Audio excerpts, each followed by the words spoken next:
maxed out gear, tactics, wealth. I've got it all. I'm always so glorious in battle. Not even a speck of dust gets on me. A small boss is nothing.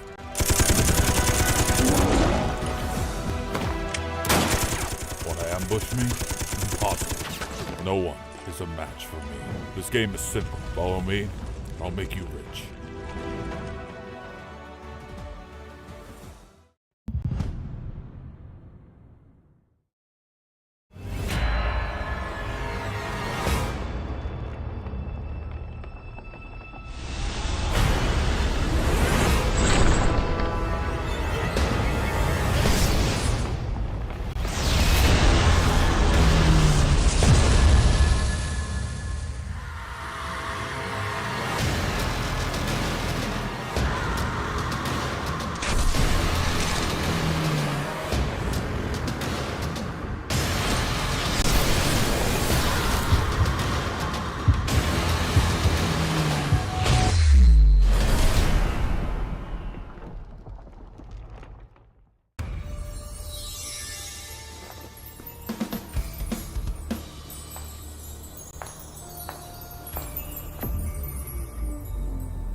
hold this strap.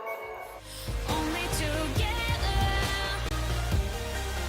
we can rule the world. Only together we can rule the world. Only together we can rule the world. We can rule the world. We can rule the world.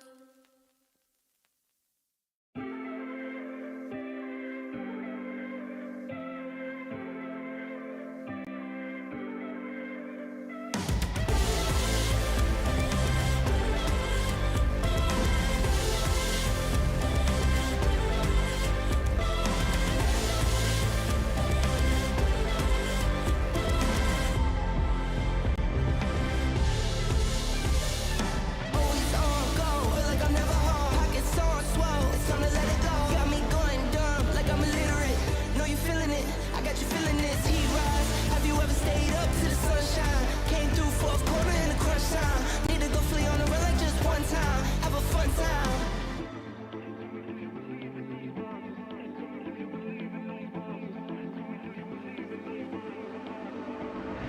Monsters, tell me, do you believe in those monsters? I'm talking dreams so big that they'll haunt you, or they'll calm you. That's how you know if you gotta go and get it, get to win and not conquer. I had to go out and get it without a sponsor. Kept it real, never crooked, yeah, that's honor. Now I can go out and get it how I want to. Hashtag bless, I choose.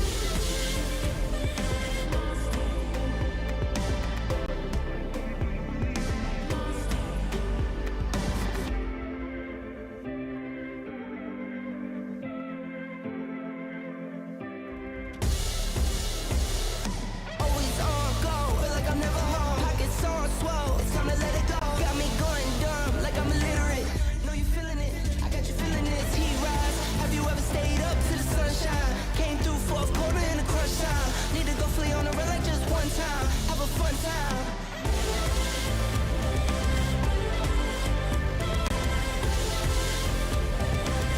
Know you feeling it, I got you feeling it.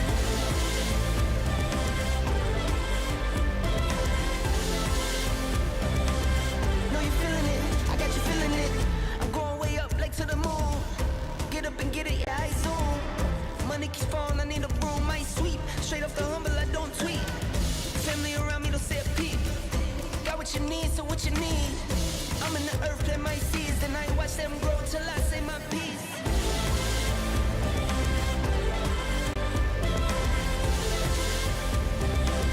Know you feeling it, I got you feeling it. Monsters, tell me, do you believe in those monsters? I'm talking dreams so big that they'll haunt you, or they'll calm you.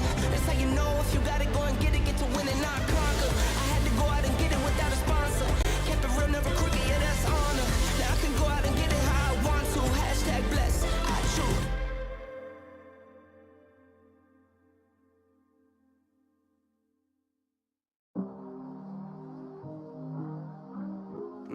Really been going back to back to back to back to back to back to back. Like the neighborhood warriors. I don't miss, I don't play none, I don't diss, I don't say none. I go swish, that's an A1. I steak with no A1. Tell the chef, I said thanks. Tell I'm in the bank. Tell my mom I'm living good. Tell my kids don't stress a thing. I go back to back on the drops, drop a lot, and she pack the bag. She shot till we drop. I just wake up, I don't say nothing. I'm on go, I don't stay long. I've been up now, that's a case wine. I've been down too, like the day strong. I got summer toys for the summer boy. I keep drummer boys in the summer boy. I keep making noise, I've been paranoid. This is God body, you can never void. I don't miss, I don't play none, I don't diss, I don't say none. I go swish, that's an A1. I eat steak with no A1. Tell the chef, I said thanks. Tell I'm in the bank. Tell my mom I'm living good. Tell my kids don't stress a thing. I go back to back on the drops, drop a lot, and she pack the bag. She shot till we drop. This beat beats her up and beat 'em. These bags, you can't believe 'em. I never saw the country, but the money comes from Sweden. I meet 'em, then I leave 'em. I wake up, fight my demons. I never grew my circle, I can't trust you with my freedom. Get me locked down, keep you locked out. Only when it's here, you look pop now. I get drops now, on the top now. In the wintertime, still go top down. I get free. I don't go bust and I go plain Jane, watch me ski. Yeah, I see you now, I could tell you watching me. I go ghost, but tell me I'm more like his Lee. Rockstar, baby, turn pop star. I don't miss, I don't play none. I don't diss, I don't say none. I go swish, that's an A1. I eat steak with no A1. Tell the chef, I said thanks. Tell I'm in the bank. Tell my mom I'm living good. Tell my kids don't stress a thing. I go back to back on the drops. Drop a lot and she pack the bags. She shop till we drop.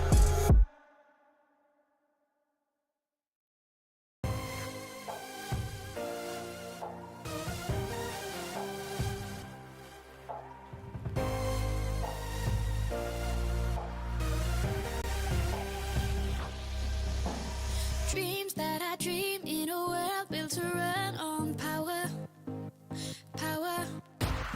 Tough situation to solve, only have a lighter. Toss and I turn with ideas that will make things burn. You came across my intention to rule the world. What we're up against, we just gotta speak louder. I'll try to make amends for the damage control. Only together we can rule the world. Only together we can rule the world. Only together we can rule the world. We can rule the world.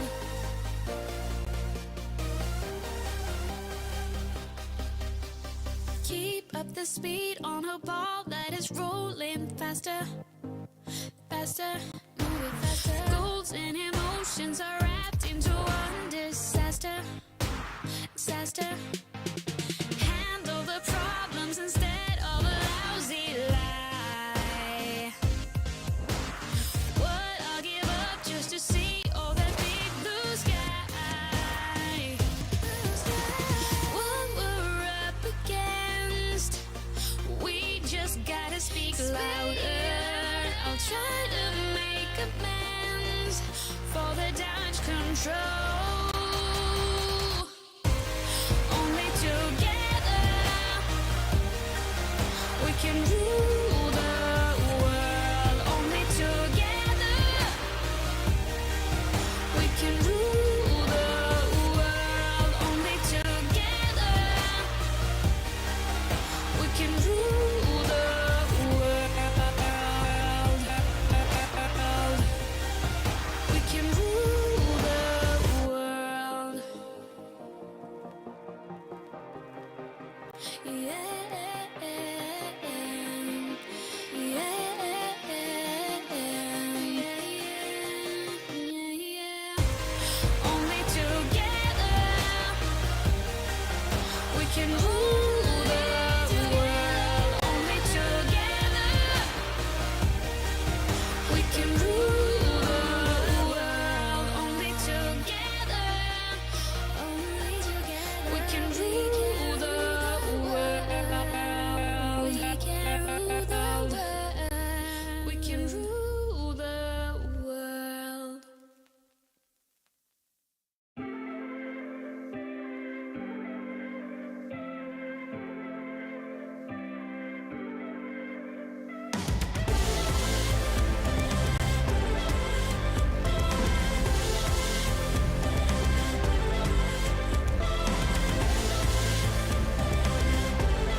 you need, so what you need? I'm in the earth, plant my seeds, and I watch them grow till I say my piece.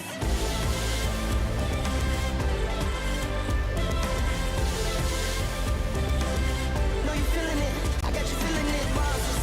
Tell me, do you believe in those monsters? I'm talking dreams so big that they'll haunt you, or they'll calm you. That's how you know if you gotta go and get it, get to win and not conquer. I had to go out and get it without a sponsor. Kept it real, never crooked, yeah, that's honor. Now I can go out and get it how I want to. Hashtag bless, I choose.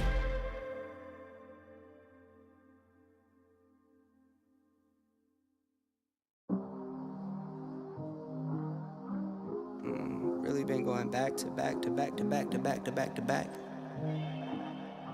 Like the neighborhood warriors. I don't miss, I don't play none, I don't diss, I don't say none. I go swish, that's an A1. I stay with no A1. Tell the chef, I said thanks, tell I'm in the bank. Tell my mom I'm living good, tell my kids don't stress a thing. I go back to back on the drops, drop a lot, and she pack the bags. She shot till we drop. I just wake up, I don't say nothing. I'm on go, I don't stay long. I've been up now, that's a case one. I've been down too, like this day strong. I got summer toys for the summer boy. I keep drummer boys in the summer boy. I keep making noise, I've been paranoid. This is God body, you can never void. I don't miss, I don't play none, I don't diss, I don't say none. I go swish, that's an A1. I stay with no A1. Tell the chef, I said thanks, tell I'm in the bank. Tell my mom I'm living good, tell my kids don't stress a thing. I go back to back on the drops, drop a lot, and she pack the bags. She shot till we drop. These beats are up and beat 'em, these bags you can't believe 'em. I never saw the country, but the money comes from Sweden. I meet 'em, then I leave 'em. I wake up, fight my demons. I never grew my circle, I can't trust you with my freedom. Give me lockdown, keep you locked out. Only when it's here, you look pop now. I get drops now, on the top now. In the wintertime, still go top down. I get free. I don't go bust and I go plain Jane, watch me ski. Yeah, I see you now, I could tell you watching me. I go ghost, but tell me I'm more like his Lee. Rockstar, baby, turn pop star. I don't miss, I don't play none, I don't diss, I don't say none. I go swish, that's an A1. I stay with no A1. Tell the chef, I said thanks, tell I'm in the bank. Tell my mom I'm living good, tell my kids don't stress a thing. I go back to back on the drops, drop a lot, and she pack the bags.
maxed out gear, tactics, wealth. I've got it all. I'm always so glorious in battle. Not even a speck of dust gets on me. The small boss is nothing.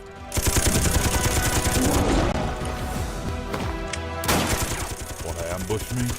Impossible. No one is a match for me. This game is simple. Follow me, I'll make you rich.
Trust you with my freedom, give me lockdown.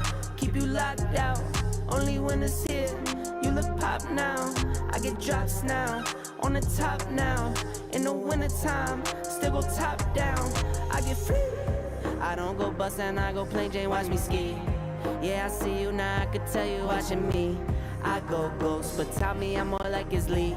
Rockstar, baby, turn pop star. I don't miss, I don't play none. I don't diss, I don't say none. I go swish, that's an A1. I eat steak with no A1. Tell the chef, I said thanks. Tell the tell I'm in the bank. Tell my mom I'm living good. Tell my kids don't stress a thing. I go back to back on the drops. Drop a lot and she pack the bags. She shot till we drop.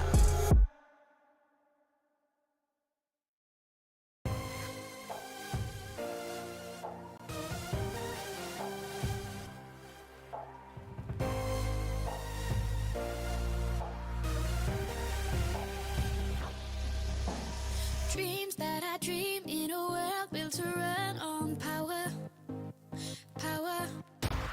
Tough situation to solve, only have a lighter. Toss and I turn with ideas that will make things burn. You came across my intention to rule the world. What we're up against, we just gotta speak louder. I'll try to make amends for the damage control. Only together we can rule the world. Only together we can rule the world. Only together we can rule the world.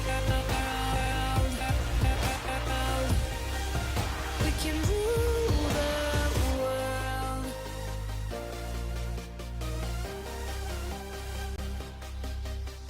Keep up the speed on a ball that is rolling faster. Move it faster. Goals and emotions are wrapped into one disaster. Handle the problems instead of a lousy lie. What I'll give up just to see all that big blue sky. What we're up against, we just gotta speak louder.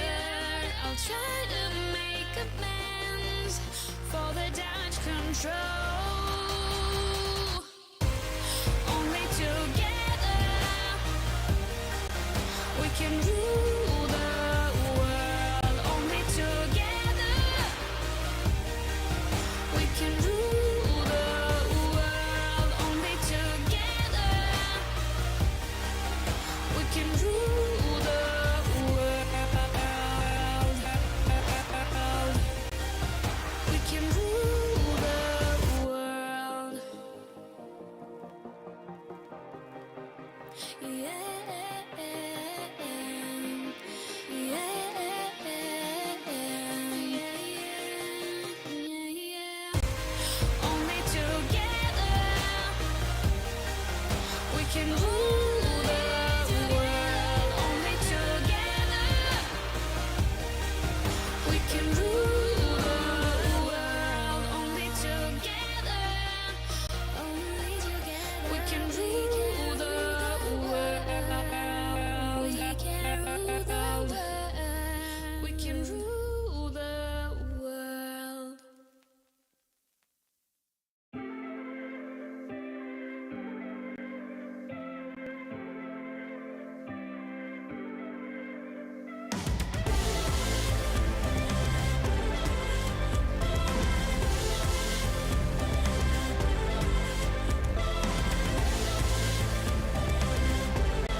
if you got it, go and get it, get to win and not conquer. I had to go out and get it without a sponsor. Kept it real, never crooked, yeah, that's honor. Now I can go out and get it how I want to. Hashtag bless, I choose.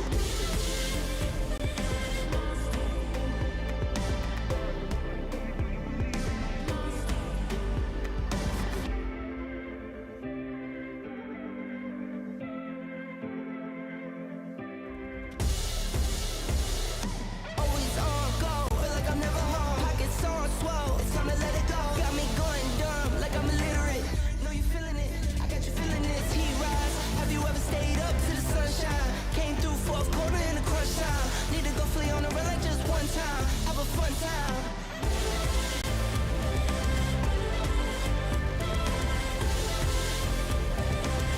Know you feeling it, I got you feeling it.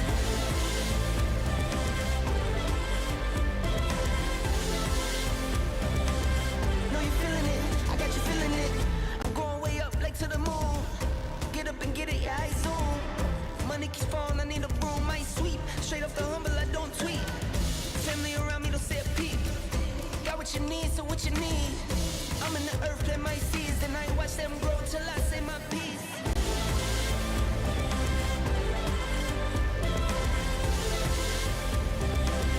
Know you feeling it, I got you feeling it. Monsters, tell me, do you believe in those monsters? I'm talking dreams so big that they'll haunt you, or they'll calm you. That's how you know if you got it, go and get it, get to win and not conquer. I had to go out and get it without a sponsor. Kept it real, never crooked, yeah, that's honor. Now I can go out and get it how I want to. Hashtag bless, I choose.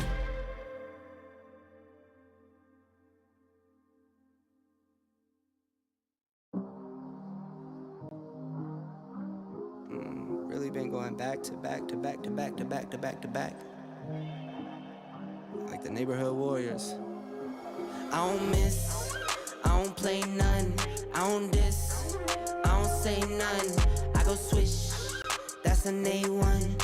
I stay with no A1. Tell the chef, I said thanks. Tell the tell I'm in the bank. Tell my mom I'm living good. Tell my kids don't stress a thing. I go back to back on the drops. Drop a lot and she pack the bags. She shot till we drop. I just wake up, I don't say nothing. I'm on go, I don't stay long. I've been up now, that's a case wine. I've been down too, like this day strong. I got summer toys for the summer boy. I keep drummer boys in the summer boy. I keep making noise, I've been paranoid. This is God body, you can never void. I don't miss, I don't play none. I don't diss, I don't say none. I go swish, that's an A1. I stay with no A1. Tell the chef, I said thanks. Tell the tell I'm in the bank. Tell my mom I'm living good. Tell my kids don't stress a thing. I go back to back on the drops. Drop a lot and she pack the bags. She shot till we drop. These beats are up and beat 'em. These bags you can't believe 'em. I never saw the country but the money comes from Sweden. I meet 'em then I leave 'em. I wake up fight my demons. I never grew my circle. I can't trust you with my freedom. Give me locked down, keep you locked out. Only when it's here, you look pop now. I get drops now, on the top now. In the wintertime, still go top down. I get free. I don't go bust and I go plain Jane, watch me ski. Yeah, I see you now, I could tell you watching me. I go ghost, but tell me I'm more like his Lee. Rockstar, baby, turn pop star. I don't miss, I don't play none. I don't diss, I don't say none. I go swish, that's an A1.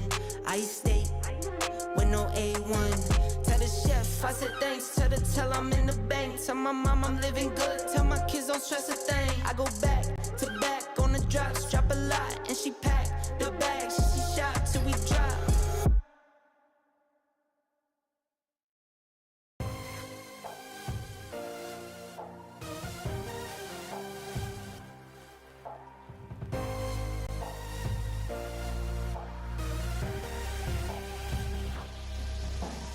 Dreams that I dream in a world built to run on power. Tough situation to solve, only have a life.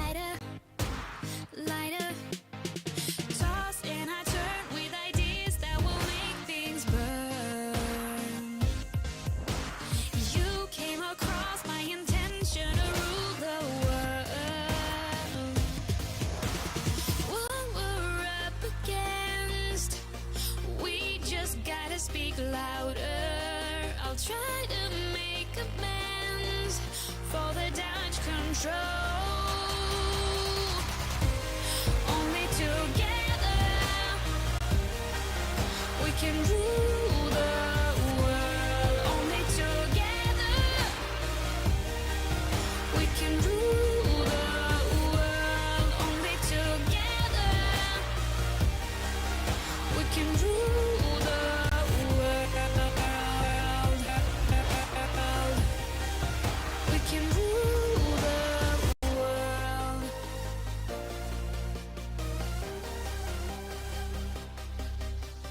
Keep up the speed on a ball that is rolling faster, faster, moving faster. Goals and emotions are wrapped into one disaster, disaster.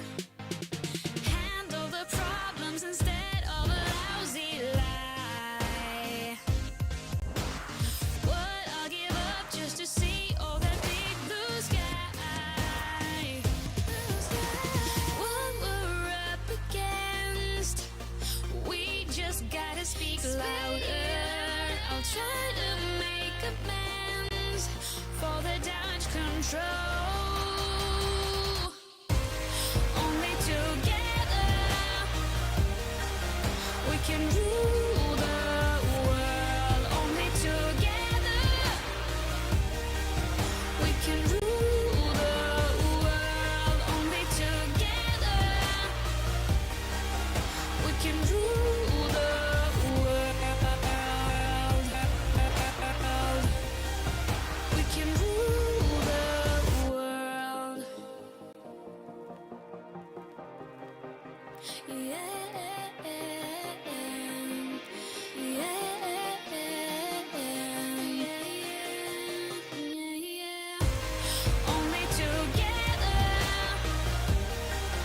We can rule the world. Only together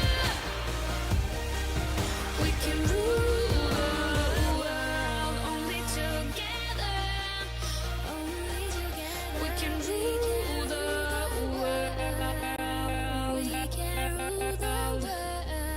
We can rule the world.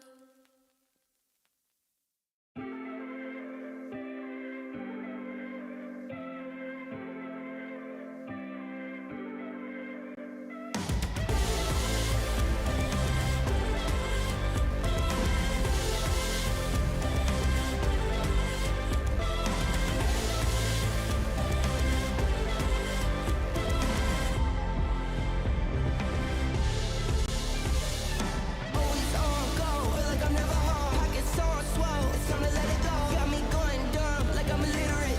Know you feeling it, I got you feeling this. Heat rise, have you ever stayed up to the sunshine? Came through fourth quarter in the crunch time. Need to go flee on the run like just one time. Have a fun time.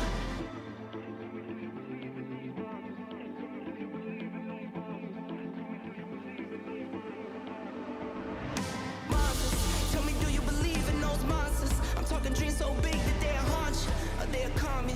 That's how you know if you gotta go and get it, get to win and not conquer. I had to go out and get it without a sponsor. Kept it real, never crooked, yeah, that's honor. Now I can go out and get it how I want to. Hashtag blessed, I choose.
Maxed out gear. Tactics, wealth. I've got it all. I'm always so glorious in battle. Not even a speck of dust gets on me. The small boss is nothing.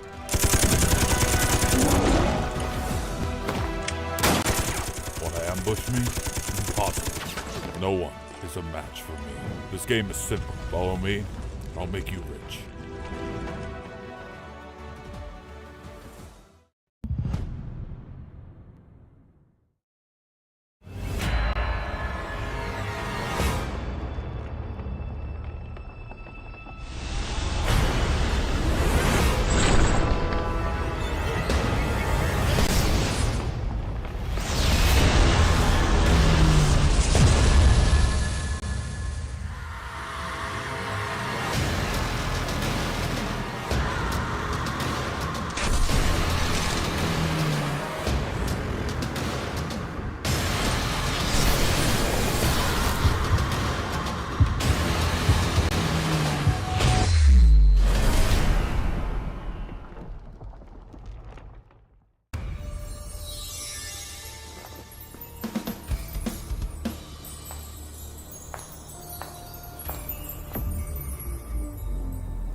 the strap.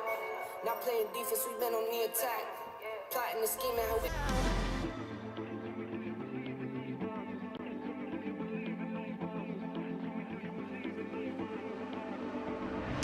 Monsters, tell me, do you believe in those monsters? I'm talking dreams so big that they'll haunt you, or they'll calm you. That's how you know if you gotta go and get it, get to win and not conquer. I had to go out and get it without a sponsor. Kept it real, never crooked, yeah, that's honor. Now I can go out and get it how I want to. Hashtag blessed, I choose.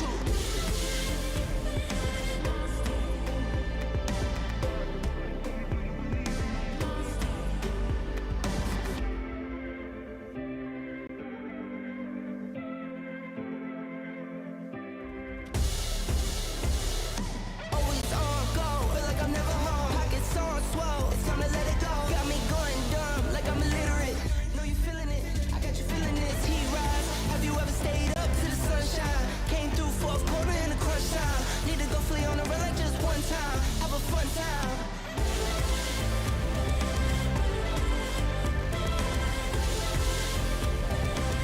Know you feeling it, I got you feeling it.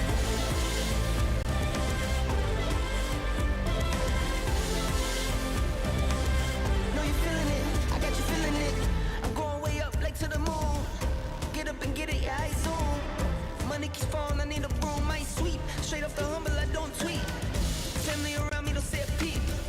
Got what you need, so what you need. I'm in the earth, plant my seeds, and I ain't watch them grow till I say my piece.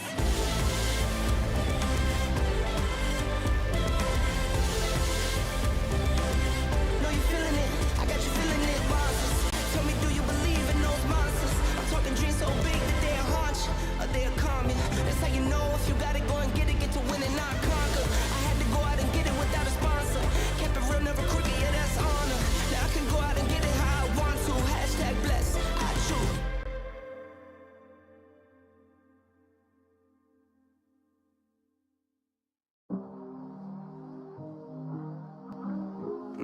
Really been going back to back to back to back to back to back to back.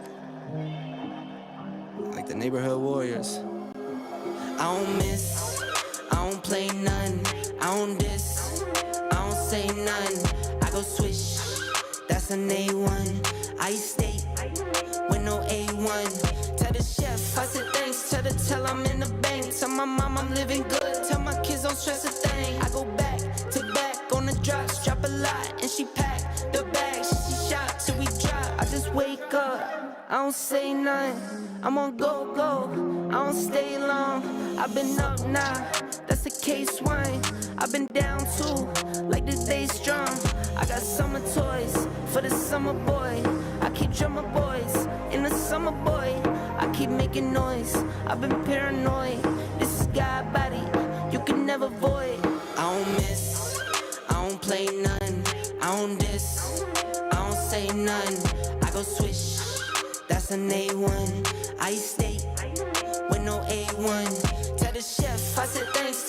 Tell I'm in the bank. Tell my mom I'm living good. Tell my kids don't stress a thing. I go back to back on the drops. Drop a lot and she pack the bags. She shot till we drop. These beats are up and beat 'em. These bags, you can't believe 'em. I never saw the country, but the money comes from Sweden. I meet 'em, then I leave 'em. I wake up, fight my demons. I never grew my circle. I can't trust you with my freedom. Give me locked down, keep you locked out.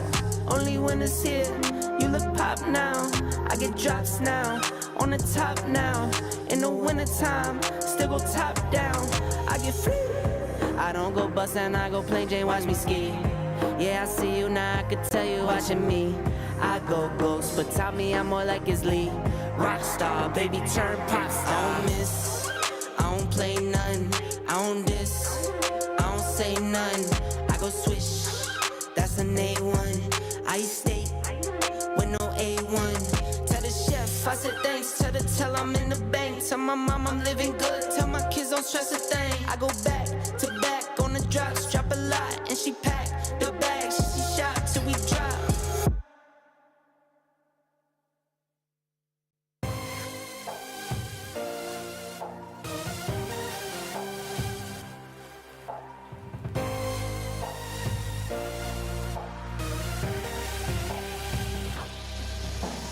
Dreams that I dream in a world built to run on power.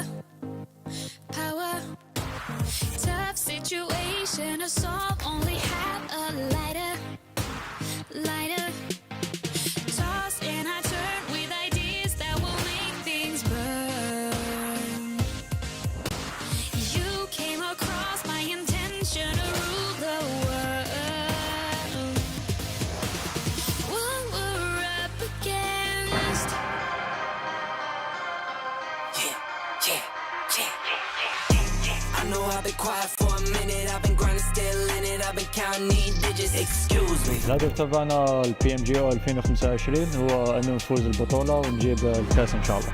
He's just been so stalled in his hold. The cross in the open though gets cut through by Lorenzen left standing, and it's up to Snowix and Redox to try and find the crossfire, but there's nothing. Excuse me. The crash came when the cash came. Spend it for you get it like those rookies all on draft day. Every team is strong, but I want to say for Miracle Vibes, DX, NGX, they are threat for us. I'm not with the tip attack game. チャンピオンの座を守るというよりかはまた、挑戦として1位を目指したいなと思っています。 I've been quiet for a minute. I've been grinding, still in it. I've been counting these digits. Excuse me. PMGO-д оролцож байгаа багууд ер нь одоо бүгд тэр нь сайн багууд ер нь бүгд хүчтэй өсөлтгөө. Тэгээс одоо энэ хоёр өдөр энэ хүчтэй өсөж явах яг. Lie if I do. Lie. 我觉得所有来到这个舞台的战队目标都是冠军，因为只有拿到这个冠军才能证明自己战队。 Beat the pressure. I could beat the 2-3. Jab, jab. It's the NFX and T2K. They are consistently battling off against one another. There it is. I've been counting these digits. Stim's ticking up. Has a first aid, won't pop it. Immediately turns for the third shell. You don't trip, just excuse me. Wrong if I do, wrong if I don't. That's why I do it. Pain. Symphony drops down, and a cacophony of bullets ring through the hills of Miramar. Black Esports all the way. Excuse me. Small city kid couldn't dream a bigger one. Check the scoreboard, how I'm feeling like I won. I know I've been quiet for a minute. I've been grinding, still in it. I've been counting these digits. Excuse me. I know I've been quiet for a minute, but I'm back on my business. If you see me, don't trip, just excuse me. Wrong if I do, wrong if I don't. That's why I do me no matter what. So excuse me. Lie if I do, lie if I don't. The proof is in the story. Take a seat. Excuse me. You can be the one.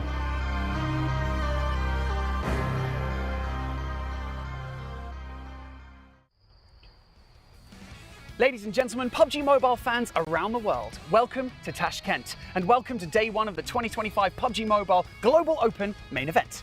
Xonimlar va janoblar, barchangizga assalomu alaykum deymiz. PUBG Mobile muxlislarining e'tibori O'zbekiston poytaxti Toshkent shahriga qaratilgan. Va albatta biz PUBG Mobile Global Open'ning asosiy bosqichining birinchi kuniga start berish arafasidamiz. Today we begin the show in the beating heart of this beautiful city, Tashkent Railway. And just like any train station, we've seen many teams come and go throughout the early stages of this competition. But it appears that we are approaching our final destination. Toshkent shahrining qoq yuragida joylashgan Toshkent vokzalidamiz va albatta vokzal singari musobaqaga ham ko'plab jamoalar keldi, ketdi. Eng asosiysi bu emas, biz yakuniy nuqtaga tobora yaqinlashib boryapmiz. The main event. Brand new smash rules, and not simply the lion's share of $500,000, but also the stunning PMGO trophy. Musobaqa jamg'armasi va albatta 500 ming AQSh dollari. Bu kimga nasib qiladi va kubok ham aynan unga tegishli bo'lishi mumkin. It's a simple task, really. All you have to do is lift the trophy. The only thing standing in your way, 15 of the best PUBG Mobile teams from around the world. So, let the games begin. Yakuniy maqsad sari barcha jamoalar shag'dam qadam tashlashga tayyor. Biz esa musobaqani boshlaymiz.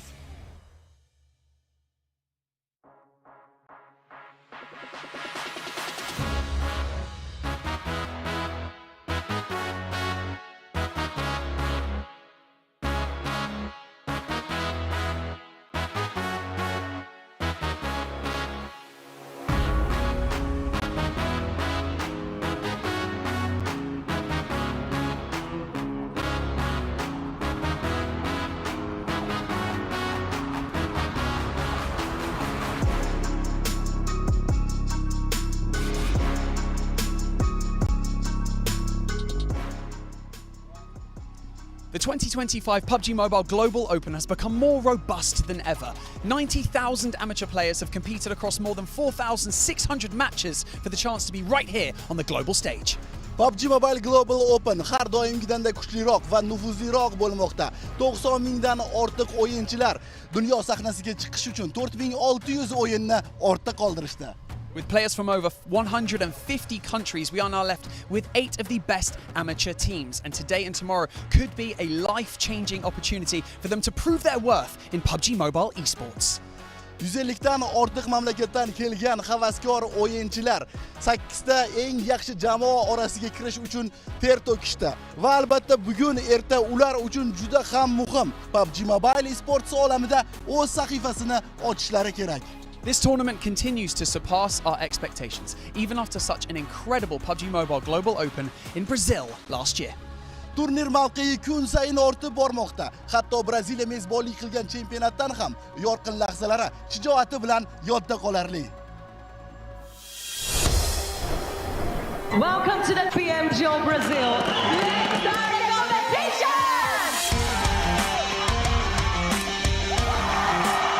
It's the first, but it's shut down. It's another chicken dinner.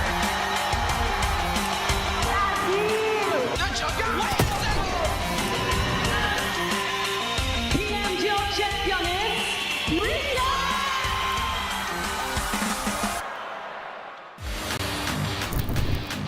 The road to the 2025 PMGO main event has been a global odyssey of skill, determination, and passion. Each region tells a story of triumph and challenge. Our journey begins in the Americas, where Dope Esports and Action Esports have secured their spots, representing two continents with distinct styles of play. Action Esports won the South American qualifier convincingly, while Dope Esports had to fight much harder for their spot in the north. Europe's competitive landscape saw Fenerbahce Esports emerge as the top contender, with Black Esports and GOAT Quality following closely, proving the region's depth of talent. In the MENA region, iCurd Esports dominated the qualifiers, with R8 Esports and K21 Esports coming in second and third with identical point totals. Asia's representation is equally impressive. NEPX Esports leading the pack, followed by Trained to Kill and Zotix Esports. Rounding out this qualifier group are KZE Underage, who are eager to prove they can compete with the best. From Uzbekistan, 4 teams have managed to book a slot in the 2025 PMGO main event. The first team to book a direct slot to the main event was Hellion Gaming. Upgrade, aka Cyber, and the 721 Aggressor are the other 3 who have made it by coming in top 7 in the prelims stage. PMGO isn't just a tournament, it is a global celebration of up-and-coming talent in PUBG Mobile esports. And it shows that everyone can be the number one. If you've been watching throughout the Uzbekistan finals and the prelims, you will have heard the support echoing through the arena. These fans have been so supportive and engaging, especially when our local teams have put on a show, proving that anyone can be the one. Agarda siz O'zbekiston saralash va final bahslariga guvoh bo'lgan bo'lsangiz, albatta arenadagi muxlislarni jonli tarzda qo'llab-quvvatlashini ko'rdingiz, kuzatdingiz. Ayniqsa ular milliy jamoalarimizning o'yinida yaqqol sezilib turibdi. Barchaga omad yor bo'lsin. Kuchlilar ichida tengsiz bo'ling. The 2025 PMGO Uzbekistan quarterfinals was nothing short of a banger. 16 of the best teams from the host country, all gunning for that one golden ticket to the main stage of 2025 PMGO. High stakes, heavy firepower, and zero room for error. And in the thick of it all, it was Hellion Gaming who, through grit, clutch plays, and sheer refusal to back down, claimed the crown. But the path to glory? Oh, it was anything but easy. Like any other good story, match 1 started with a disaster. Hellion Gaming got boxed in on the northern edge of the map, and Crystal Gaming didn't hold back. With a barrage of nades and pressure mounting from all sides, Hellion crumbled early, going out in 15th place. A rough start. No doubt, not the kind of opener you'd expect from the eventual champs. Meanwhile, Team Upgrade, soon to be a thorn in their side, was off to a flying start, banking 13 points and quietly setting the stage for a brewing rivalry. Match 2 rolled around, and it was time to pick up the pace. Erangel became the battleground for a gritty mid-range showdown. Team Upgrade and Hellion went head-to-head, trading knock after knock. But just as Upgrade looked set to bounce back, the zone turned savage and forced them into the open. straight into a wipeout. Energy Gaming swooped in to clean up and served up a beautiful 1v3. Perfectly around the tree trunk as wings clipped if they want to keep this one going. Even so, our heroes, Hellion Gaming, wrapped up this round with 17 points. By match 3, things were getting spicy. AK Cyber, a new contender, had entered the boss tier bracket through their consistent gameplay. Hellion had momentum, but now they had company. The two clashed in a classic high ground standoff in the end circle. Both teams worked with enough terrain to get creative. While AKE brought in their trademark aggression, Hellion stuck to a more calculated game, reviving teammates, holding angles, and waiting for AKE to slip. And when they did, Hellion swooped in and grabbed their first chicken dinner and bagged a juicy 27 points. AKE weren't far behind, dropping 24 points of their own. The leaderboard tighter than ever. Game 4 was Upgrade's redemption arc. They didn't just bounce back, they went full road rage mode in the final circle and literally ran over Hellion with the car. Hellion tumbled out in 3rd place, while AK had an absolute shocker of a game, getting sent to the lobby with a donut. 0 points, but somehow Upgrade and Hellion still walked away with 15 points each. No one was pulling away. By this point, AK knew they couldn't let things slide any further. Hellion and Upgrade both played it a little too safe, dropping mid-tier performances in match 5. AK stepped up just enough to snag the second highest points of the match. Still not quite a game changer, but enough to keep their dreams of #1 alive heading into the final match. So it came down to this. One last match. 3 contenders. Hellion at 67 points, Upgrade at 56 points, and AKE at 47. Hellion had to lead, but in PUBG Mobile, one wrong rotation and you're watching the spectator screen, and that's exactly what happened. Crystal Gaming woke up and chose violence, sending Upgrade packing in 15th place at the graveyard. Their dreams buried. Hellion didn't fare much better. The circles were brutal. The team got split mid-rotation and slowly bled out in 9th. Not ideal, which left AKE. They went beast mode, held center zone like it was sacred grounds, and punished anyone who dared to rotate in.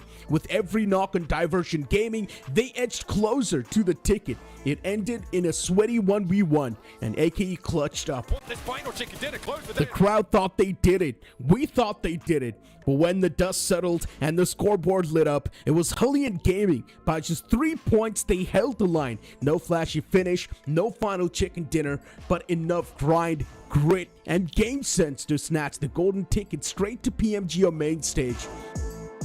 Upgrade stuck in 3rd. Divergent Gaming and THE71 Aggressor joined them in the prelims. Don't forget to catch all the action live in the PMGO prelims, where the fate of these 4 teams will finally be decided. It's only getting even more intense from here at 2025 PUBG Mobile Global Open. We then saw the prelims take place over 2 days, where our regional qualifiers met face to face, and boy, did they put on a show. So'nggi 2 kun davomida qonli saralash bahslarini guvohi bo'ldik. Ushbu mintaqaviy o'yinlarda jangchilarimiz bizga chinakam ma'noda shou namoyish eta olishdi. If day 1 lit the fuse, day 2 was an explosion. With 6 matches to make it or break it, every bullet had weight and every second counted. Welcome to the blood, sweat, and chicken dinners of 2025 PMGO Prelims Day 2. Let's break down the madness match by match. With only 6 games left to decide the fate of Day 2, the first match became a proving ground for the bold. In a sizzling drop at Paradise Resort, Art Esports and the 721 Aggressors clashed in a rapid-fire 4v4 wipeout that set hearts racing. Both teams dove in head first, but Art flipped the script in a flash. Riding a wave of raw momentum, Arendt then stormed through every engagement. And as the final circle shrank, the result reached fever pitch, culminating in an astounding 15 elimination run that snapped up legendary chicken dinner. Next match reminded us why momentum is the secret sauce. When a teammate clutches a 1v4 like this, it's like igniting a firestorm for the squad. Ticks are going to fall in the face of Upgrade here. This boosted Team Upgrade's confidence in an instant. It was full throttle march to their first chicken dinner, with Ramses MVP closing things off in style. There it is. A 1-2 punch to finish the game for Upgrade. Match 9 lit up the arena. Just when crowd thought that table toppers were losing the steam, GOAT Quality silenced Doubter with a slick 1v3. There stays on the ground floor. Tables shifted as other teams started taking wild risks. Suddenly, chaos reigned. Upgrade, still riding the wave from their last win, found themselves teetering in a 3v1 until Ramses MVP timed his shots correctly and saved the day. With their third teammate back in action, the squad caught a whiff off their second chicken dinner, capitalizing on the frenzy while rivals were too wrapped up in the fray. Upgrade swapped in at the perfect moment to lock down their consecutive win. But boy, how the tables can turn in PUBG Mobile. In the very next match, Upgrade began with the upper hand. Half their opponents were already down, but in an instant, the cards flipped. The boss, and he's low, he's going down, and he's fallen. With one Titan toppled, GOAT Quality seized the spotlight, holding down the most contested zone with flawless coordination, cold, clinical, and commanding.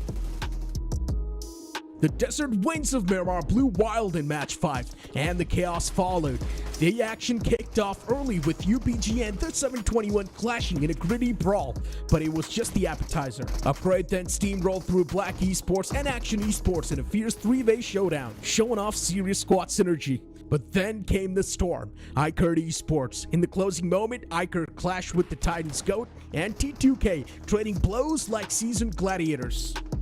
Upgrade's last man made a daring bid for glory, surviving deep into the final circle, almost pulling off the unthinkable, but Iker stood tall to clutch their first chicken dinner off the day and second in the prelims. Finally put down! With just one match to go, nerves were fraying and fingers were trembling. The mid-table was a minefield. One wrong move could shatter dreams.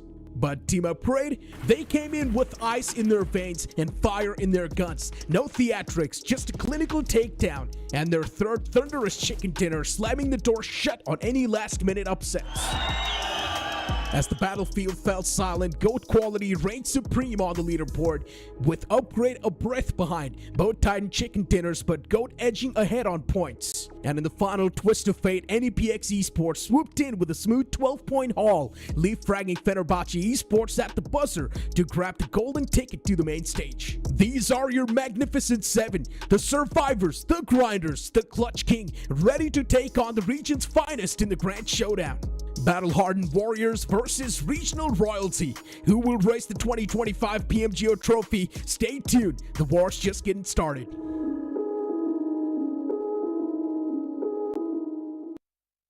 Ladies and gentlemen, welcome to the main stage where we would like to invite the Uzbekistan World of Wonder Map Design Competition Champion, Samukjanov Savarjon, to the stage to receive his award. Xonimlar va janoblar, demak World of Wonder xarita dizaynini yaratish tanlovi g'olibi Sarvarjon Samuxjonov yonimizda. Negadir qarsaklar ovozi eshitilmayapti. We are truly thankful for your contribution to this great community and congratulations on becoming the World of Wonder Map Design Competition Champion of Uzbekistan. Mazkur xaritani yaratganingiz uchun sizga cheksiz minnatdorchilik izhor etamiz va sizni yana bir bor tabriklamoqchimiz. And if you're curious about this wonderful map, you can just grab the code off the screen and check it out. Once again, congratulations. Qadrli do'stlar, ushbu xarita bilan tanishmoqchi bo'lsangiz, ekraningiz ostidagi maxsus kodlarni ilova qilishingiz kerak bo'ladi. Thank you so much. And speaking of our local creators and teams, our local teams truly have stepped up to the plate here this week, setting up their region as one of the toughest on the map. So, we would like to cast your minds back to see how this year's bigger than ever PMGO developed. Xaritalar yaratish borasida gapiradigan bo'lsak, vakillarimiz so'nggi yillarda dunyoda allaqachon o'z mavqeiga ega bo'lib ulgurishdi. Endi esa keling, PUBG Mobile Global Open 2025 ning rivojlanish va ommalashish bosqichiga birgalikda guvoh bo'lamiz. Dear PUBG Mobile fans, at the 2025 PUBG Mobile Global Open, players from over 150 countries across 5 major regions took their first steps in esports. More than 90,000 participants joining the battle. The PMGO qualifiers saw more than 4,600 matches held across the world, where amateur teams delivered pro-level performances. In the end, we will witness the rise of new stars who have earned their place alongside the 8 elite pro teams, all fighting for the 2025 PMGO Champions title. PMGO is just the beginning of 2025. We believe every player has the potential to prove themselves on the world stage, turn passion into greatness. PUBG Mobile Esports will stand with you, creating more opportunities and more stages to support the stars of tomorrow. Thank you for being part of this journey. You can be the one. Log in now to PUBG Mobile. Check out your 2025 PMGO album.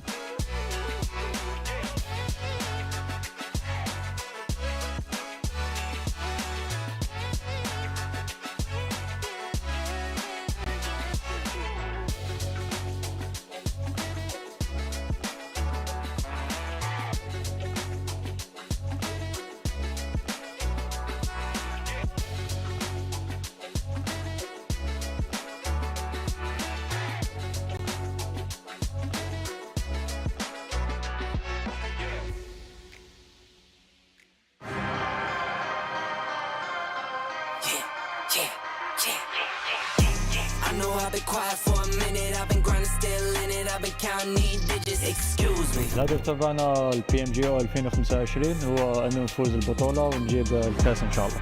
He's just been so stalwart his hold. The cross in the open though gets carved through by Lorizil left standing, and it's up to Snowix and Redox to try and find the crossfire, but there's nothing. Excuse me. The crash came when the cash came. Spend it before you get it, like those rookies all on draft day. Every team is strong, but I want to say for Miracle Vibes, DX, NGX, they are threat for us.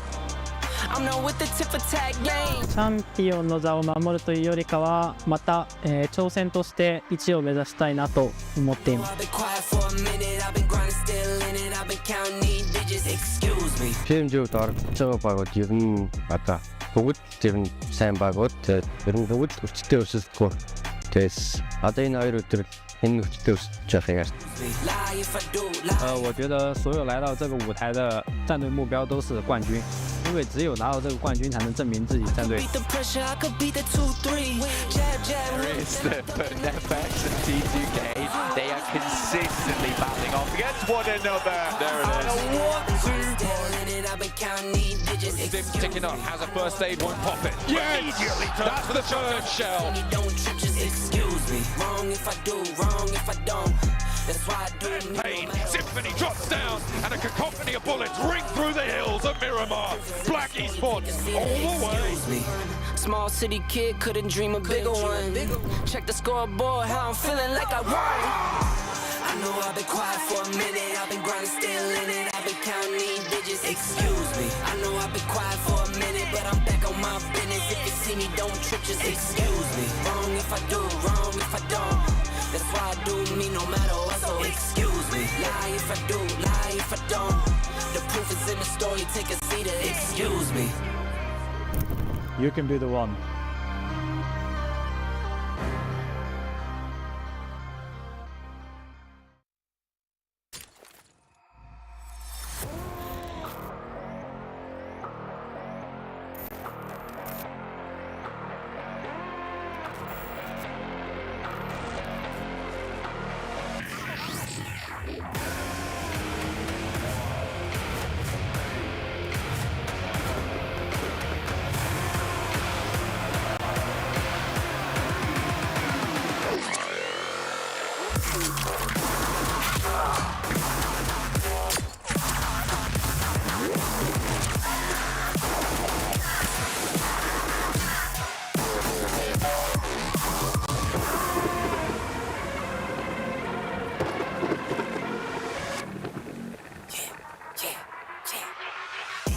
I know I've been quiet for a minute, I've been grinding still in it, I've been counting these digits, excuse me. I know I've been quiet for a minute, but I'm back on my business. If you see me, don't trip, just excuse me. Wrong if I do, wrong if I don't.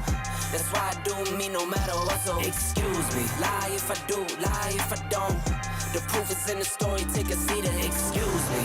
For the love like it's match game, hit the ground running, really do it for my last name. In my own league, I don't chase game. In my own league, I don't hang with lanes. I know I've been quiet for a minute, I've been grinding still in it, I've been counting these digits, excuse me. I know I've been quiet for a minute, but I'm back on my business. If you see me, don't trip, just excuse me. Wrong if I do, wrong if I don't. That's why I do me no matter what, so excuse me. Our goal is to be the champion. My goal is to win it and lift the trophy, of course. We're done with getting top 3 and not winning championship. 我觉得来到这个舞台，所有战队都能构成任何的威胁，但同时我们也能对他们造成威胁。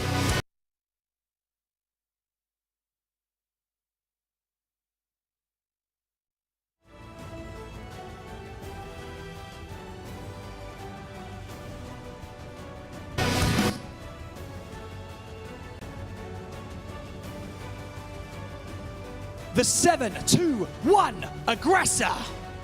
The 721 aggressor jamoasi.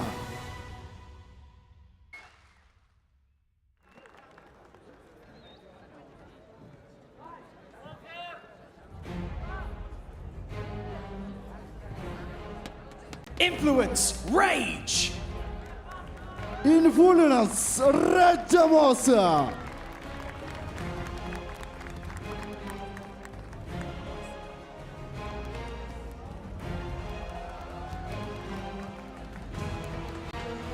D. Xavier. D. Xavier jamoasi.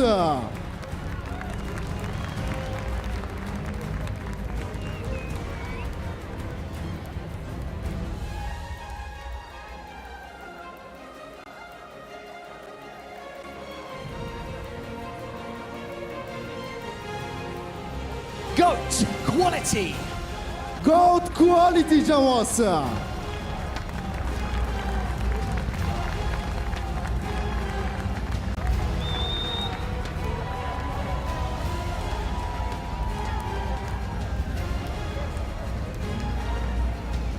LGD Gaming. LGD jamoasi.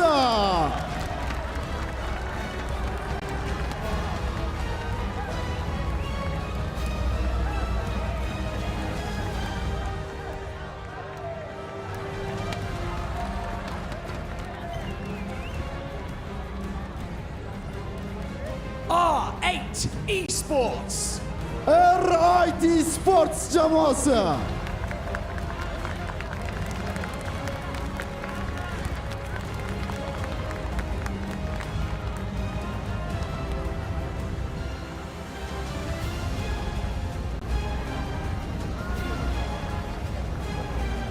Nongshim Red Force. Nongshim Red Force jamoasi.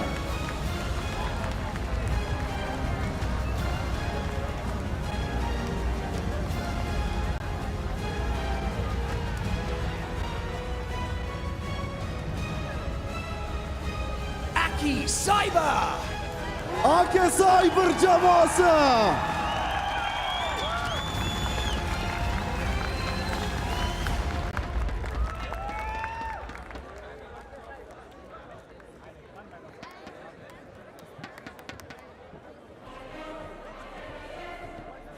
Nigma Galaxy.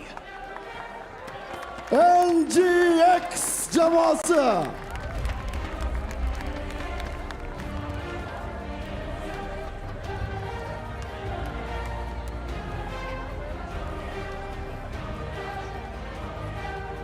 Nepex Esports. Nepex Esports jamoasi.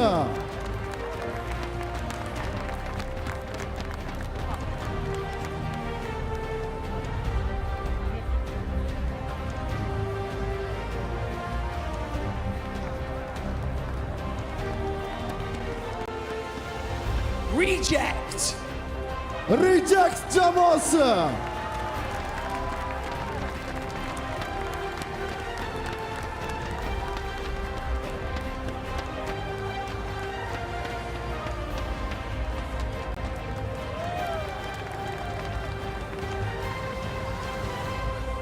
Helion Gaming.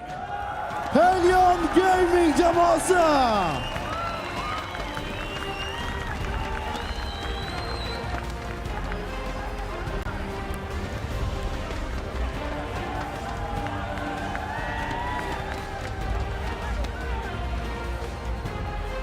Black Esports. Black Esports jamoasi.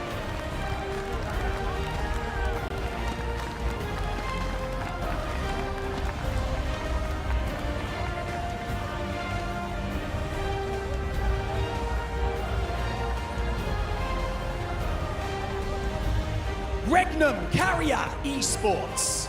Regnum Carrier Esports jamoasi.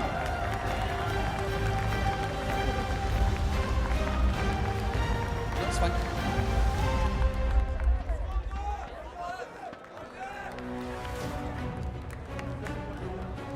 For Miracle Vibes. For Miracle Vibes jamoasi.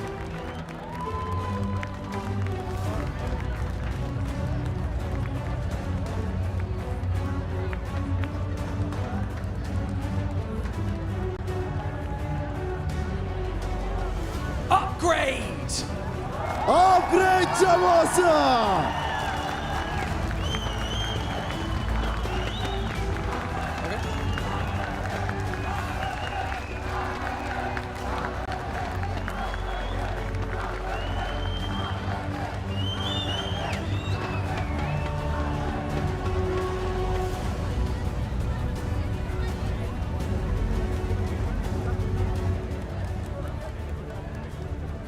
Tomorrow, one of these teams will have their names etched into the esports history books of PUBG Mobile.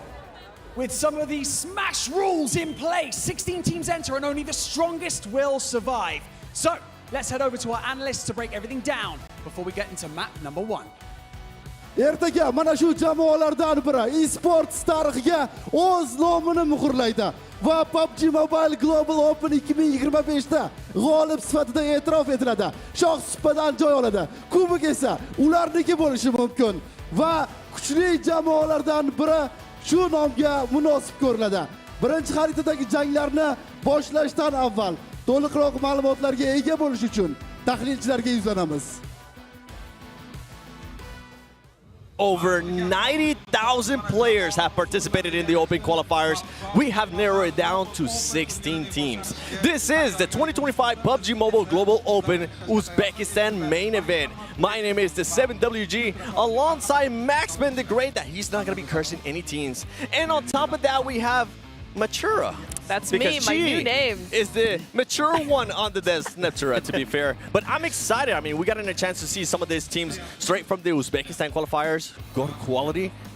Oh, I can't wait. I'm excited. Which teams are you excited to see? I'm super excited to see some of our main teams. I think we'll get into that a little bit later. But honestly, GOAT as well. I really want to see them. I really want to see more from Upgrade. I mean, not more in that step-up sort of way, but more in just like, I want to see them win again because that was awesome yesterday. I don't want to see more. I just want to see the same day two of the prelims, and I'll be super happy with that. But really, right now, Uzbekistan, we said it, they proved themselves in that stage. They showed a lot of potential. Can they prove themselves once again, clearly at the hardest stage of PMGO? It's going to be the hardest one. I mean, I'm intrigued to see what Reject is going to be doing, right? This is the defending champions of PMGO. We have only seen 2 teams do it in the past where they're able to defend their title with, I mean, we got to say, Nova Esports, way back, PMGC, and on top of that, Vampires during PMWC, the mid-tourney. Is usually what we like to call it. You know what? We'll go with that. But let's take a look at the participating teams. That way you kind of have an idea of which teams will be playing here today and tomorrow. You can look how they were able to qualify through there. And it was tough, too, for some of these teams from the PMGO prelims. Yes, it was indeed. I mean, we saw some big things coming up. I want to mention as well NepX, right, coming in from those prelims because they went all out in that last game just to sneak into the top 7. So I kind of want to see what they've got up their sleeves for the next 2 days. Just sneaking and taking away from Fenerbahce. Yeah, that was how it went pretty much. Really happy with RA. I think that they kind of got in the zone on that second day. Really big step up in terms of how they were taking fights. I think the macro was still just on point as it was in day one, but the way they were picking fights were just so good timing-wise is so important. If RA can bring that A game back here today, maybe they can prove that they're not just good in the Saudi E-Leagues, they're good also in other big LAN events. Not only that, right, but we also saw Uzbekistan teams being able to perform well, kind of show the support from the crowd here, from their hometown. Yeah. It's absolutely insane. One thing I have in mind right away that was able to carry momentum yesterday on the final day of the prelims was Upgrade. That team definitely performed. They did indeed. I mean, Upgrade, I don't know how many points they got yesterday, but it was quite a few, right? I mean, let's just put it this way, right? 3 wins is going to be 30 points anyway. So it is going to be something where that's a lot of points. It's getting to that point where if they can redo that, which is going to be hard to do, but if they can, I mean, a lot of these teams, even the global ones, are going to be struggling. Let's not forget the last year, right, with Reject winning it, this is the moment where actually we saw Japan as a possible team to win, a possible region to win in these big global events. And now this might be the opportunity for Uzbekistan to make it happen. So there's so much on the line, and going up against, once more, the best teams in the world here, like your 4MV and squads just like them. I'm excited for the teams. I'm excited for the format. I'm excited for everything. But we do have, talking about format, we do have something new here. It's called the Smash Rule. So let's take a look at this first. 2025 PUBG Mobile Global Open is going to be historic because of a new rule that can crown one team champion even before all the matches have been played. Welcome to the Smash Rule. We introduced the Smash Rule to inject a new level of excitement for our viewers, challenge teams to develop innovative strategies, and create an alternative path to victory that rewards both consistency and clutch performances. The Smash Rule has 2 simple steps. Step 1, teams have to accumulate 80 points in the leaderboard. Step 2, secure the winner-winner chicken dinner in any of the remaining maps of main event day 2 to become the champion of 2025 PMGO, regardless of how many matches have been played. If no team achieves this after all 12 maps, the team with the highest points in the leaderboard will be crowned champion. The Smash Rule is going to turn up some serious heat in the 2025 PMGO main event.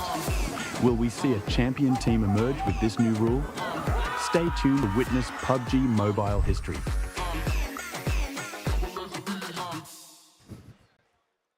This is a rule that I'm definitely excited for, considering that it is going to take effect on day 1. I mean, actually, on day 2. On day 1, nobody's going to be able to smash Max. Yeah, I mean, day 1, no smashing happening. It's happening on day 2, 7, that's for sure. I mean, what you can do in day 1 is get to that 80-point limit, right? Which is going to be quite hard to achieve, right? But if you're able to make it happen, that means you're able to smash rule right away in the first game of day 2.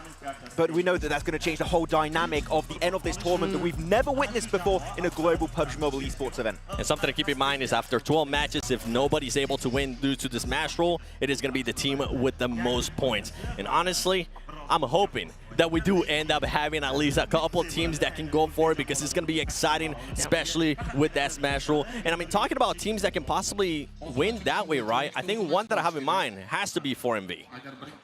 I mean, big banging games, right? You're looking at if you're looking at a team to do well over there, it is going to be 4MV that I know I should not talk about. I have a certain owner of the org that doesn't want me to sorry, talk Max. about them. I shouldn't have put you on the spot there. I You're forgot. asking for no it right now. Maxman curse. I got you, 4MV fans. All right, so Neptura, 4MV. Are you sure you want to ask me? Because I also have been known to curse John teams Black, occasionally. what do you think about You might be 4MV? on your own here. No, but honestly, 4MV, I am super stoked to see how stacked this team really is, because honestly, I mean, we've followed Top for a long time. We followed Doc for a long time. I mean, Ziol for years now. All of them, right? Baron as well. So it's looking like we have a very hyped team coming up. We have to hype them up a little bit. And I know, fans, I'm so sorry. We will speak about them just because they're so cool. It's going to happen. The only team to ever have 2 PMGC MVPs on the same squad, Exactly. right? Inziol and Top. Exactly. That alone should just kind of set the tone as to what we expect from this team going into this tournament. They need to come out swinging. Looking at the plans for CSA, they just dominated that tournament. It was just not, it was not even a hard tournament for them. They were just having an easy time. They were chilling, testing out the comp, the strats, the rotates, the synergy. And the synergy, from what I've seen so far, is looking pretty good. One thing I'm a little bit scared about is maybe some players getting too in that fragging mode. We did talk with Senator earlier. No, he's not working with a team. He's just a translator. We got to be careful. some players don't forget that they do have a squad. Yeah. That's true. I mean, it can happen, right? Especially when you have superstars of the caliber of Doc and Top on that team. And on top of that, I mean, there's other two players that people, I mean, Seal, MVP in the past from PMGC, and on top of that, Rufus. Nonetheless, though, don't forget that in the heat of the battle, only the fastest and most powerful survive. The Infinix GT20 Pro delivers pro-level speed, precision, and seamless gameplay, giving the ultimate edge to players around the world. This is the official gaming phone. I hid it from you guys. I didn't even notice. It's built to outplay the rest. I don't want you guys to get distracted with the vertical streams. By the way, for everybody currently watching, if you want to check them out, make sure you check them out on TikTok and on YouTube as well. PUBG Mobile Esports vertical streams, map streams as well, if you want to see what kind of rotation some of these teams are doing. But let's take a look at the schedule for today, that we kind of have an idea of what the maps are going to be like. And if you've been watching the previous days, it's going to be the exact same. I'm going to be going to Sandhawk, and the first question that I have for you, Neptura, is, are we going to be seeing R8 on a hot drop again in Paradise Resort? It's possible that not only one hot drop in Paradise, but two hot drops in Paradise. Max, and I'm talking about No. It's one hot drop with 3 teams. that. Yeah, what he said. Yeah, what I said. Yeah. Okay, because technically you're going to have R8, Xavier, which has shown willingness to avoid fights if they can early game in recent years, right, especially last year. And I think you mentioned earlier, right, the 7-2-1 aggressors, which were dropping there fighting versus R8 in the prelims. Yes. A 3-way fight in Paradise Resort. Kind of odd because it's definitely not big enough for 3 teams, and 2 definitely not. So are we going to see teams trying to give it up? I hope so, but from what we saw yesterday, at least T721 and R8 might just commit once more. I mean, I'm excited, all right? I'm really excited to see what these teams are going to do and what kind of pace they're going to be setting here in the first match, right? But talking about teams, talking about going into matches, give me some predictions. Rejects. Rejects. Straight out. Okay, well, my 3 teams I already posted about it on Pandemonium. Go follow. No, I'm going to be going for 4MV, Reject, and I also got the side of Xavier that I think can be a big, big threat in this lobby. Yep. He said 4MV. You know what, Neptura? Just because he said 3, I need you to give me 3 Okay, you know what? We're going to go with Rejects. We're going to go with LGD. You know what? Let's go with LGD. Let's see what they've got in there. And also Upgrade. Ooh. Okay. Oh, we got prediction counter. I'm in trouble. Ooh, I forgot about that. Can we hide my counter, please? If that's the case, I have to predict as well. Actually, you know what? Wait, Max, I want to make sure I don't pick yours. So remind me real quick, what was your pick? Don't change it. 4MV, DX, and I had Reject. And oh, those are so good. Yeah. I picked the best ones. Come on, bro. I have to go with Influence Rage. Gotta support Brazil. Come on now. Makes sense. I'm not biased, I promise. 4MV, Enigma Galaxy. I know, none of the prelims team. Please don't judge me. You might be judged. I want to see, the reason why I'm picking them as well, I want to see how they're going to be performing considering some of these teams haven't played, right? We have seen it in the past. We have indeed. Yeah, a little bit slow, a little bit speeding up towards the end. Maybe we'll see a little bit more from them in day 2 if they don't pick it up in day 1 for sure. But yeah, Sandhawk is going to be really, really interesting. We do have that hot drop, that's what it's called, on Paradise Resort. That is what it's called. Yeah, that is what it's called indeed. But you know what? I think we got several teams here who historically are pretty darn good on Sandhawk, and I think we will be seeing some action from them. We do have another hot drop on Sandhawk though, and this is the second hot drop we had. Nocturne Red Force versus LGD, and I did see one of the PEL talent known to curse teams and players. He goes to shake their hand, Zenshi, actually go to see the Nocturne Red Force player and shake their hand. That's true. So that is their 5th player. He went to help them directly. So I got to respect the commitment to the bit. Not some Red Force fans. That's not fair. You're not allowed. What are you doing that for? One team I'm actually interested in is Reigning Macario. We haven't gotten a chance to talk about them much. But this is a team. Remember what they were able to do at PMG, given that Sarah's not here. Sarah's not here with Regnum Karya, neither will Reject. We don't really know what happened there. We can sit here and speculate as much as we wanted to, but I'm not going to. Maybe later. We'll find out. Depends on how they start, okay? Yeah. Hold on to that one. But for Regnum Karya, what are you guys' expectations? I think they're going to start out a little bit slow, honestly. I think they're going to want to get the lay of the land just a little bit, Max. I feel like we're not going to see too much of them at the beginning because they just need that time to kind of warm up a little bit, get used to things, and get a little bit more comfortable. Yeah, I think that they, at least, you know what, they don't have a player just coming in last minute like they had in PMGC, so I think that was a little bit of an X factor. They actually performed really well with that in mind, but now they got the full squad that they prepared for a long time, so I feel like we can expect big things here from Regnum Karya. We've been talking about it, we've been hyping it up. This is the moment that we need to get started, as we're going to be jumping into Sandhawk for the first game of the main event of the PMGO Uzbekistan. Take it away, John Allen and Blank. It is time to kick off the finals here in Uzbekistan. It has all been leading up to this, Blank, and Sandhawk is ready, rip-roaring to go. And so am I. Straight into the finals here in Uzbekistan. Very, very fun prelims that we saw there, with plenty of the Uzbekistani teams actually making it in to the finals itself. It was 3 out of the 4, not including Hellion Esports, who already made it in. So 4 Uzbekistani teams here with us. A very, very successful turnout for the home crowd, I would say. And look, what I will say for the desk is that, yeah, they chose some very, very interesting picks. I was just surprised no one talked about Regnum Karya too much up until the end. I think, personally, that is a team that could definitely go very, very far here. Yes, they're lacking Sarah. We've got to remember that these guys dominated over at the PMGC and were just pipped to the post by D plus Kia right at the end. Right at the end, and speaking of D plus Kia, well, their countrymen from South Korea, Nongshim Red Force, will be taking on the hope for the PEL, the Chinese region, LGD here, over in Ruins on the southwest side of the map.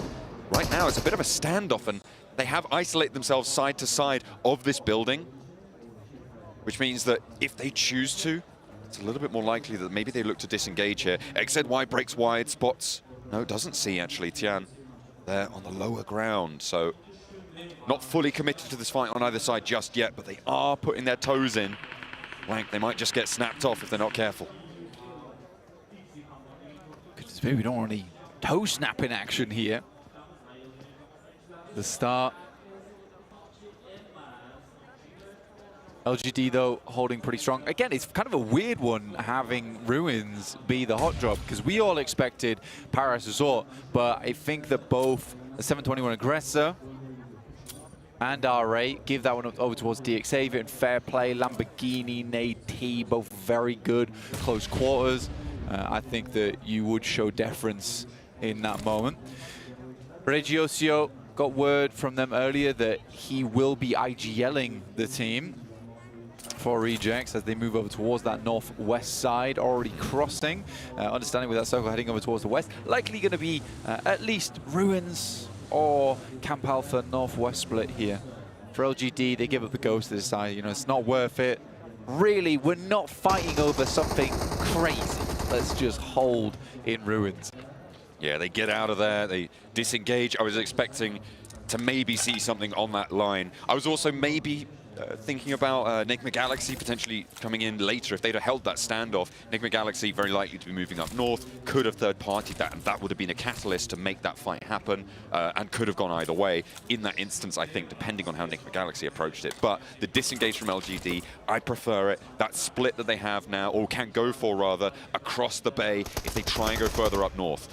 Meanwhile, over the top of the mountain on the northwest island, it's 2 home ground teams, the 721 Aggressor and Goat Quality. A little bit of a scrap going the way right now of the 721 Aggressor. They pick up 1 on Goat Quality, and then another right around the corner. Ephius has found 1 over onto Butcher. The DBS not quite connecting, finally able to get it done. Has to go for the weapon swap, and that will be rezzed up. So the 721 Aggressor staying alive. Butcher only the one to get knocked there, will keep himself nice and healthy, but it's Goat to lose 2 players, a team that did so well up until the end of the prelims, where Upgrade started to add new little bits of machinery to their current form, which was pretty awesome, to be honest with you, because they certainly did upgrade the kit towards the end of it.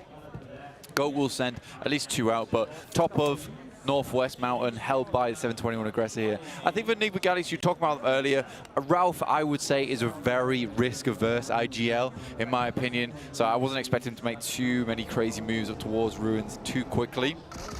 Oh, bit of a crash. Regnum Karya DXavier both on their debut here in Tashkent, but first goes the way of the defense on DXavier here, but it's traded off. Paragin flushed as well. Silas can be rezzed in this spot. Wild goes down to the backlines to a big nade from Lamborghini. They are trading back though. Regnum Kaya keep things going, and the flush is continuing to be confirmed, leaving DXavier on 2 against 2 with 2 down on Regnum Kaya. No a beautiful way. zip out from Nate T and holds the corner, but again, it's just trade after trade, and these flushes come through. It's all onto Levioso. Leviso on the corner, Loxy with a stunner, doesn't have the nade there, and a sliver of HP cuts across. No nade to be found as he doesn't get the res. Oh, this is a very good play from Loxy at the moment. Molotov and the stun grenade just to delay there quite a little bit. Gives him time to get a first aid kit off, and he knows that Leviso very low. The Molotov will spread, should spread on the open floor. Doesn't quite reach him on the right-hand side. Flames all around him, though. I think he might have elevation on that edge. Does get the red. That's very important. Leviso will find Silas once again, but he gives a bit more time for Loxy, who is a clutch maestro. Could potentially be third parties coming through as well. We have to keep our eyes on that, but for now, it is still this 1v1 standoff. Leviso doing work here. Toshpik low, bleeding out. Loxy tries to hold it down around the side of the vehicle. There's the major threat here, the weapon swap to get the flush. It's looking for a second as well, and both teams are tearing shreds out of each other. I mean, this is a high-tier fight, to be quite honest with you, right? It's DXavier versus Regnum Kaya. 2 of the best teams in the world going at it head-to-head, and you can see just the way these engagements go down, because both teams were making split-second decisions of how they wanted to trade there, and it was refrag after refrag. Loxy, though, probably the best player to have alive as a solo. They've seen this guy get all the way to endgames before, all on his lonesome, and pull off 1v3s. So I think that if anyone stays up, Loxy being it, I don't think the team's too unhappy with that one. Was sort of out of character, though, seeing Silas actually go down first in that fight. He had been, for the previous year, kind of the glue that held the team together as they were starting to find their footing. Some would say, you know, he's normally standing upright. Some would say vertical, Blank. And if you're interested in vertical things, well, lucky you, because we've got a vertical stream available for you on both TikTok and Instagram, and you can check it out there. You don't even have to turn your phone sideways, and you get more info than just this main stream. You have the map feed, those stats, the player cameras. There is also, if you want to take a second monitor approach, a dedicated map feed over on the PUBG Mobile Esports YouTube channel. You can keep track of every single rotation that all of our players are making at every step of the way. Make sure you're ahead of the curve, getting that knowledge downloaded as fast as you can. Next circle coming in real soon now. This is exactly where this one does head on over to. 4MV down towards the southeast. Still waiting to cross here. A lot of teams are backed up. Hellion trying to get across. R8 have been on this bridge hold by Huntin in a nice split for quite a while. Marth, though, the forward point for it goes down to Falcon. Groza could be rezzed here. However, there are many players down for Hellion. Bugged. Eskaton moving on in, and Groza looking to get the res in the wake of it. Falcon picking up his teammate, but no, there's a beautiful off angle from Ida. And that leaves Marth resable on the bridge. R8 continue this hold. Circle does pop finally over to the northwest side. Yeah, Circle took about 8 years to finally show its hand. 4MV though versus Rejects. That's a crossing as well. Now, those aren't fully flushed out until just there as Duello hits the deck. So Rejects down to 3. Some insane shots though from 4MV across the water. Aki Cyber did make their way across earlier on. They were just north side of Tambang, playing over towards the dock side. That was a quick and speedy rotate, but it's alongside with Enigma Galaxy, so you'd expect these two teams to come into contest rather soon. Potential for Enigma Galaxy to just try and stick to the coast. It depends where Aki Cyber are looking to push away from them. And up north, LGD. Nongshim Red Force, the team that dropped with LGD in Ruins, who did not disengage from the fight. They are a little bit behind the queue right now and will have to fight against 4MV. one of the big hopes for maybe a top spot here at the PMGO. And at the moment, he's lying in wait. It's Tizzy with the DBS, the M4 in the back pocket. But 4MV know what's up. You can see the nades are cooking. Reefus with the first. Launches it around. Should be good on the cook, but a lovely reposition from Tizzy. Dodges all the damage. Nothing to be seen. Footsteps, however, heard. Reefus with a second, but look at the off angle from XZY. Over towards that riverbank there. Finds the knock onto Reefus. Isolated in a building where the stilts will expose you if you try and crawl away. And maybe going for a crawl back towards his teammate. Zjol potentially able to get this res or top even, depending on how fast he can get away with this. I'm surprised they've let this cross happen. Yeah, it's a hilariously bold cross. I mean, fair enough to Reefus. I think he knows that during that small moment, he's got to crawl there. But for Nongshim Red Force, very, very well done. Disciplined too, and they catch him just as he's heading into the building. At the same time, bait out Zjol with that one, but it's Doc you've got to worry about. He is always on the ball. And now Top has to hold the line for his teammates to roll around the side. Doc strafing over this high ground. He wants this fight. He wants this face. They are lined up for him as well. And two players go down now for Nongshim Red Force. The res can happen on the inside, but Doc's super, super low here. XZY can't connect. The first aid goes through, and Nongshim Red Force cannot handle him on the high ground. Zjol's up in the meantime. Top with an aid around the side. Doc finds Binny as well. That's the flush coming on through. Two players now for Nongshim. Looking to try and push through the players on the inside, and the first is good. Looking for a second as well. Zjol will fall, but Doc has more to say. Around the edge. Finds the first, but the second just too much. Doc to Doc.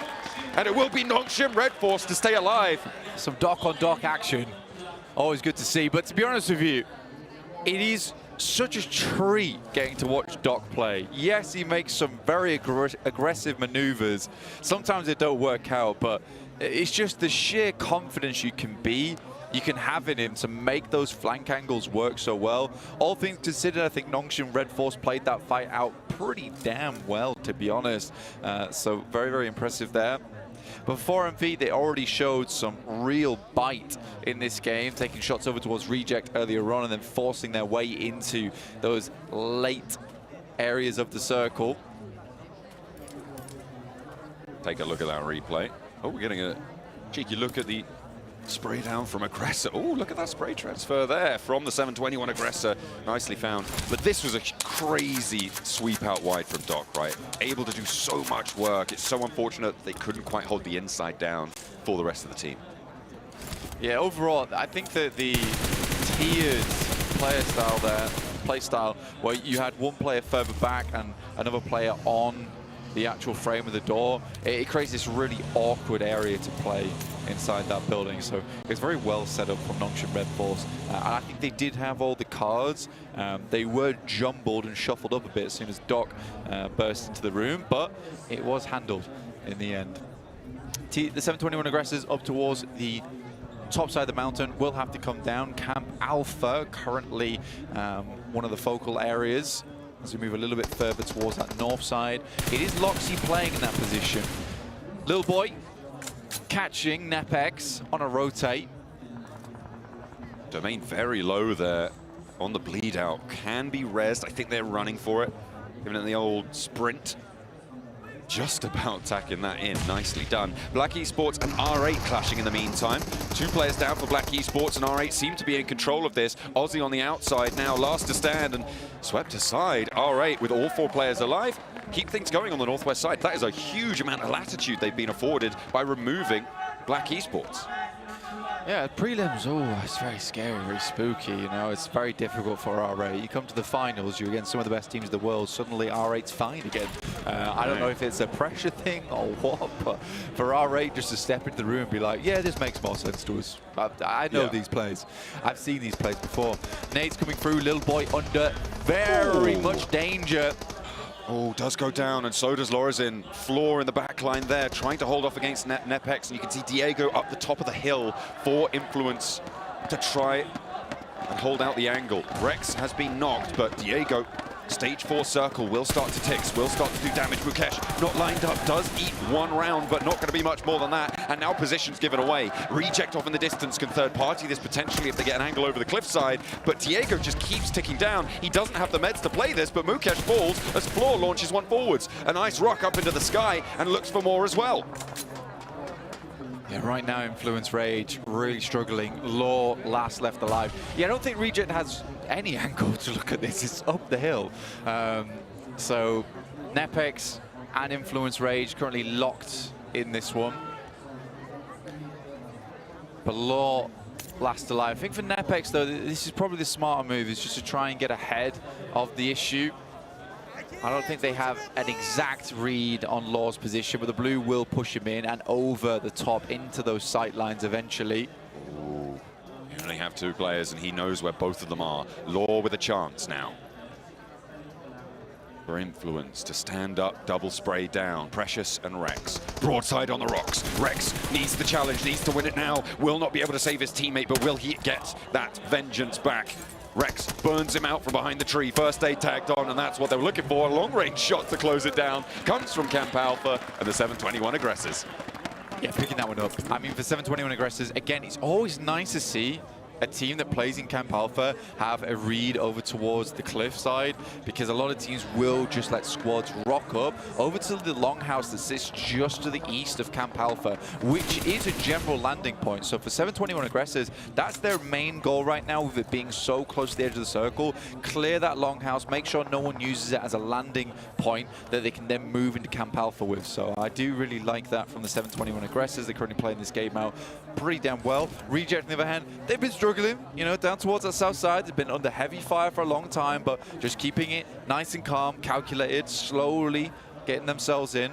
Enigma Galaxy, again, I would say Ralph is a very, very experienced IGL. Yes, he is a little bit risk averse, but I think a lot of times he leads his teams into situations where they do have 4 alive towards those end games, and then sometimes they just get outplayed or outmaneuvered. But I do think that everyone on Enigma Galaxy, it did look like a rough team at the start, but I think they've come into their own now. Now they have a lot more time playing together. Enigma Galaxy is starting to be a bit of a fearsome squad. It felt like last year was Ralph's year, right? Like he really started to step up towards the end. A little bit shaky in the late parts of PMGC, granted, but they were still there and they were still in that conversation, finishing very high up the tables, right? Certainly in with a chance of getting that victory, but couldn't quite go the distance this time. They are looking to try and change that story. And on the west side, they are looking to channel that cohesion that you described of them into this tournament. Yeah, Enigma Galaxy, the French team.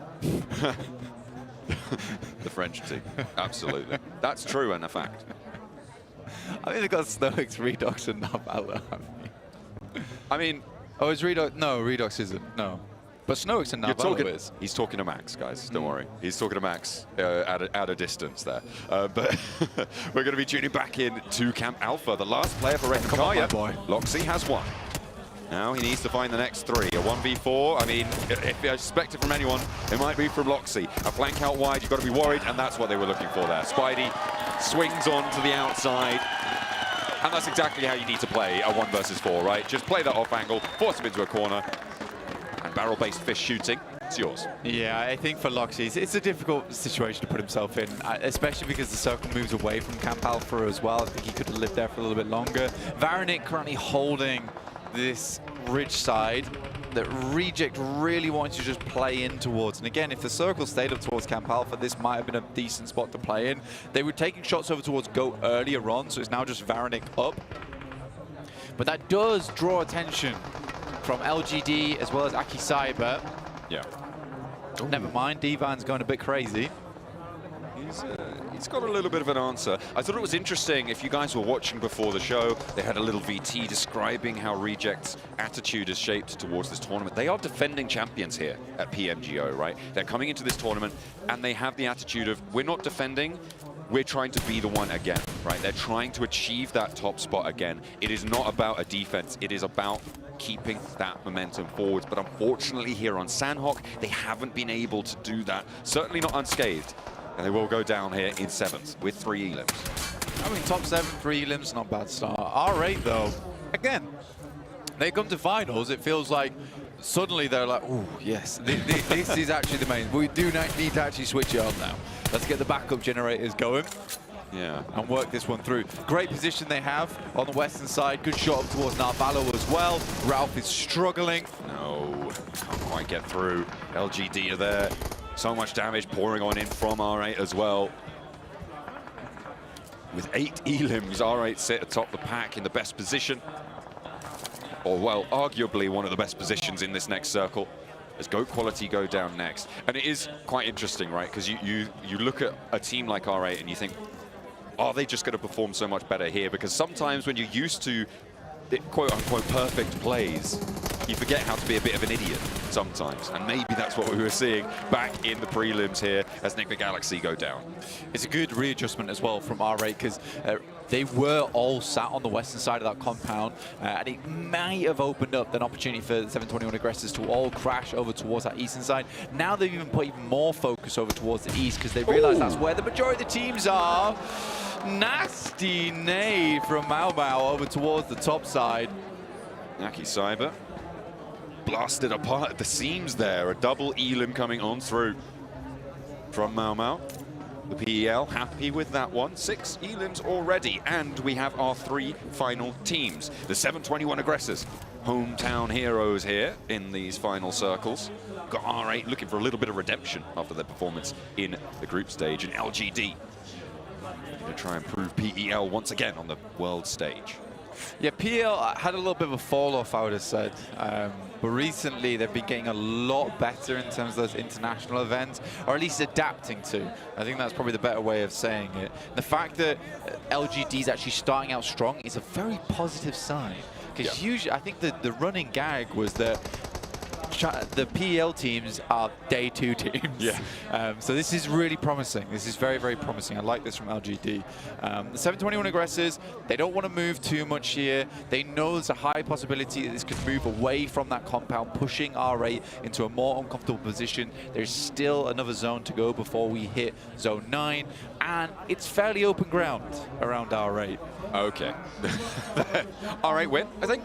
I think it's safe to say they are in the control of this final circle. LGD seem to know that, and they want to dispatch the 721 aggressors. But how do you crest this ridgeline? Marth steps up, spray down, but he's not connecting. He empties the magazine into thin air. However, Mau Mau gets the nade from the low ground for LGD, not quite finding it, and Marth backs off the hill.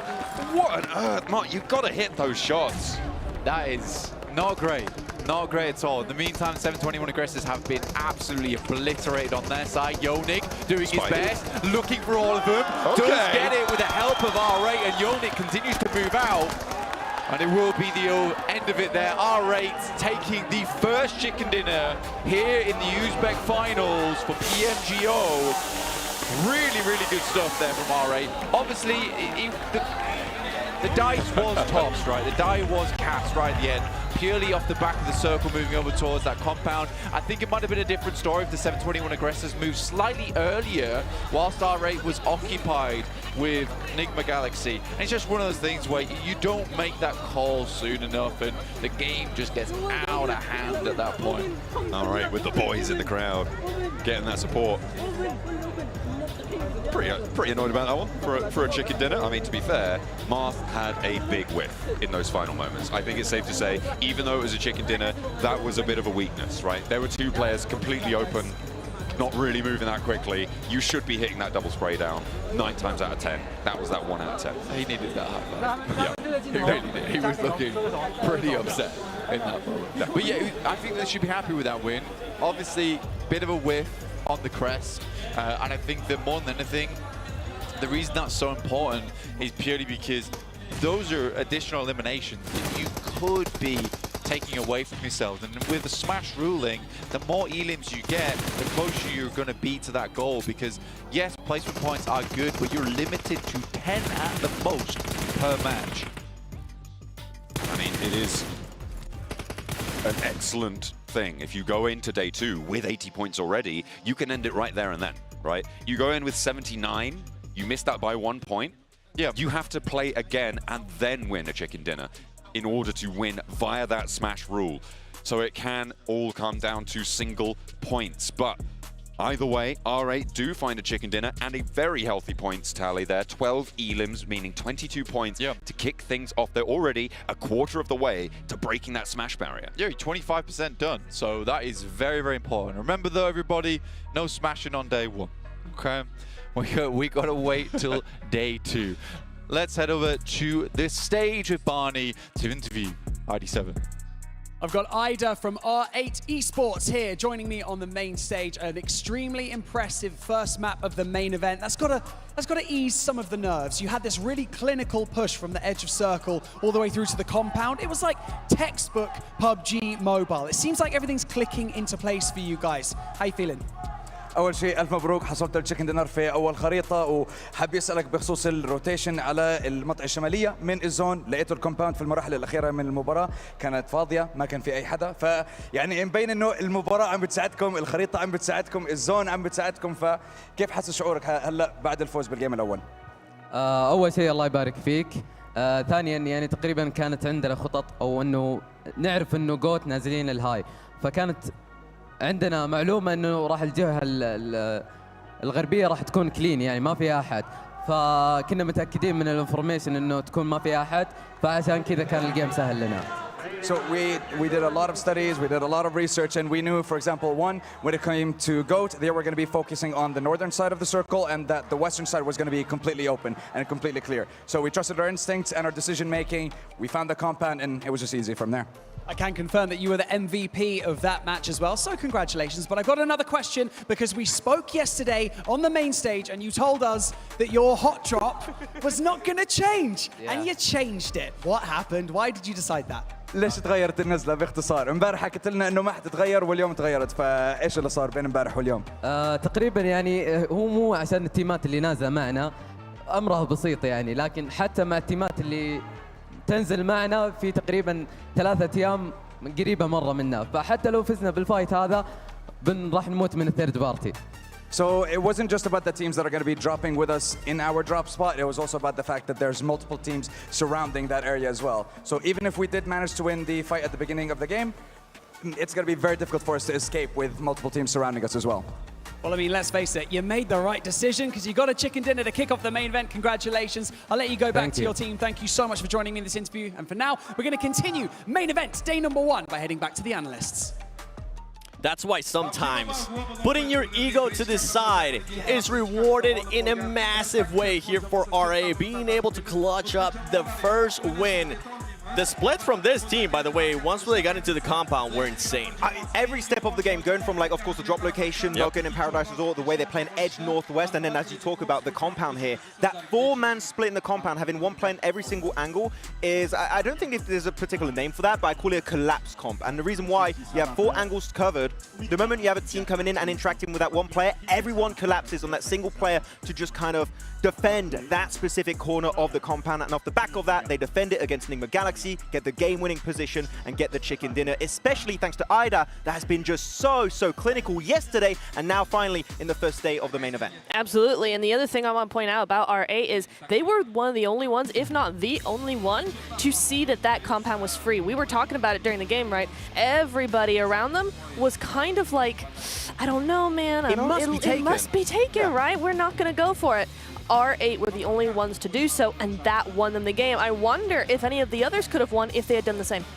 Unfortunately, not a lot of teams had a good scouting angle, and Skaton sent it in, got the information, it was free, and off the back of that, they get one of the best compounds in that circle. One team that did seem to be setting up a great scouting position, and that possibly could have ended up winning the match if it wasn't for a circle shift, was Enigma Galaxy. Yeah, I feel really bad for Enigma Galaxy, honestly, though, because they did such a great job. I loved how they played this game 100%, right? They were careful, they were safe, they played it quietly, but they weren't frightened, they weren't hesitant, nothing like that.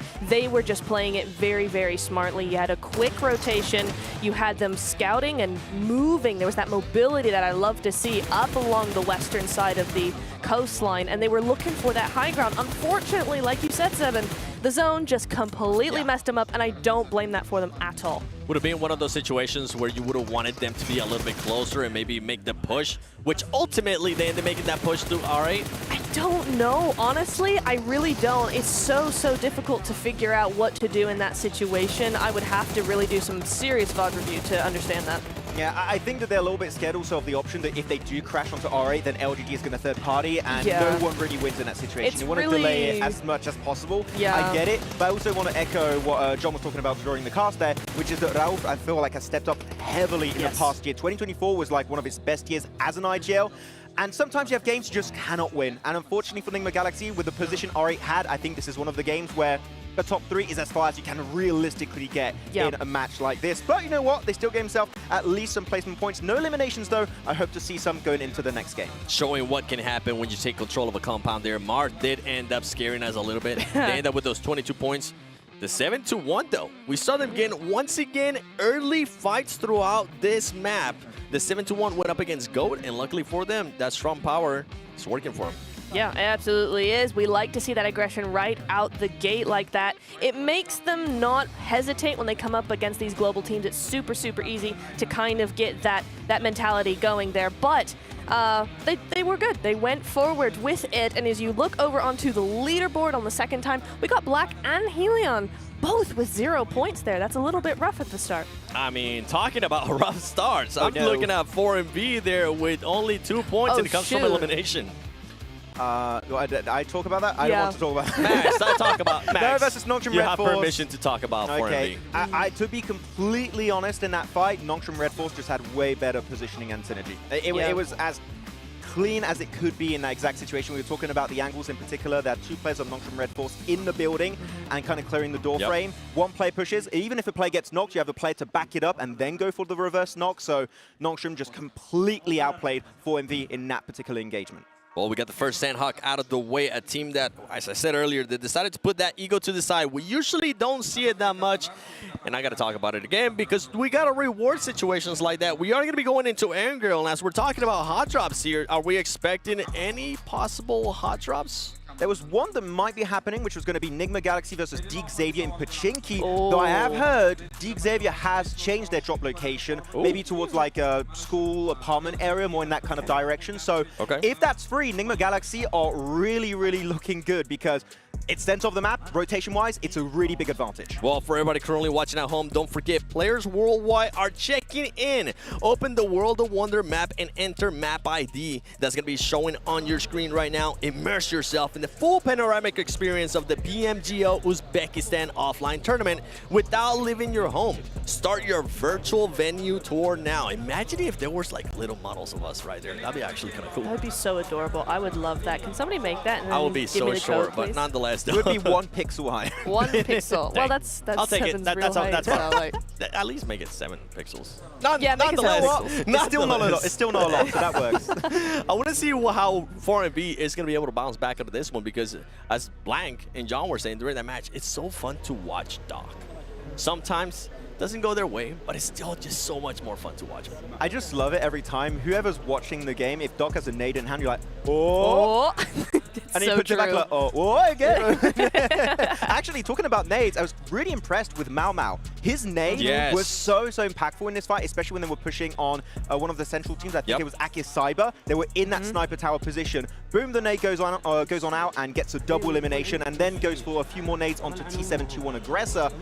Hey, maybe Chinese Doc right now? Like, he's been looking pretty crazy that first game. It's just 1 game, though. It is just 1 game, but looking forward to the other games. There is another great nader that's coming into this competition at this stage, and it is Peregrine from Dick Xavier. He is noted for his excellent nades, and so when you put that together with Doc and then with the other great nades that we've seen from the prelims and the Uzbekistan finals, it could be quite interesting for the next 2 days. Sadly for them, we weren't even get a chance to really see them throughout that match, right? They ended up with an early fight between themselves, DX and Regnum Karya. It didn't go their way, but it might be different here on this map. Yeah, it might absolutely be. We'll have to see. Maybe there's a little bit more room on Erangel for those nades to get a little farther, a little bouncier, you know. Maybe Sandhawk is just too cramped, Max. I actually have a really big new positive point I want to make about one of the Uzbekistan teams here. I want to talk about T721 Aggressors. Yes. Their scouting on northwestern Island Mountain was actually on point. They saw the big flow of teams coming from the southern side, understood, okay, that's a fight with those 5-6 teams we don't realistically want to get involved with. We're just going to enter into the northern side, go into Camp Alpha and just call it a day, and then just 1v4 Loxy, that was unfortunate for him to encounter that full squad. But we talked about them as a team always willing to fight, especially early game. Here, if the macro steps up and they can steal back up the fight, T721 Aggressor might have just significantly leveled up. That's going to be the main one, right, for this team. Can they continue on with those early fights, move on? We have to wait and find out as we're going to be jumping into Erangel with Blank and John Allen. Thank you very much, to the desk for that breakdown of the last match, but we're going over to the grassy pastures now. We will wrench it back into our control, and we will guide you through the first match on Erangel. Day 1 continues here for match number 2. Novo up to shooting range on the plane. Interesting approaches going to be happening on this map, indeed, over an Erangel. We'll see where everyone drops off, see if it's a bit more organized than we saw perhaps in the prelims and the qualifiers. I think Max brings up a great point about DXavier as well as Enigma Galaxy in Pachinki, because actually that has been a massive issue in the past where both teams was very unwilling to give it up. Now, I would say that the team that I most associate with Pachinki would be Enigma Galaxy.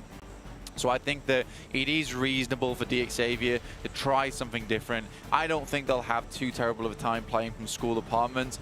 But again, you never know. It might be a case of another hot drop. Pachinki can be shared. It is awkward. But it doesn't look like that's the case here. Yeah, DXavier definitely breaking out to the northeast side there. You can see Enigma Galaxy headed to Pachinki. I've also seen Reject with a 3-1 split. You can see Duello on the northern side of that military island, whilst the rest of his team play on the south.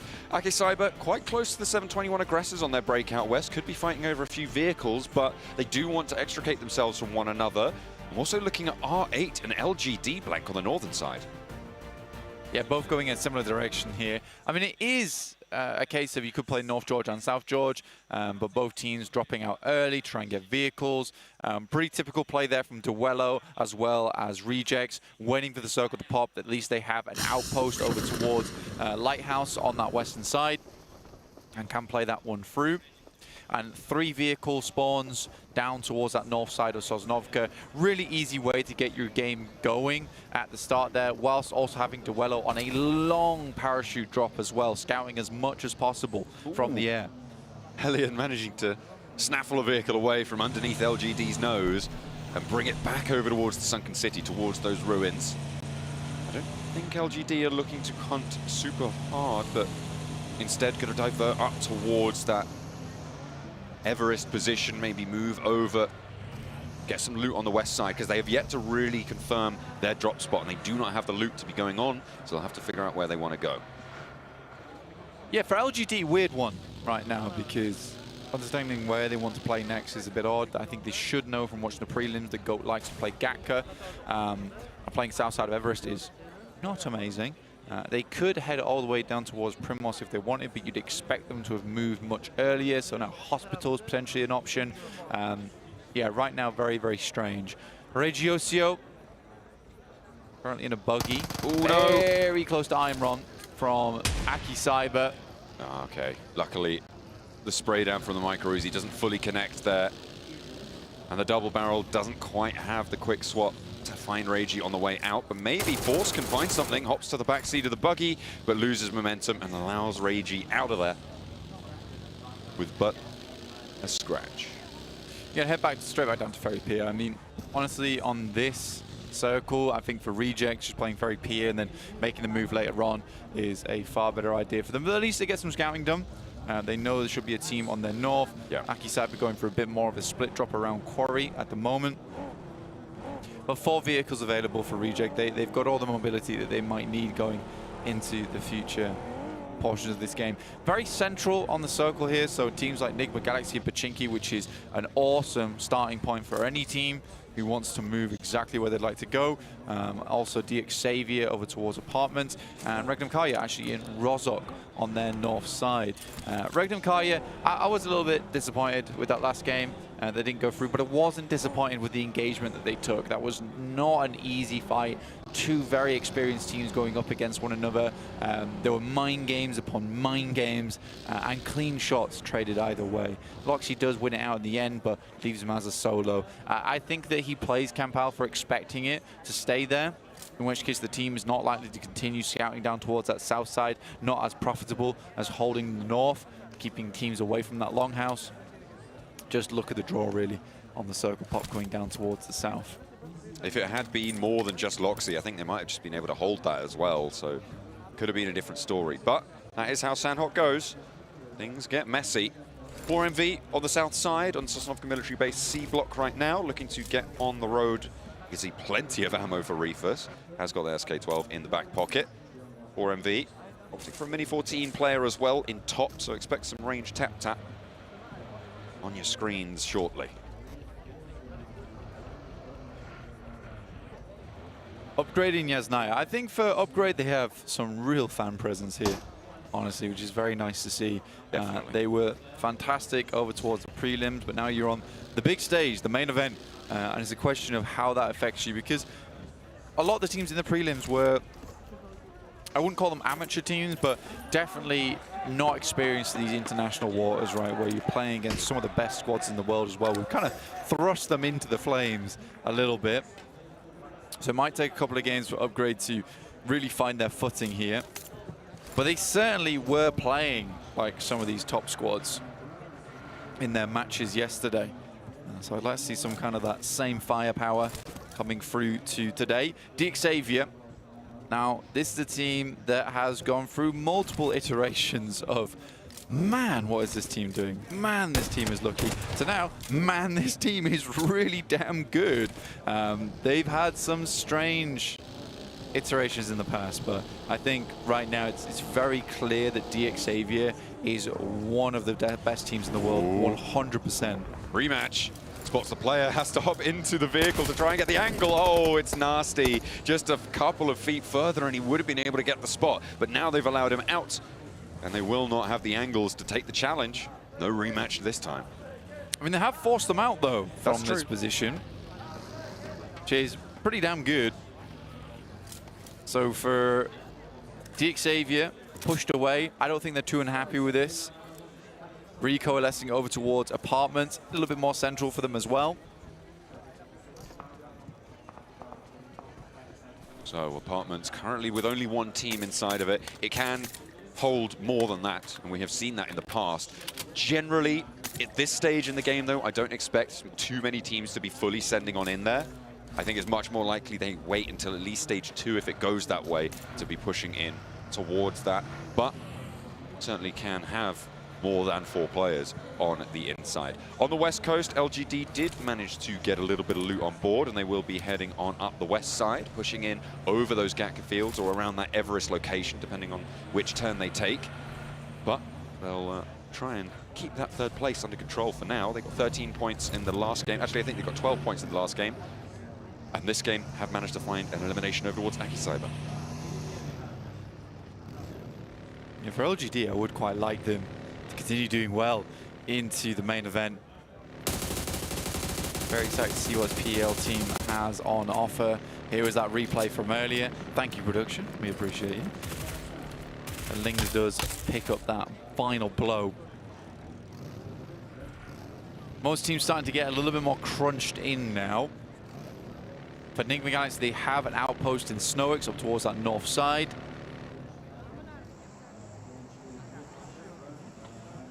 The only really teams that haven't moved all that much is probably the 721 Aggressors, who are playing down towards the south, who may come into contact with 4MV fairly soon. Now, Goat very happy with their small adjustment over towards the eastern side. That sits them very central here on the circle pop. 721 Aggressors with angles over towards 4MV. Doc in the smoke cloud billowing around him. There are off angles being established. Yonik getting a little bit bold with this one, actually, to go out to the north side and try and take that off angle against what is arguably one of the strongest teams in the lobby. And see if that's going to be effective. The 721 Aggressors wanting to push a little bit further north. On this rotating, Aggressor spots someone out in the field, trying to swap to the backseat of the buggy. A little bit too bold, and he ducks him down. Doc, though, is away, and Ziol in the driver's seat. Yeah, I love just poking and prodding happening in this match. Again, Smash rules do change things quite a bit because you don't want to fall behind all that much, because creating a buffer today is more than just giving yourself safety for tomorrow. It's putting yourself in a position where you could end tomorrow early, potentially. So teams desperate to continue on with that streak, and that's doubly now important for R8. Team who's looking for big success here in this main event with 22 points already accrued here. Getting a 2nd strong game here on Arangel, back-to-back from Samhawk. Ooh, that would be so lovely for them. Take a lot of the pressure off A little bit low on ammo for Aggressor. Going for these spray downs towards Aussie, though. I'm sure there's still ammo in the pockets of the rest of the team as well. Two teams nearby. Don't let the minimap fool you. They are a similar color, but 4MV sit right next to Black Esports on this rotate. Playing on the inside, and 4MV regrouping to their position. And Black Esports going to divert around it. Yeah, he's pretty awkward in terms of the terrain here. So much field down towards that south side. And with plenty of teams actually playing down towards Sosnovka and like a farm split across towards Ferry. Not split between farm and Ferry, but in terms of the teams spread across that southern coast. I get it. Yeah. I'm on board. So yeah, it's pretty cramped in. And in, like I said, barren fields. LGD rolling up the hill towards Duello. Lings leading the charge, spots one. Regiocio in the back lines here on the building. Will try and hold the line. Lings diverts around the edge of this building. And it's going to be the first knock going through for Mau Mau, but it's traded on Duello on the off angle. Mau Mau looking to move forwards, and Duello's the next to go. This guy's on a tear, but he's lined up. The 1-2 spray down. LGD have two players in the dirt right now. They have taken a little bit of retribution, and it is only two players active for reject on the refrag. Divine up the top of the hill, has a nade in hand, getting the cook on, and looking for Afu on the side of the monster truck. Launches it, worried about that push, and I think they're just going to disengage from this, Blank. Pulling back, he needs to get a tag on with this nade, right, to find a little bit of positioning, but in that moment, LGD's already got themselves a res there, and they are quickly getting themselves back up to full force, which is very, very good news for LGD. That initial rundown from Mau Mau into open straights. Dear, little kerfuffle there. Apollo getting flushed out, and Black Esports actually now on this western side could potentially be trying to third party this. That is how we were seeing them play repeatedly, Blank, going for these third parties, but LGD are regrouped. They have been able to find their feet again in this situation. Nades over the top, Molotov there, nades in hand for almost everybody in this scrap. You can see LGD establishing the line. Lings spotted, backed off the angle, needs to get a little bit of healing done, and Black Esports not yet to find the full opening. It could have been pretty huge there. But a very good disengage from LGD. Drop the Molotovs, drop the smokes down. Set themselves up for a little bit of success. And Black Esports, this is what they do, right? They come in, they try and find themselves a third party. And I think it often leaves them lost. For LGD, again, these teams at the upper echelons of PUBG Mobile Esports are very quick and are able to disengage. They won't just let you run you down. Enigma Galaxy on the hold. Will be able to pick up the point over towards Reiji, and Divine now wants the challenge as well, but it'll be good for Narvalo. Redox needs to hold it together, maybe not able to do so. Divine on a 1v2 push with the advantage on the health bar, but they're both shotgun wielding, which means that these pops can go either way. It is just a question of who's on the money. Fortunately though, Divine manages to find the first. Enigma Galaxy, they're now playing as 3. You're pretty unhappy with this one. If you are Enigma Galaxy. A big split for them right now. Divine's in the building with you. Redox heads towards that top floor. Aki Cybers made their way in over towards the storm drains. Imron currently playing on the outskirts of Pachinki. Good scouting position, but Enigma Galaxy's nowhere to be seen. Off in the distance, they were playing this 2-2 split. I think they were comfortable to hold the one, and Divine gets away with a sliver of HP on that initial knock and sends Redox packing. Losing Narvalo, not ideal.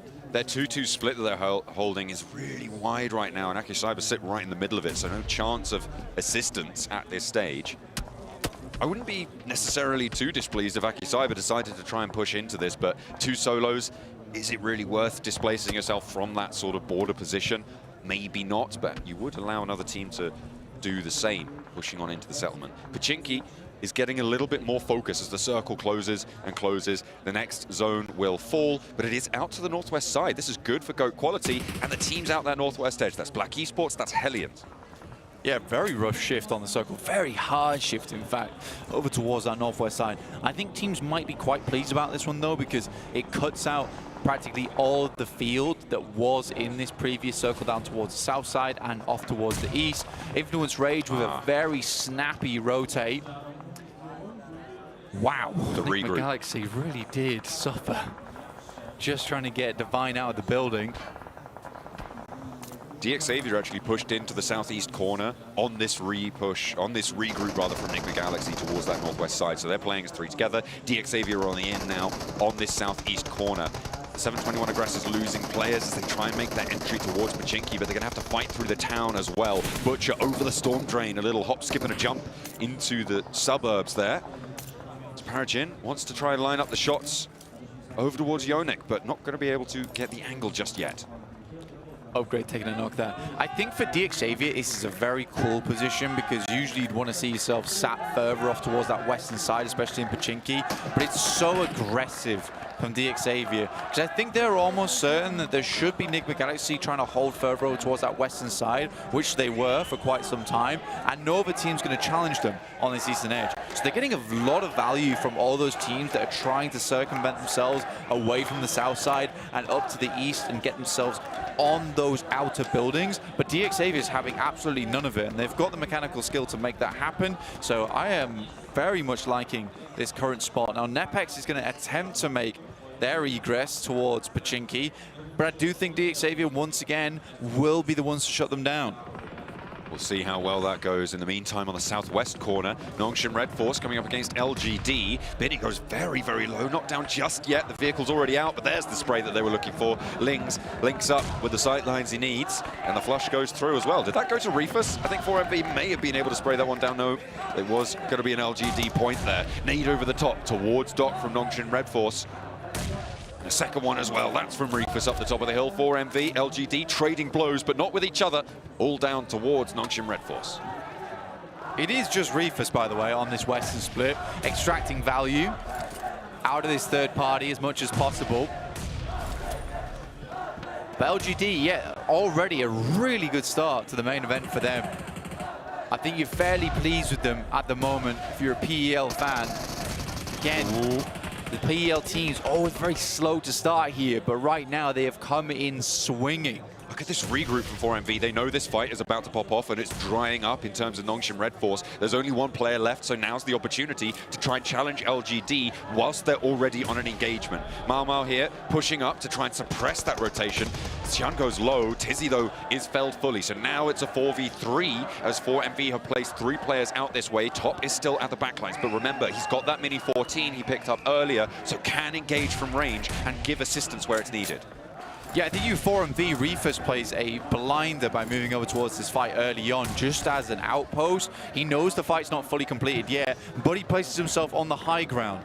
LGD's going to have to move up to them or swing far on the western side, but either way, that western side is very open too. So this has been a great play from 4MV. It's a little bit more staggered, a little bit more disciplined, which is what you like to see from 4MV, at least early into a tournament as well. You certainly do. Reefus, though, man of the moment. Looks for the challenge. Mao Mao wants the shotgun battle, but will be denied by the vehicle cover. Still yet to get this res onto Afu. Tian and Lings holding down on the low ground. Yol nade over onto Lings. That's a big opener. Maybe looking to put a second one down over towards the vehicles. No, it's going long over towards Mao Mao. Bursts on the tree short. Not going to be finding the damage they were looking for. Rez went through onto Afu, but in the meantime, look at Doc and Reefus. They have swelled over the top of this high ground. Yeah, for Reefus here, a lot of times the poor lad is overshadowed by Doc as well as Yol, but he has been working his socks off in this engagement, just pitching back and forth here to stop any movements from LGD, kind of shepherding them in to this awkward scenario. Now, LGD do now need to move over towards that western side. We have the field towards the center here. Enigma Galaxy, I wouldn't be opposed to playing Church at this point in time and getting a little bit of high ground control going for you. Redox currently forced over towards the Wizard Tower. Could be a bit of a dangerous push out getting up that hill with so much vision from that western side. Now, this is that snappy rotate I was talking about earlier, John. I really like this play from Influence Rage. They were all the way on that eastern side. They made a quick switch. It's a bit of a gamble, but not many teams play that warehouse in the first place. So Influence Rage is just like, we will go for it. We don't have any information, but it's likely to be free. What Rorinho for Hellions, the last player to stand for them, in their shadow of that warehouse. They have threat from Regnum Kaya. Meanwhile, over in Pochinki, teams are close by, neighbors at war with one another. DXavier looking to be that central piece of it. LGD, they've tried to get away from this fight with 4MV, but Zyol giving them hell from the top. And Black Esports put the pressure on from behind, and that is going to be knocked down and out for LGD. 4MV, the main beneficiaries, but Black Esports are here, and they could maybe even push up over this one. They're such an annoying team, I'll tell you that for nothing. The Mosquito Men. Yeah. Black Esports just constantly looking for third parties on the side of the map here.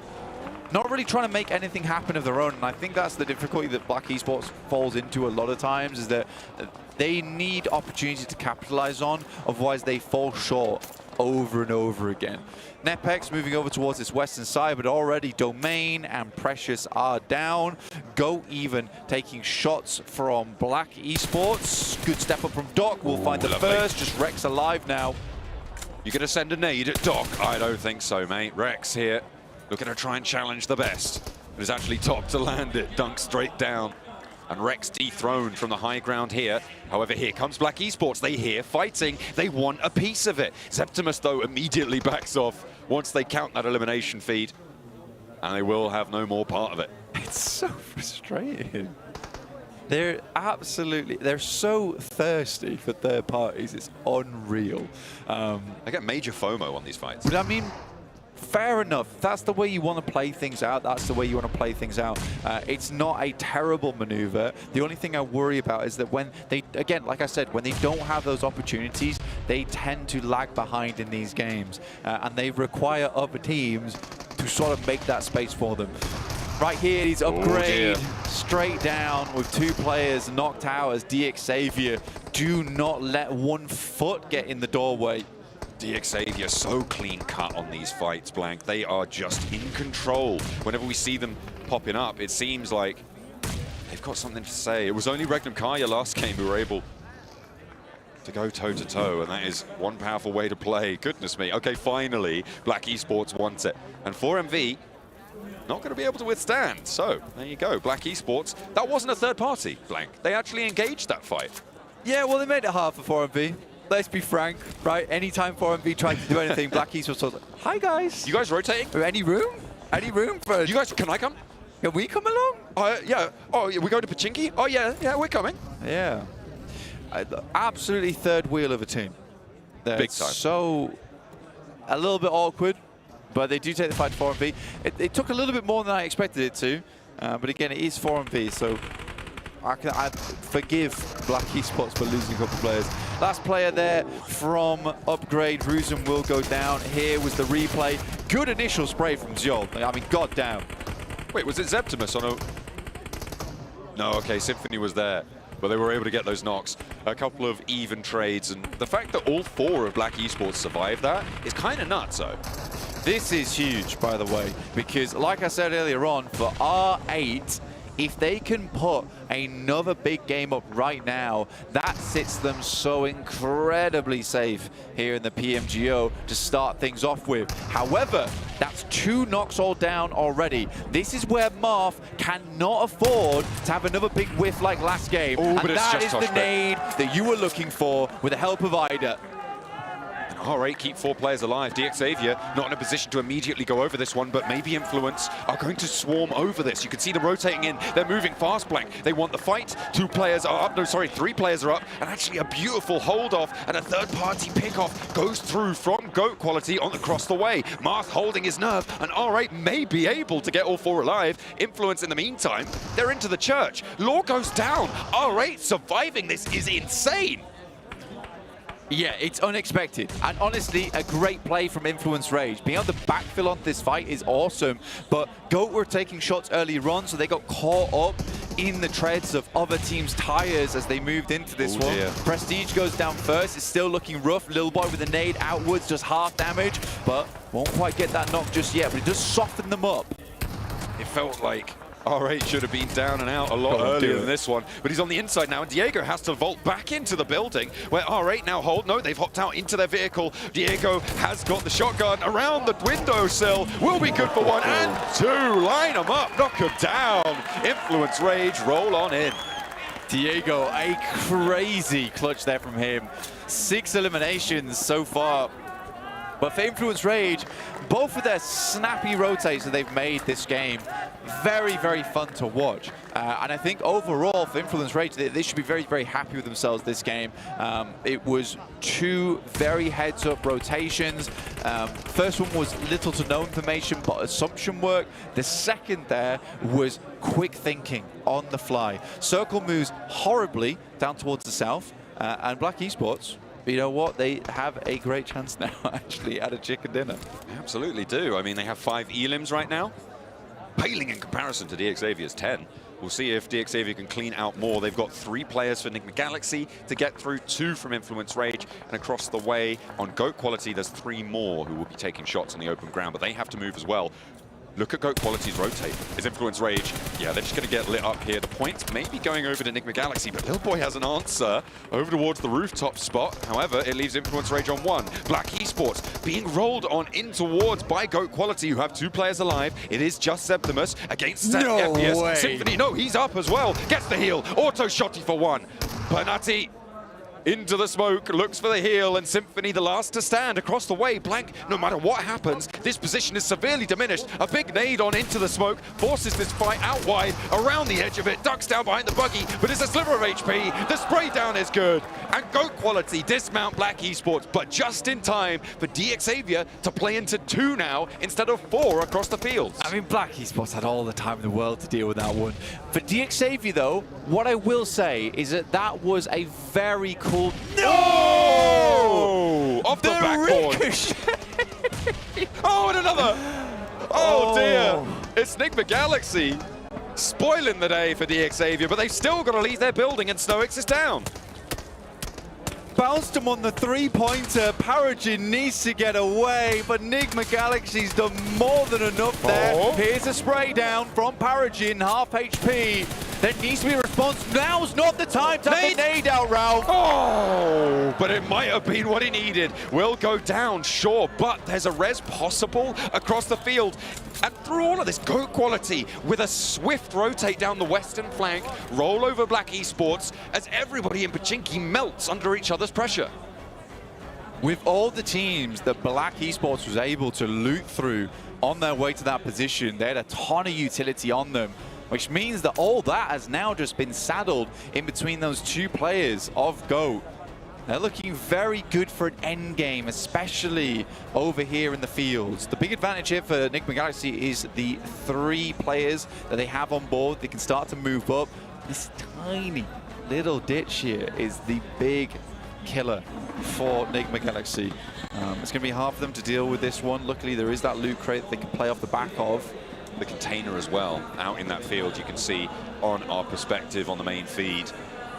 That blue container gives you a little bit of hard cover, but it's hay bales, it is that loot crate that you mentioned, it is that container, and maybe a little bit of terrain slope if you can find it. There's a couple of spots behind these pathways, but they're nadeable.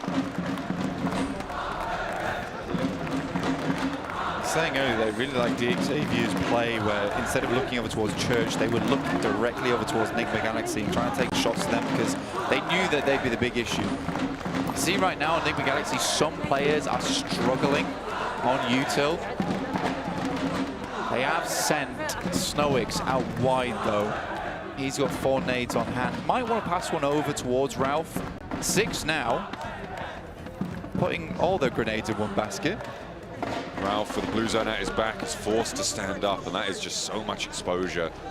The circle closes central here, Blank, and at the moment, GOAT Quality are further from the edge, which means that Enigma Galaxy will have to move first. You can see the circle pushing in now, smoke starting to be thrown out, and actually from GOAT Quality will be the ones to do so. Ralph can use that to crawl forwards. It's isolating his sight lines as much as it is GOAT Quality's. I'm not too sure about the decision to pop smokes here. Yeah, well, I mean, to be honest, for GOAT, there is literally nothing there to hide their silhouettes, right? That is true. That's the difficulty for them. Though Enigma Galaxy should be moving up these hay bales. Like, this is very, very slow from Enigma Galaxy.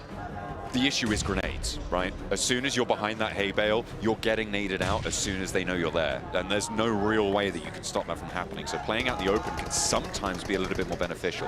You can see Snowix now starting to layer in these nades on a closer piece of the ground. A lot of ordnance actually invested here. You can see the Molotov on that breakout to the right for Ephius as the smoke starts to clear. And now those path ridge lines are starting to work in the favor of Enigma Galaxy. I don't get this, because there's a very obvious ditch where both GOAT are going to be playing, so why aren't Enigma Galaxy pushing further up towards these smokes to get those ones in? Finally, Ralph. they find their confidence, but took a damn while to happen. Little wiggle on the bouncer there, not going to quite find the knock, and actually the heal goes through almost immediately for GOAT quality. Ephius though spotted with Redox on the P90, benefiting from that great push forwards, and now Panetti pinched between the smoke and the blue zone will fall. It's Enigma Galaxy to keep it together. A little bit messy earlier on in the match, but they keep their nerve, they keep their cool. A swift kiss from Redox. I mean, they have that advantage from Pachinki, right? Because they got to play western side. Honestly, for DXJ, I was very, very impressed with them that game. Enigma Galaxy's nades over towards the Storm Drains were, to be honest, sublime, and that is very fair. But I do think I preferred the way DXavier played Pachinki over towards Enigma Galaxy. They just had that inherent advantage being on the western side there, that they could slowly push out. We'll say playing Wizard Tower for Redox was a real boon for the team. Later on, having a lot of information and being able to wrap out and being able to hold out on those teams that play Church. But yeah, it's really slow late game. But that is a second time in a row that they've got themselves into, I believe it was a top 3 or a top 5, and with this one taking the chicken dinner. So it is a successful start for Enigma Galaxy here. And what a nade into that Storm Drain as well, coming across the open ground to leave. If they hadn't have gotten that knock, if they hadn't had to be facing 3 players from DXavier, I think that could have been a different story. The rollout would have been pretty impossible, it's safe to say. So that nade play was impeccably timed. You can see Ralph with 6 elims, IGLing from the front flank. He's going headlong into this fight. Yeah, very good stuff from Ralph. I think, like you said earlier, Ralph has probably had one of the biggest improvements from a player that was an IGL, and that's really all anyone knew him for, that he was the guy at the back of the team that was pushing them forward, telling them where they needed to go. And I think he realized that he just couldn't be that guy anymore. He needed to step up and be an effective player on the team. And speaking of Ralph, we're going to head over to the stage with Barney talking to Ralph. Welcome back to the main stage. I've got Ralph here joining me from Enigma Galaxy, an impressive match. I've got a couple of questions I want to ask you. You know, throughout that game, you had Redox positioned across the road. Was it just to get a better angle or to just gather information for you? What was the method behind that? For Redox being on the sniper tower across the road, it was more of having an angle in case we get crashed, so he can shoot people from outside. So that was the play. Okay, so when the circle then pulls out of the city, and so basically drags you all out, what's the approach there? Because you have so many potential threats everywhere. How do you approach getting yourselves out of the city and into a better position? I mean, we were on the edge of the city, so we had a bit of an advantage. We just need to make sure to play it a bit slow and not play too aggressive, and just wait for everybody to come in and we eliminate them. You gathered a lot of information. It was really impressive there at the end. Now, I think that obviously you've been seeing a lot of people competing here on the main stage over the last few days. You've been gathering information. Like, how has that set you up for now being here and competing on the main stage? Do you feel like you're prepared? Do you feel like you're ready? I mean, it was good watching other teams, but it didn't really matter for us. We just prepared our own gameplay, and we're going to stick to it, and hopefully it works. Well, hopefully, I think it is working, Ralph. Congratulations. And by the way, you're the MVP of that match as well, so congratulations once again. Congratulations, Enigma Galaxy. And for now, we're going to head back to the analysts to break everything down before our next map of the day. A player that has been performing better and better over time. Raouf being able to bring it there with 6 eliminations. Something that I did enjoy that they talked about was Redox being across the street, because I felt like during, I think it was Circle 4, Max, if I'm not mistaken, that kind of made RA push away from a really good position. Yeah, I mean, RA is a completely different conversation we can almost talk about. But looking at Enigma Galaxy, not only, as Ralph just said, it gives them a really solid off angle in case maybe they get crashed or they're trying to leave the position to get some extra information, but also Nipturo, what it allows them to do is if the circle shifts up north, it gives an actual decent transition point. He's going to be the anchor point for the squad. Just in that case, of course, that ended up not being the case, but if it did, actually Redux would have maybe allowed them to make it even further in that game. Yeah, and that's what I've really liked from Nigma Galaxy's playstyle so far in this tournament. The last 2 games, they've been doing the exact same thing, right? Of course, they do land in Pachinki and Erangel, but still, they're playing it safe. They're playing it very smart. It's not hesitant, it's just cautious. They're just biding their time and waiting, and the results are very clear here. 6 eliminations, and I think I have to do the bell. Sorry, Kalaris. Ding, ding, ding, bell of 1,000 damage. There we go. Raouf coming in there with 6 elims on top of all that. So really, really nice work from him. Another player, too, being able to perform quite well. We're seeing on the screen, Diego. Diego was popping up at church.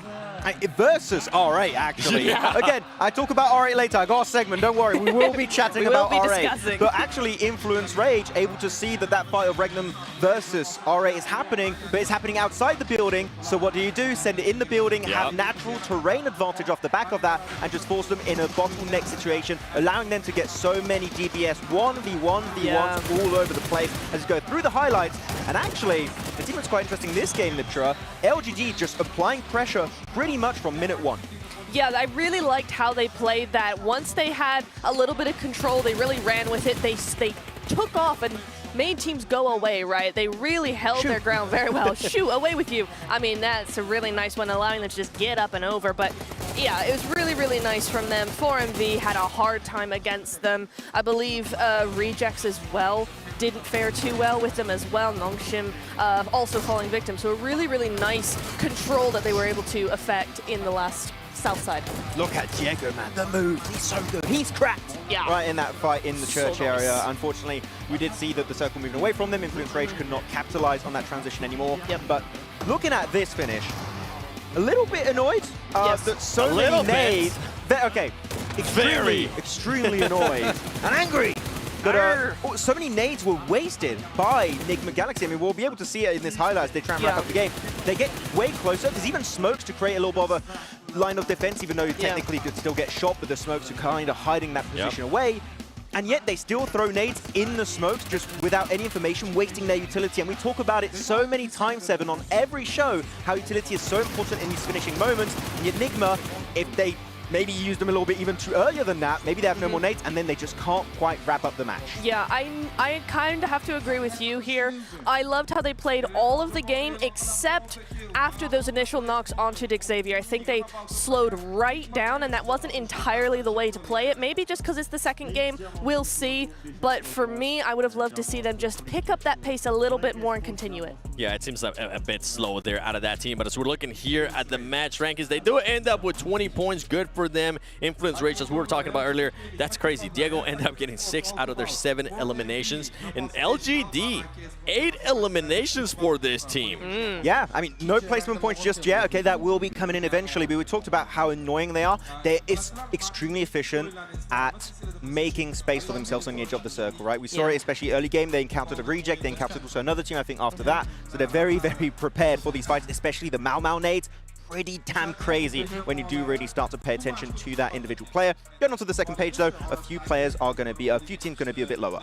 One of those teams I'm really looking at is actually Upgrade. That's the second game in a row with 0 elimination, or 0 points. Not even just elimination, 0 points on the board at all. And after yesterday's game, maybe this is just a replay of what we saw in the prelims, right? Day 1, nothing. Day 2, everything. We'll have to see. Well, after 2 matches, R8 is still maintaining their top spot with 28 points. Nigma Galaxy, after that win, I mean, you can just see them shoot up on that leaderboard. But one team I want to talk about that is barely there in 8th place, Black Esports.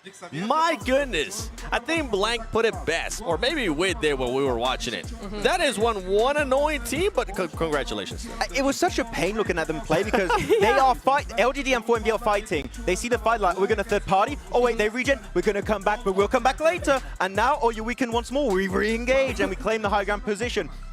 Okay, they're annoying, but they're annoyingly good. Yes, it's they're such a pain annoyingly because good. the You can't timing fault is on them. point. They claim the best position, and we talked about also, especially during the prelims, they are incredibly powerful when it comes to finding good entry points into the circle, taking the path of least resistance, and that is going to always reward you with a lot of placement points, which we've seen in the prelims.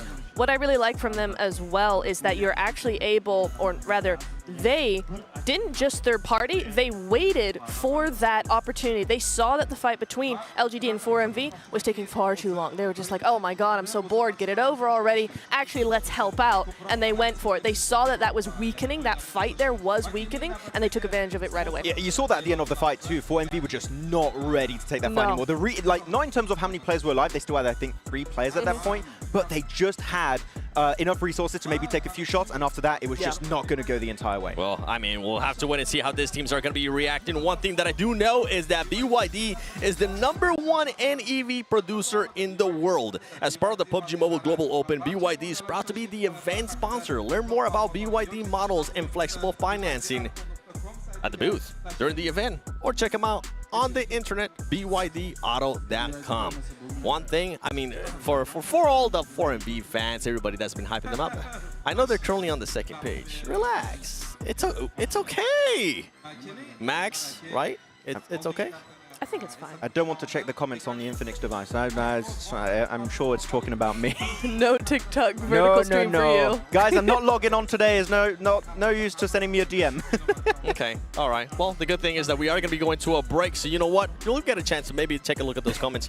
We'll be right back.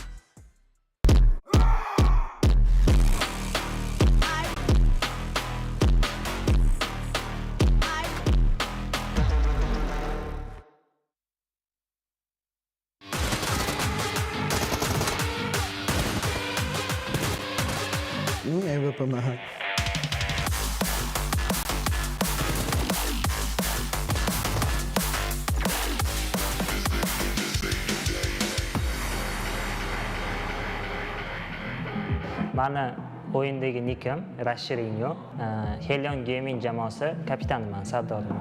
Salom, men ismim Habibullayev Azizbek. Helion jamoasida o'ynayman. Rolim flagger. My nickname is Falcon and my game role is a support. Men ismim Abdulloh. Men Helion Gaming jamoasi zamin o'yinchisiman. Hammaga assalomu alaykum. Mening nikim Graza, Helion Gaming igrokiman. Describe your journey from PMGO qualifiers to the main event of 2025 PMGO. Birinchi karta unchalik yaxshi bo'lmadi. Komandamiz birinchi o'yib qolib ketdi. Oxirgi o'rin turdi. Undan keyin bolalar bilan gaplashib, hammasini kelishib oldik. Bu yoqqa zo'r ketdi. Xursand bo'ldim, bolalar zo'r o'ynashdi. O'ziga yarasha hamma narsaning qiyinchiligi bo'ldi. Mana shu yergacha kelganimizcha PMGOlargacha harakat qildik, trenovka qildik, komanda bilan ishladik, hamma mehnat qildi. Bizni mana shu yergacha olib chiqqan oxirgi eng emotsiyali vaziyat o'sha oxirgi kartada bizdan bitta pas ketayotgan komanda bilan PTSimiz bir xil edi. O'sha oxirgi plus pointni hal qilish kerak edi. Bizning kepimiz Rashirinho o'sha komandani 1-2 clutch qildi. To есть ikkalasini o'ldirib, bizni mana shu PMCL slot plus PMGO'ni lanigacha olib kelishga hissasini qo'shdi katta. Qolgan igroklar ham hammasi yaxshi o'ziga yarasha harakat qildi. Talk about how the team was created and how the synergy between each guys fell into place. Helion Gaming jamoam 4 oy oldin tashkil topgan.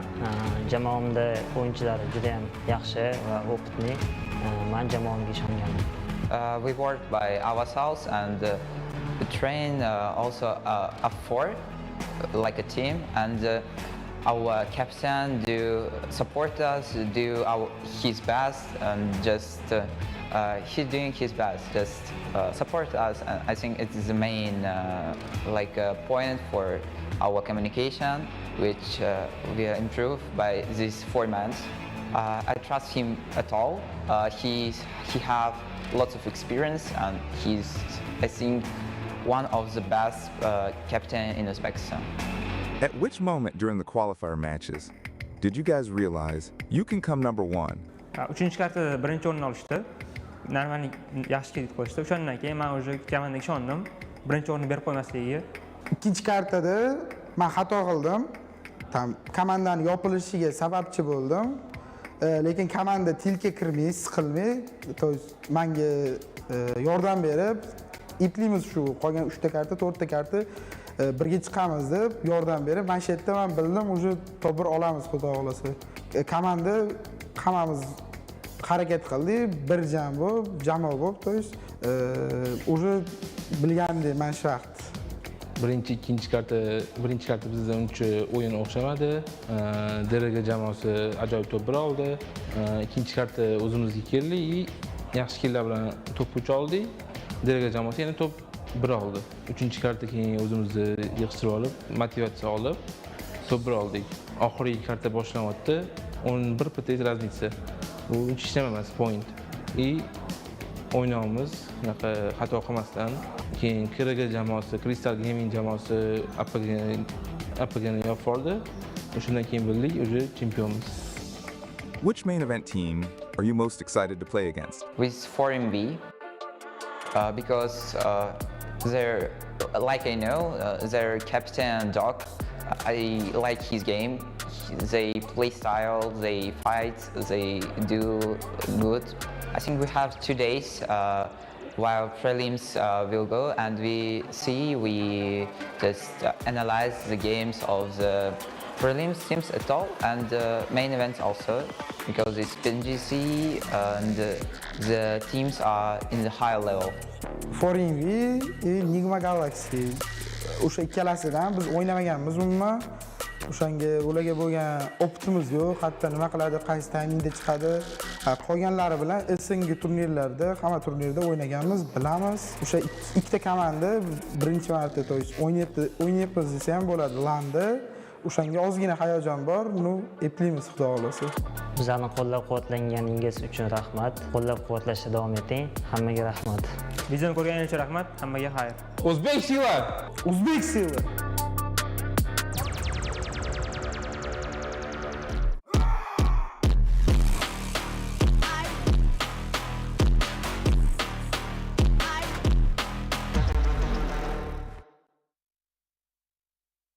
Okay. Oh, we look pretty good. Oh, sorry. We're back messing around here with the Infinix GT20 Pro. It is built for precision, pro-level speed, and seamless gameplay. Being able to bring players the ultimate edge. And also, this is the official gaming phone. Oh, it's built to outplay the rest. And one thing I'm really enjoying right now is, you guys gotta see this. The vertical stream on TikTok. It's got an emoji. It has emoji? If you give it likes, it has the PMGO logo, which is really, really cool. So if you guys haven't checked that out, make sure you definitely check it out. The new vertical streams, not only just on TikTok, but also on YouTube on PUBG Mobile Esports. And make sure you check out as well, while you're at it, the map stream, because everybody wanted to be analytical over there. Feel free to check that out. We are down now. 2 maps have gone by. Sandhawk, the first Erangel. We're going to be jumping into that second one. But I want to go back to something that you've been wanting to talk about for a bit there, Max. And it's going to be none other than R8. Because there was some questionable place and we couldn't really agree on it. Yeah, because just to set the stage, by the way, this game, R8 took control of Church, northwest of Pochinki. Pretty much phase 1 going into phase 2, so very early on they had one of the best positions in that circle. And afterwards you saw R8 actually leave that position, go to the northeastern side of Pochinki, and decide to play edge moving forward, which I don't know why, it might just be a playstyle thing here, Neptura. Yeah, I think it might be. Traditionally, we have seen R8 as an edge play team, so I do think it is something where they came right back and were more comfortable. Well, let's see if they're going to be reacting different here on the second Erangel, as John Allen and Blank are going to take it away. The plane path sits in the air once more as our 64 players take to the skies, soon to drop down, mostly to their demise, as we head into match number 3. Barring maximum 4, at least 1, players were making it through to the end of this match. Already we've had some amazing moments here in the PMGO main event. Match 3 though, almost a quarter way through this bad boy. So only 2 days, remember. Smash rules take effect tomorrow. So teams are trying to get towards 80 points. Once you reach 80 points, then 1 chicken dinner and it's all over at that point. So as soon as one team hits that moment tomorrow, it's going to get very dangerous for these other squads. Might want to even start holding them out. Seen that type of stuff happen before with Smash rules. It's a difficult set of strategies to unpack for these Smash rules. If you're just going for these chicken dinners, and teams come across you, if they get an Elim on you, they're going to know it's you, they're going to chase you down potentially, so you are the highest bounty in the lobby. The interesting thing happens when multiple teams break that 80-point barrier, because then what happens if it's a fight between two of those teams? Are they going to chase each other down? Are they going to potentially give the other team the opportunity to win if they roll into a poor fight or not? It's all a lot to think about, and these IGL calls are going to be really important in tomorrow's matches, but they need to build that foundation today, and when you do that, earn the points. Hot drop for R8. Not trying to build the points anymore for Ida, unfortunately, and it's LGD to be the beneficiary of the first blood to go down. Marth now being hounded by 3 as he drops out the window into the arms of Prestige. Mau needs to hold it, but cannot do so. Prestige with the backup perfectly timed. Afu wants to try it and will be able to find the shot that his teammates could not. Tian and Mau now in the backlines with only Afu protecting them against SK-Ton, who's charging forwards. Afu sending around the side, not looking for the reses here. Biding his time a little bit, goes to the pre-spray. Gonna wait this one out just a little bit. Afu, very dangerous moment. The switcheroo will get the knock and the flush. But Mau and Tian both bleeding out, and SK-Ton's on their side now. Oh, gets across. Doesn't take any damage for it. Reload. Last magazine into the UMP. Running dry on ammunition. Really going down to the wire. Has the swap, but is really thin on the ground. And SK-Ton is bleeding him dry of ammunition here. The supplies are not in. 6 rounds needed to spray on the corner. And has to swap to the pistol now. Afu pulling out all the stops. Everything and the kitchen sink thrown the way of SK-Ton. But he's given him the do-si-do. I wonder how much ammo SK-Ton has as well. As the pistol shots ring out. And that's got to be an indication that they're low. What is this? He doesn't have any either. Ring around the roses at the moment. Tommy Gun stacked up with 60. Good pre-fire and a stop there. Both players. Oh my goodness. Oh, sharing a single brain cell right now. Sharing a single magazine as well. Afu looking for a little bit of a bandage up. Has the pistol still. A little bit more ammo. Has an M16s from somewhere. Pulled that out of nowhere. And Afu, with 9 rounds left, in the back pocket, finds the 4th Elim, but there's only 1 player standing in South George. Dear me, that was a fight, wasn't it? Goodness me.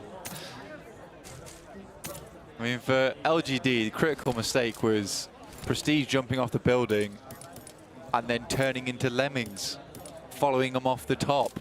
Not sure what that was all about. I think you could have easily just continued to play upstairs instead of all just jumping to your demise. Lings was down and gone at that point. There was no urgency on that fight at all, other than to follow up on a low player, but I think you could have reset that one quite easily, and it turns into a bit of tomfoolery at the end instead. I want to know how many different weapons those 2 players used in that final engagement. It felt like 17. Yeah, I think I'm over-exaggerating there, but that's what it felt like. There was a Tommy gun. Guess who's here to play on a third party, Blank? It's Black Esports. Yeah, they're going to rock it. They've got a good idea of what's going on over here as well. Is this a fight? Guys, are you fighting? Can we come? Look, it's Lord Cedric. Hi, can I come into the... Oh, we finished it. How did they know? They were on the north side. I think they rotated from North George, so they would have heard the shots. They knew his exact position, though. That's wild. I don't think he made footsteps. They would have seen crates around the building. I guess so. But they were on the other side of the building. Either way, they've got good ears. Give them that. 4MV, Reefus looking over towards Nepex. Domain gets in the vehicle. Stacked M4. Pretty good gun when it comes to taking sprays on moving targets. The plane path was fairly on the western side, so Circle popping over towards the east does open up a huge amount of space over towards the eastern edge of the map. So Prison, Milta Power, Lepovka, Mansion, all open. Those high ground positions that sit around Mansion 2 could be a possibility. This is honestly a game for upgrade to show us what they've got. Oh, Domain eats 1, eats 2. Reefus on the reload and can't connect. Domain back behind the buildings, giving him another opportunity, maybe. Spins out to the side and does manage to get away with his life intact. You know, if you're Reefus there, I think that at this level of play, you should be hitting that shot. He was driving directly at you. More like Griefus. Yeah, so that's one of those things where you'd really just have to track the driver's seat. So pretty wild there. We will be heading over to the desk very shortly for an interview with DXavia's coach. But in the meantime, we're just watching Reject rotate through. But let's head back over to the stage with Barney to get some insider info. Insider info. Welcome to the front of stage, where I'm now going to call it the pit. I've got Coach from DXavia with me. I've got Ger. Now, I've got to ask you first and foremost, your drop normally on Erangel is Pachinki, but you decided to give it up for these past few maps. I just want to know what the decision was to do that. Bình thường vị trí nhảy của mình ở map E là Pochinki, nhưng trận vừa rồi thì mình lại chuyển sang ở gần khu vực trường học. Thì cái lý do đằng sau cái quyết định đấy là gì ạ? Vì chúng tôi sẽ cân nhắc theo những cái vị trí mà trống thì vẫn sẽ chọn hơn là việc giao tranh ở một giải đấu lớn như này. So we will consider where's the empty space, not like the hot drop. We'll try to avoid it so we can get a little bit more safety. Yeah, that makes sense. Now, give us a little bit of insight into what your style is as a coach, because a lot of people are curious to know. Vậy thì cái phong cách huấn luyện của anh là như thế nào? Với đội tuyển của mình, kiểu mình sẽ kiểu cầm tay chỉ lối hay là mình sẽ giống theo kiểu là để cho player tự sức thoải mái? Đối với đội tuyển của chúng tôi thì sẽ ưu tiên cái việc là tất cả đều đưa ra những ý kiến riêng của mình và sau đó sẽ thảo luận với nhau và đưa ra phương án cuối cùng. So for our teams, we are like each own have like an opinion, and we'll like group up, and then we'll discuss it, and then we'll bring like a final decision for the whole team. I like that. A group decision. That's great. Ger, thank you so much for joining me in this interview. I really appreciate it. Best of luck to DXavia. But for now, let's head back into the action. A nice democratic decision-making process for DXavia as they are able to keep things in line. Right now, they're in 4th place, and with the top 2 teams in the lobby dismounted, they have a chance to push on up there. RA on 31 points, though, after this match, still in a very good spot. They are still over a 10-point average after this 3rd match finishes. That they are, looking very, very strong. And you keep up to date with all those statistics over on the new official vertical stream, which you can find over on YouTube as well as TikTok. We showed it off over the desk. It looks very beautiful. You tap on it. Huge. It's PMGO logos. We spent a lot of time on this bad boy. I love it. Make sure you check it out when you can. I'm very happy about it. Not as happy as the crowd as Ramses lands the nade onto Groza. The back line to the garage. Looks for another to try and find them on the run out. Can't quite connect, but there's an off angle coming on through. Ruzan does go down, though. That's going to be a drop shot. Go for the spray down, but Ramses is there. Ever watchful, ever waiting. DXavia swinging past this fight, might try and roll up on the ridge line. As Rorinho stands up, maybe for a spray down. Ruzan has been flushed away, but 3 players from Upgrade still remain. DXavia could pull short, try and surround this fight and corral the points into their pocket. Yeah, pretty important position as well. Clearing out 2 teams from this area would leave it very, very open for DXavia. Luckily for Upgrade, they are quick on the uptake here. They immediately back this one off. I think it's the smart idea to go for. Everyone's in vehicles. Everyone's getting out of the way. DXavia, funny that they would talk about that over on the stage, honestly, because I think, you know, that's a new leaf. That's a new leaf for DXavia. In the past, they were a very, very stubborn team when it came to hot drops. They refused to leave a lot. So, again, I do want to reiterate that they are one of the most improved teams over the years. Have really come into their own. And the nicest thing about them is that I think that as a team, they've also matured, because the fact they're able to listen to their coach about that, and not only listen, implement on top. That's a very important thing for a team to have, and it is what bases them towards the upper side of esports within PUBG Mobile. Here's the thing as well, Blank. Hot drops in this lobby specifically are all the more dangerous, because as soon as you take a fight, Black Esports also roll up on you. So it's a three-way engagement with a 3rd party. Yeah. So it's like doubly dangerous. It's not good. To be fair, the DXavia play very well. I mean, everyone has their individual roles and they play them very well within the team. So that's a team you would like to get 4 people towards the end game. And DXavia really does excel in those moments, except when you're getting bombarded by Enigma Galaxy over in the Storm Drains, which is very unfun. You hate to see it. You're a Vietnamese fan anyway. Nepex moving in from the south side, so team from Nepal making their rotate away from Sosnovka military base, getting past farm. Circle closes towards Potato Hill, keeps a lot of that hillside open ground available. And I think this is the difficulty for our prelim teams coming up against some of the best squads in the world here, purely because a lot of that sluggish start in their matches, inability to gain center quick enough, does come back to bite them now, because there was far more room to get towards center, towards stage 5, stage 6, where areas were left open. The scouting capabilities of some of these squads is incredible. Like Regnum Kaya, immediately from Rozhok, they spot a location, they head there. I mean, they had prior on it, so they go for it. Same with Enigma Galaxy, they had prior in Pachinki, they've already moved across. And DXavier had a long run, but they've already cut out upgrade from Yasnaya. So these are all very important things to consider. And I think it will be a great learning experience, definitely, for our prelim teams. I think the only one that I've been extremely impressed with so far in terms of movement and scouting capability is the 721. They're a team that has adapted instantaneously to this lobby, because I think they saw it, they were like, damn, this is going fast, so we need to speed up alongside them. I mean, we saw it right towards the end of the prelims, especially on that Sosnovka circle. They really changed and adapted in towards day 2, making fast, aggressive rotations. Let's hope they can keep that pace today. Currently, they sit in 6th place, 14 points on the board. Looking to chalk up a couple more on today's proceedings. They're currently right on the south side of this circle, looking to push up maybe a little bit further north, but there is a traffic jam. Akicyber and Hellions both sit in their way. I think for Hellion, we didn't talk about them too much, but we'll talk about them now, and we described them as a weirdly aggressive team. And the reason they could get away with a lot of the things that they did in qualifiers, because there was plenty more feeder teams over there, and because they were so much better than everyone else, that aggression and the ability to just cut through squads really allowed them to hit center very quickly, very often.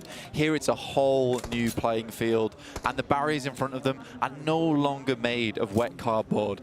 These are steel walls pushing your path, and you can't just break through them a lot of times. You're going to have to find areas where you can go around, some slits in the gaps of these steel fences, because that's what you need to squeeze through. You can't just be ramming face first into them anymore.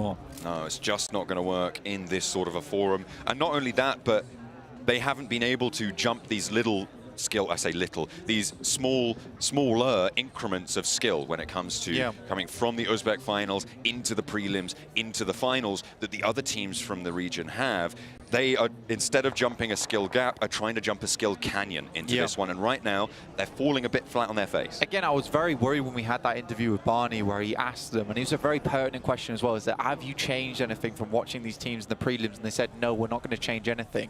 I think that was very telling at that part, because I think that if you were watching the prelims, you would realize very quickly that you need to be faster and you need to be more adaptable to finding gaps in the circle itself to get in.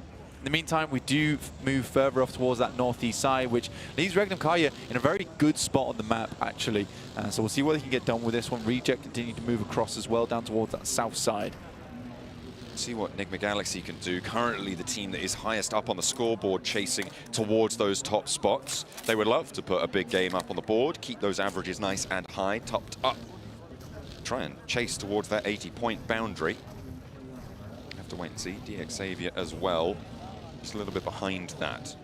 Goat Quality on this northwest side, I think they're in a very solid spot as well. Might have Black Esports to contend with, but that'll only happen if DXavier fight them first, because Black Esports only materialize when you're already in an engagement. Yeah, which you don't really want a lot of times. And it's always a fearful thing to have. So teams have slowed things down in that regard, and I think 4MV's been playing a much slower game. And also far on the eastern side, away from Black Esports as much as possible. They've learned their lesson. Akicyber here over on the west. They were fighting with Hellion for a while, and they didn't really move away from that one as soon as the circle popped. I think that the easiest rotational path in would be on that eastern side, because you know this is a western playing path. A lot of teams weren't able to get towards the east at the beginning, so most of the action is going to be sat on the west here, which is why you see 4MV move quite quickly to this eastern edge. Akisaiba moving in behind Black Esports, giving them a little bit of a hurry up, but they have to push in towards GOAT quality territory, and they've already lost a player to it. Aussie going down for Black Esports, but now Zvezda in for a challenge. Lord Cedric on the hillside, trying to keep it on lock.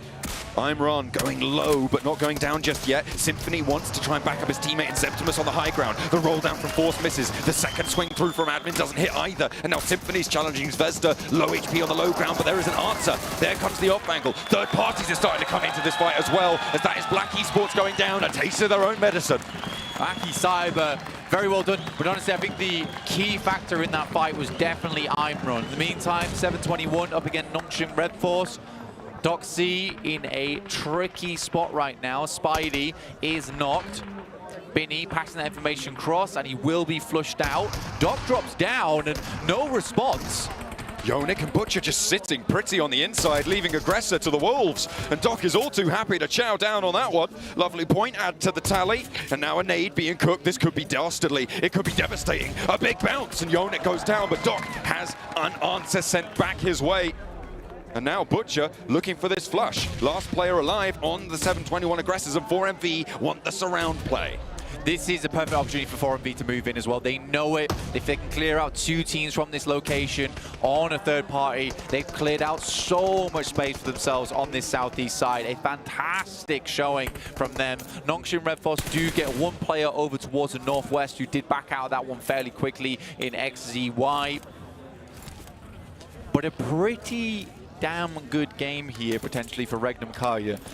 They have one of the only compounds left inside this circle other than GOAT. Unfortunately, it does pass away. Now, this is definitely an interesting circle coming up, because there is that ridge side that sits in the middle, but that's not going to be accessible until much later in the game. And I think that's realistically a position that starts getting played when there's only 3 teams left. It's quite hard to live in that location with so many eyes on it. So for Regnum Karya and GOAT, they have the main advantage of just having areas that they can sit in and not have to worry about getting shot at. Zol going down to the play zone is odd. I wonder if that's because a couple of shots came through from Nepex and then he got slightly tickled there by the blue zone itself. Yeah, it does seem that way. That feels like the most likely explanation. Zol not just going to be sitting in the blue. This northwest shift gives DX Savior the position on the north side. XZY a little bit happy about this, but this southwest edge is going to be deadly here for probably 2 to 3 of these teams trying to move on through, if not more than that. And Ziol does get flushed by the play zone. No point going across, but losing a player for 4MV. They're at the back of the queue on this southwest side if they want to try and sweep through that way. So maybe they're going to divert their attention elsewhere. In the meantime, Nepex, they're pushing further out to the west side. And Enigma Galaxy, who have been a bit trapped behind Reject for the time being, are going to have to face off this pressure. Rex with a nade over the top. Precious is there as well. That Molotov slowing them down a little bit, and across the road they go. It's a really, really quite tough circle here for a lot of teams. And if you're on that southwest side, I mean, that's where you're likely to push in if you started on the west side of the map anyway. But you can't push further over towards the north because there's sightlines coming through from GOAT here. So Enigma Galaxy, their life is so rough. Not only because they can't move over towards that north side, but because teams like 4MV, like Nepex, like Akisaiba, their only option is to pincer in down towards this south edge. Well, 4MV are almost certainly going to be picking up points here. You can see Snowick spotted, goes on through. Nepex going down and down and down here. Rex, I think the last to stand on the off angle. Reject just continuing to put pressure on. But 4MV are now kind of ahead of the curve for Reject here, and may be able to trap them against the blue zone. Akisaiba as well, feeling the heat of the blue zone pushing them as Reject lighten up the roll down as Enigma Galaxy fall first. Who will go down next? That's the question. Rex is still alive, last player, but straight into either Reject or 4MV. Really no good options here, but is he going to thread the needle on this one? No, certainly not. Divine's got his number. Yeah, Reject's actually it's a precarious spot, but it's a better spot than others because although it's out in the open, it is guarded from sightlines on that north side, and there's plenty of hard cover here that looks over out into open ground. So 4MV, again, kind of stuck. They don't really want to move further over towards that northeast side because luckily for Regnum Karya, they're still inside the circle. So one shot will go through over towards 4MV, and Reject is very happy to just lock this team out. A lot of the teams towards the top are starting to drop blank. GOAT quality in that west side position, though, with an opportunity to put the cat amongst the pigeons at the top three. It's Duello launching that Molotov over the top. Reject so far not really had a massive impact as defending champions. You'd hope they could have a little bit more. 4MV, their next test as they roll out and around into the blue, giving them the old carousel. Doc on the swivel, good for Duello. Looks to try and turn his attention now to the vehicle rolling away, but hits the deck for the heal. And there's a third party across the way coming through from GOAT Quality. They want more, though. Duello sends straight back in. The driver's left the vehicle, looks for the shutdown, or Doc falls next. However, Reject getting lit up leaves Apollo and Duello in the thick of it. Yeah, and I think likely to go down as well. Only Duello left remaining behind the tree, and there is an onslaught of fire. And I do want to talk about this because it's very, very important to go over. I love this from GOAT Quality. They had that compound on the north side. In many different aspects, they could have just sat up there for the next couple of minutes. Instead, they send two players down towards that south side to clear out the entirety of that southwest edge. They see an opportunity happening there, and they don't sit pretty. They continue to push in. And for GOAT Quality, it's the idea of taking advantage of not sitting around and being inactive, having an influence, having a presence inside of the lobby, because they were one of the key factors that made that south push so difficult. So very, very nice from GOAT Quality. Timely press down towards the south side, crunching teams in their maw. 6 teams now remain blank, and the southwest side is, as you say, cleared by GOAT Quality. North edge for DXavier, east side for Regnum Kaya. These are the strong points in the circle, and it's very likely that we're going to see these 3 teams battling it out for the first place position, as Influence Rage getting torn apart in the midst of it all. Akicyber have got Force as well on that hillside, but you imagine that GOAT Quality or DXavier are going to spot that out, and Force will be rolled down towards by Lamborghini. Has got the DBS. Oh, Lamborghini unaware of it. He might be able to get a point for his trouble. Akicyber finding one, and DXavier very unhappy with this one, sending a scout down towards that south side to take control of the ridge. Not happened. By all rights, Regnum Kaya should win this game, or it's a game that they desperately need to win. They've been given so many advantages here with their compound still on that eastern side. If they don't win this game, it looks very, very bad for them. Loxy even has an MG3. Ramses, though, just allowing him to spray down. Finally, they take him out, but that looked a little bit dangerous, a little worse for wear. Wild even gets taken down by 20% HP. They should be able to get that res, however, with the cover from the crate.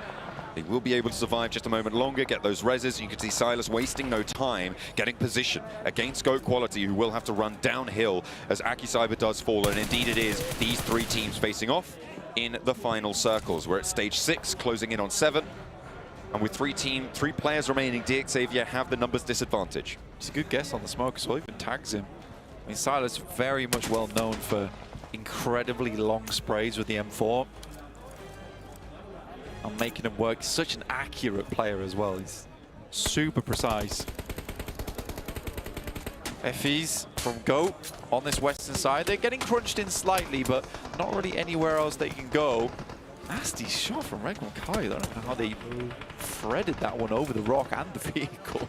I mean, fair enough. DXavier right now, the only ones in this circle, but on this ridgeline, if GOAT Quality get a lineup, or if they get rid of Regnum Kaya, they can really do some damage to the DXavier position. This is a good wrap. This is a good wrap from Silas. Moves over towards that northeast side. If they can start clearing DXavier from the north, it makes their game so much easier versus GOAT. Luckily, Effys is not letting up the pressure one tiny bit here. Some great shots from him. Silas goes incredibly low. A very, very good thing that he doesn't go down in that situation either, because he's the front man for the team on the north side. Yeah, Regnum Kaya complete that spin out and will have that line now to the east side of the circle. You can see Loxy anchoring behind the tree, has that vehicle cover as well. DXavier still holding this ridgeline, and GOAT Quality have it all to do in this scenario. They're the only team really to make their bid for this one, as the other 2 looking a little bit safer. DXavier don't want to fight Regnum Kaya right now because they know that they're suppressing GOAT Quality on this ridgeline. If they can just stay put, avoid the nades that will almost inevitably come from GOAT Quality down the hill, it's very likely that we're not going to see GOAT Quality make it further in this one. Yeah, if the circle edges even a little bit over towards the east here, Regnum Kaya should win because they have the high ground advantage looking down over towards DXAV. You need to move out towards that eastern side into open ground. Ego makes a bit of a crazy play, and AT steps up, but Regnum Kaya does not allow anything to go through. Very, very good refrag though from Varadic. Not sure how that happened. It's onto Silas as well, which is the worst member to go down here. That off angle on the north side, Silas was such an important position for them. Had so much control over this DXAvia position, and that opens up a lot more freedom for DXAvia to start to move, to start to frag, maybe tag onto Loxy, who you can see was getting sprayed at. Silas is flushed away, and now it's 3 players for DXAvia, 2 for GOAT quality, and 3 across the way for Regnum Kaya. DXAvia just need to survive this front versus GOAT. Paragin took the moment in his hands, moving over towards the eastern side, crossing that road nice and early. A full 3v3 now between Regnum Kaya and DXAvia. Loxy has to hit the deck behind the rock there. Currently Regnum have got the only position in the circle. DXAvia need to move a little bit further forwards. There are trees. There are small little bits of cover that they can try and play around. And Loxy with a smoke cannon. They're going to try and open up some cover for himself. Stay alive for just a moment longer. Yeah, that M79 is not going to buy him a huge amount of time, but they don't need a huge amount of time. Most of these locations that currently DXAvia is playing in terms of hard cover are outside the circle by a small fraction, but a small fraction is all it really takes at the end of the day. So for Regnum Kaya, they need to sit still on this one. I don't think so. They were going to roll down towards Paragin. They could get lit up here. Toshpik already tagged twice. And out the window with a shotgun. Hops down and Wild. With a wild swing out. Toshpik is refragged, but that takes another position away from DXAvia. I don't think Toshpik's getting back up here, but is this going to be enough to control the position seen by DXAvia across the way? What is he doing? He steps forward. That could have been disastrous. I mean, fair play to Regnum Kaya, because Wild does have a crazy spot right now. M79 immediately laying down that smoke, but it's that angle, right? For DXAvia, they have to come out from these spots. I think Paragin would have been that small point of contest which could have swung things favor in the side of DXAvia. Great shot from Wild.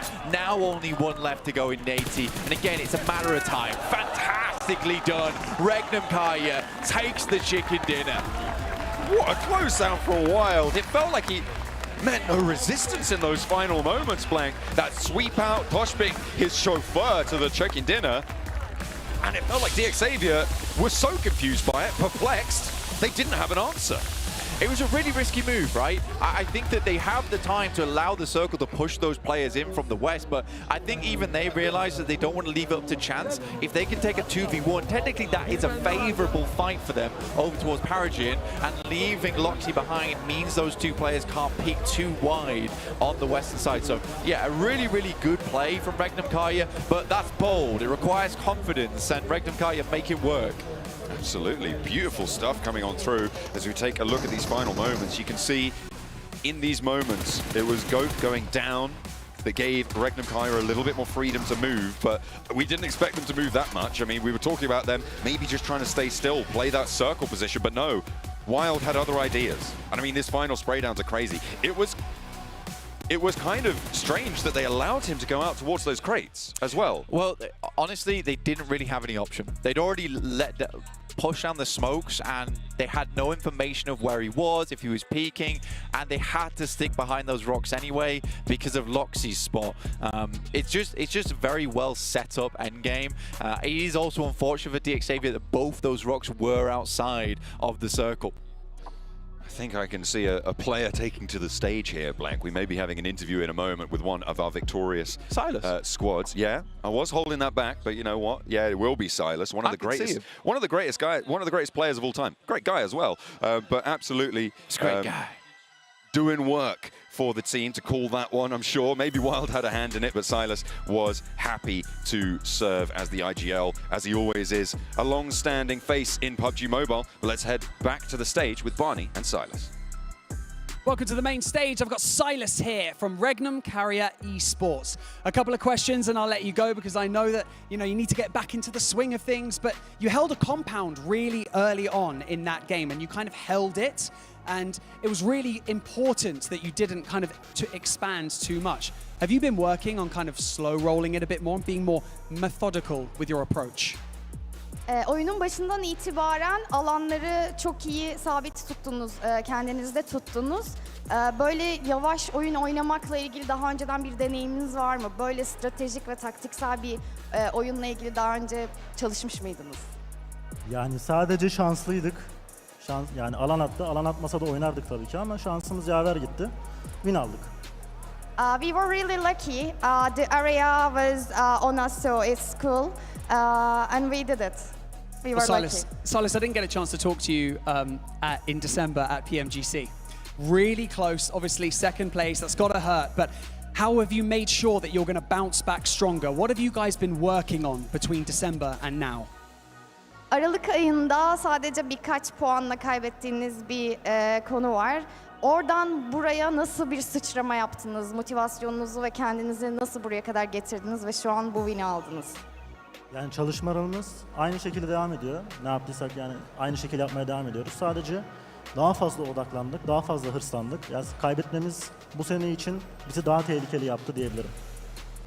We are studying, we are working on it, same, it doesn't change, but losing on December, it just made us much more dangerous. Much more dangerous, and I imagine much more hungry for the victory. Thank you so much for joining me in this interview. I really appreciate it, Silas. And we're going to head back over to the analysts to continue day one of our main event. Regnum Karia finally waking up here on day one of the main event. And for this team, I mean, we got to talk about it a little bit more, too, that we're talking about in regards to how much, you know, you hold a compound, you make sure you don't lose it, and if the circle goes your way, you usually win, Max. Yeah, I mean, I like the interview there because not like, oh, we were so smart, we knew the circle was going to go there. It's like, no, we got lucky. Like, come on, let's not mess around right now. But they played really well. One thing I do want to highlight, actually, by how they played it, despite them being in the compound, they were still kind of proactive here, Niptura. With Silas, he's a very proactive IGL, leaving that position a lot, getting information just to know what kind of threats could possibly come their way later on down in that match. And that alone gave them so much information that they know where teams are coming from to then set up that final fight for that 2-2 split. Yeah, absolutely. You know who else is super proactive on that team? It's Wild. That he's going to be our MVP for this game. Very nicely done there. And you're seeing those stats come up. And no, look, it's Force and Ramses next to each other. And what team is Ramses already? Ramses is on Upgrade. Yes, good. Yes. So you guys might not know what's going on because if you didn't watch TDM from yesterday, you need to go check it. Yeah, you do. It's very funny. But yeah, really nice damage from them. Really nice elims as well across the board. And some very, very similar time frames, some survival times that we got going on here, Max. Yeah, definitely a lot of teams able to reach the late game. I have to say, though, for every single team, not an easy terrain. Except for Regnum Karia, they were given like that compound. The terrain was just horrible. You're getting pushed downhill, going over roads. You got a few rocks and trees, but really not that many. Yeah. If you don't come in with a very strong game plan, and especially players to back up those play with off angles, you're just going to crumble apart. So a lot of teams, I think, understood we're not winning this game. We're just going to try and get a few scraps here and there. I will have to say, it was a little bit scary seeing Silas get eliminated there whenever he was trying to get that scouting done. Yeah, it really was, but I'm really glad that his teammates picked it right back up, right? I mean, they did a very, very good job. But yeah, I think it was really nice to see them use that pivot, eliminate that anchor of Peregrine, and actually continue that fight. I do like it because some IGLs I know I talked to said, I start to really IGL once I'm eliminated. It's just like, I can just look at all the POVs, it's kind of cool. It's like an RTS at that point, just controlling your troops around the battleground. But no, Silas was definitely trying to do as much as possible. Got taken out a bit early. It does happen, though. As we go through the highlights, I do know here, Niptura, that Akicyber kind of stole the mojo of another squad. They really did, and I love the adaptability coming in from Akicyber because they used Black's strategy against them, completely against them. It was really, really nice because they came in right behind Black as they were finishing up, as they were getting ready to actually get into zone. They were right there and going, no zone for you, we want it, please, let's have it. And they did a really, really good job with it. And actually, I'm happy you're talking about Akicyber. I want to highlight one player from Akicyber, which is Vesta. We've seen this guy being one of the top fraggers of the team, right? He's been doing amazingly well going into the prelim. But one thing I want to highlight is that he was involved in the direct confrontation versus Black, and he was behind a tree with a shotgun. does not get too overconfident. He waits for his teammates to roll over that ridge line, get the big off-angle advantage, and then he starts to commit and just clears the entirety of black. So Zvezda, really aggressive, but not overstepping his welcome when time requires it. Regnum Karya there with the 16 points. One team that I actually thought was going to end up taking it, it's not the X. I thought it was going to be GOAT Neptura. So did I. I think that was definitely one of our favorites to go in. I really liked how they played everything. They had a really, really nice push into rejects, I think it was. Yeah, and Cyber too, yeah, and them too, right. Because GOAT couldn't actually push into that new zone because of that off angle, because of the south side. It was very, very busy. So what they ended up doing is waiting, timing that third party really nicely, got rid of rejects super easily, and then they had both the high ground and room to actually push. One thing that's very important, as I talked about already, the circle, this kind of terrain was very, very rough for all of these teams. One big advantage can get is high ground, which is actually what GOAT understood from the get-go. Leave the compound, roll down the hilltops. From that off angle from the high ground, they start just obliterating all the teams, such as Reject and Akisaiba, as you mentioned, and get himself a really, really solid game. Actually, because of that, we do see some actually pretty decent shifts happening over here, and R8 still standing strong, but DX jumping up in second place. I'm actually surprised to see R8 being still in first place, because R8 and LGD, they got eliminated fairly on. And this is something that we're going to have to keep a close eye on, because it is only going to be 2 days. Anything can happen. Some of these teams at the top, they might want to try think about possibly creating some buffer for themselves. Yeah, I absolutely agree with that. I think certainly teams like Nigma Galaxy, for instance, who have had a really, really good day so far, might want to start thinking about, now we're kind of halfway through the first day, thinking about stepping it up just a little bit, continuing that gap, creating that gap, and getting it to where they need to be, because you never know how day 2 is going to go. And for some other teams like Reject, upgrade. This isn't the prelims anymore. You're not going to be able to take off day 1 and hope that you make a huge comeback on day 2.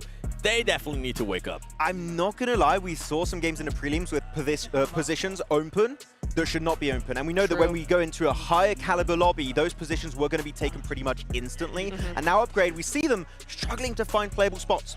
Yeah. They're a lot of the time on the edge, which we know when you're an aggressive team like Upgrade, you want to try and play center, get involved in the conversation pretty damn early. They just can't do so. Yeah. And to adapt on a 2-day tournament like this against this kind of lobby is really tough, Neptura. Yeah, it is. And especially when you consider, as you said, right, that Upgrade are a very central team. Time and time again, we see them go straight to that center. And when there's no space, to the edge you go. And when you're not an edge team, to the lobby you go. So it's been a very, very difficult day for them so far. And Max, during that engagement between 4 and B, actually before they even engaged, you were talking about how 4 and B could possibly wrap around, but the biggest worry was that they were going to end up having to fight and end up getting their party, and that's ultimately what happened. There were so many teams down there. I'm looking right now at the map feed. We had ourselves like Nigma Galaxy, Helion, Akisaiba, T721, Aggressors, you had NepX2, Nocturne Redford, like just so many squadrons to the southern side. Though there was actually one advantage for them 7 here, which is they were actually involved in the fights, but they were outside pretty much from the engagement. They were over to the east, and there were no teams further east than them, which means if they want to apply pressure, if they want to fight, they can do it without any teams fighting them from the backside. So that was kind of an advantage, but still when you fight 1, 2, 3 teams in a row here, Yeah. Nep, you're just going to start losing players eventually. It's gonna happen. The other thing I really liked, though, is Dick Xavier, able to have that anchor spot of Peregrine, right? He did a really, really good job of controlling that area, and you saw just how vital his position was when Regnum Karya were actually able to take him out, and then it was just game over from there, because as central as that ridge was, 7, it was very, very open, and they needed Peregrine in that spot. I did enjoy that massive split that DX had at one point. That was favorable. And then whenever Silas did end up getting knocked, I was like, okay, DX, do your thing. Yeah. You might be able to do something here, but for everybody currently watching at home, don't forget that players worldwide are checking in on the... I mean, just check out the map. The WoW map, because you're going to be able to enter the map ID that's going to end up appearing on your screen. And before it appears, oh, okay, they beat me to it. 12-12-35-03. Immerse yourself in the full panoramic experience of the PMGO Uzbekistan Offline Tournament without leaving your home. Start your virtual venue for now, because the tour, I mean, the area, I think this might be one of my favorite stages. Absolutely. I totally agree with that. I've been watching PUBG for a long time. This is very cool. I love the colors. I love the setup. I love these big screens we got on either side. Very immersive. Yeah, giving the access and information in regards to players too. I absolutely exactly. love it too. Going into this final, Erangel, Any teams that you guys might be thinking of surprising us? Surprising us, you know what? Dick Xavier. They got that second place. I think they could do some cool stuff. I'm going to say LGD. We didn't get placement points on the first game. Decent fight earlier, but they still get engaged by Black. I don't want to see an early game from the side of LGD. If they do so, we could maybe see at least a podium finish.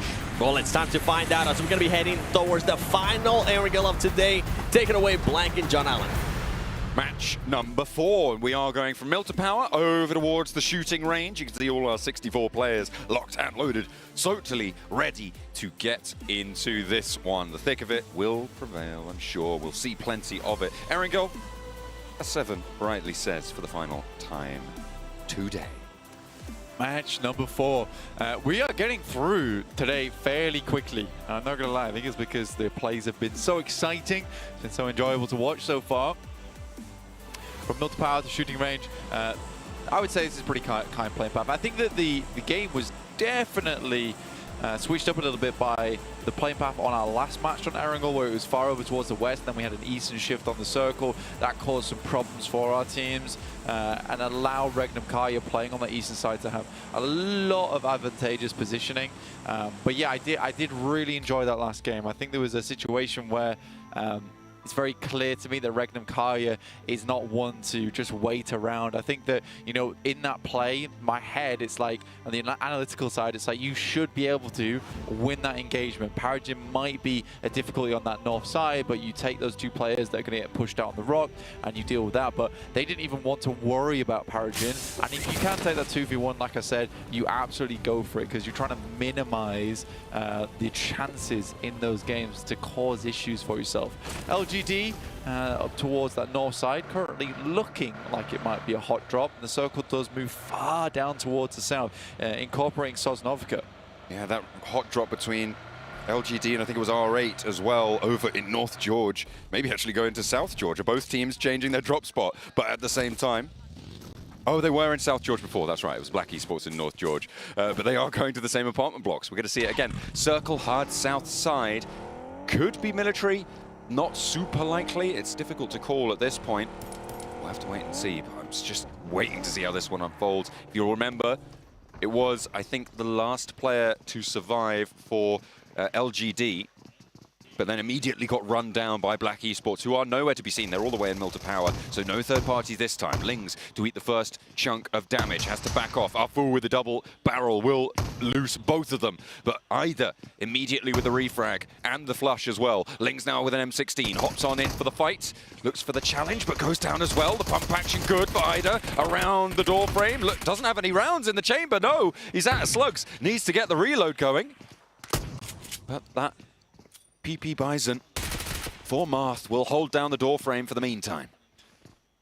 It's 2 players now for LGD. Good nade from Tian. Leaves us in a 2v2. Come on, don't tell me we're in another situation where we'll be a solo survivor coming out from South George. North George is open as well right now, which must be very frustrating for both teams. Marth attempts to get one, but Prestige is now down. A solo left remaining. A lot of damage done, though, both ways and through the middle of it. Oh, that was a revolver shot down. Coming on through from Tian. You love to see it. Closing him down, Wild West style. For both RA and LGD, this is getting a little bit tiresome for both teams, I imagine. For LGD, it must be even more frustrating considering this is one of the best starts to an international tournament for a PL team there's been in quite some time. Like I said before, it's usually day 2 where PL teams start to stand up, and I think LGD should be proud of themselves, but this is really ruining their chances. Same for R8, who are currently on the top of the leaderboard. Both teams don't want to be doing this going forward. It's 50% of your matches playing on Erangel, right? Yeah. And you're guaranteed to at least take a lot of damage in this early game, right? You're dropping on another highly skilled team. Sure, you may have that 1 in 5, 1 in 6 scenario where you aren't losing any players, but more likely than not, you're going to lose something. And it severely limits your point scoring ability, and you could just go down flat on your face right at the start as well. Because R8 walk away from this game 2 points. They've been over that 30-point mark now, I think, for 2 matches running. For R8, it is silly business. For what was such a great beginning to the game with some good macro throughout the others to come into Erangel and just have a poor back-to-back match purely because of hot drops. Very frustrating. Luckily for both teams, they still sit in the top 5, but that could very quickly change towards the end of the day. But this is making the Smash rules, I'd say, a little bit more difficult. Yeah, a little bit harder to achieve, yeah. You're right. It's going to put it a little bit further out of reach. We're now into match 4. If the top of the tables is at 30 points at this stage, it's very unlikely that we're going to see 80 points until maybe looking in towards, I mean, 3rd match tomorrow, if things keep going the way they are. But then again, we can load up the points from the bottom of the tables as well. Maybe NepX get 27 million points in this game and are able to pull it out the bag tomorrow. We are going to see what they can do, but Nongshim Red Force going to be denied an opportunity to do anything more, certainly for one of their players. The 27 Aggressor, who have lost one of their own, are going to be looking to try and pull things back into control. 721 Aggressor. They lost a player early to Nongshim Red Force, actually. I think it was the first elimination inside the lobby, which is slightly unfortunate. I think it was a scuffle over vehicles too, which is always going to be the case, especially when you've got two teams playing very close around farm. I think I'm very curious about the fact that we have 3 teams down towards Sosnovka trying to set themselves up early. I mean, if it's area to play, you go for it. I mean, 4MV is one of those 3 teams, but they are actually split 2 and 2. Lighthouse to military base. A very, very wide split. They will at least have info on teams rolling on in. But they might have a little bit of a diminished capability to take the fight if a team looks to roll up to that Lighthouse position. Yeah, for 4MV, I think that they're more solidifying over towards Lighthouse at the moment, as opposed to sticking around on Sosnovka. You still got around about a minute 40 to go before that circle does close and we see stage 2. Correct. So a lot of teams are just kind of hunkering down. Oh, that's little boy. It doesn't complete the spray. It just makes me laugh that NepX has done the same thing 2 games running.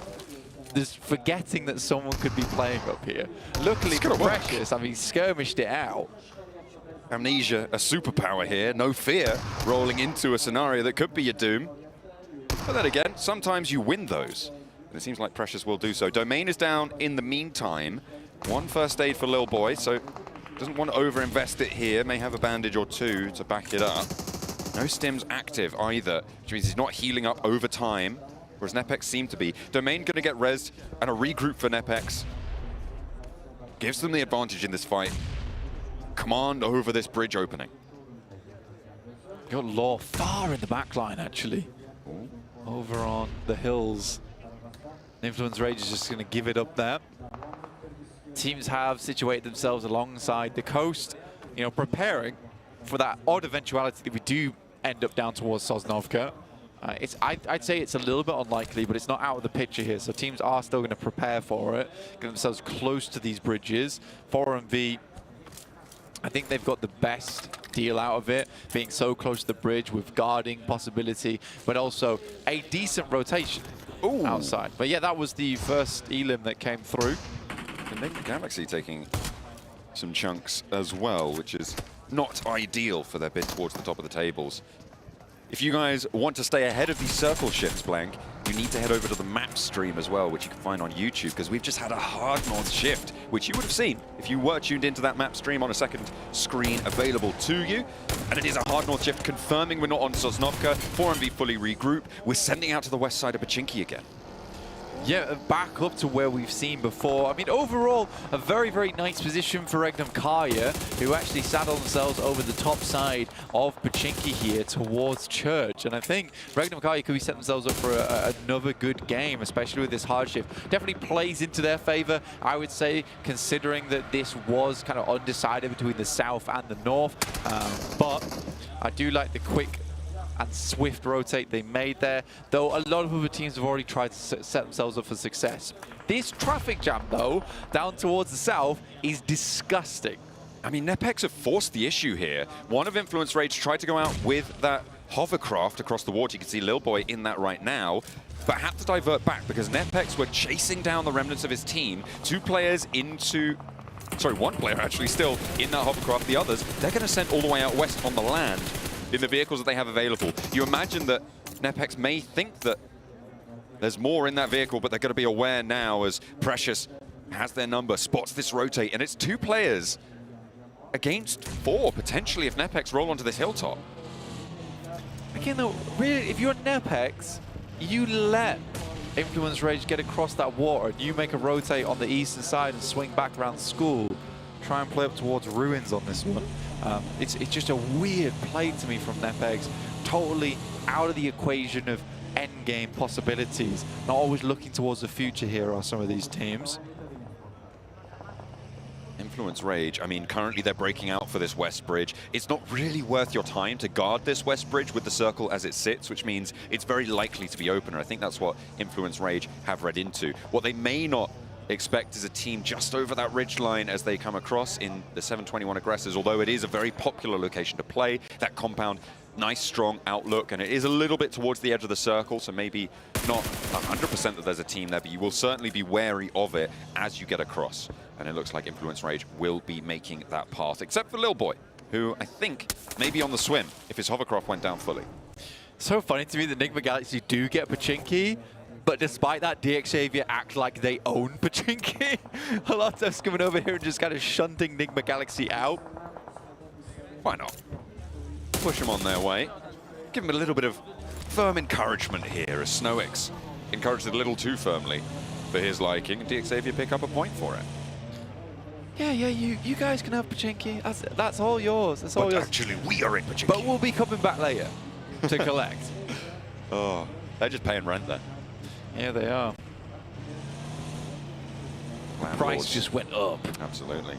By 2 knocks. You know, in this economy, you're not staying in Pachinki for free, my friend. That's a point. Thank you very much. Shift over to Gatka, though. That's pretty on the grim, west side. actually. It is pretty grim. It's going to force a lot of teams to enter those hills to the west of Pachinki. Those open fields create this north-south dichotomy of rotational paths that you need to choose from. That can be a tricky business. Reject, though, on the north side, you can see they are making the early break over towards the north side of Chopsticks. It seems like that could be a pretty prescient decision. Yeah, I mean, there is like the buildings that sit to the side of Chopsticks as well, which could be very, very nice to hold on to.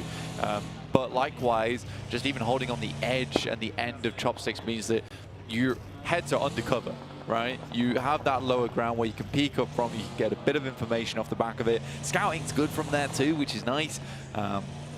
We'll see how teams play around this one, because again, it is that scenario of so many of our squads are all coming in from one direction, and you're waiting for teams to get the idea of starting to wide swing some of these circles. I'd like to see that a little bit more. On our screens, though, it is Hellion, as well as Aki Cyber. Zvezda's down. Last player for Aki Cyber on the top floor. I'm Ron with a nade on the bounce off the staircase and actually finds the flush onto Falcon.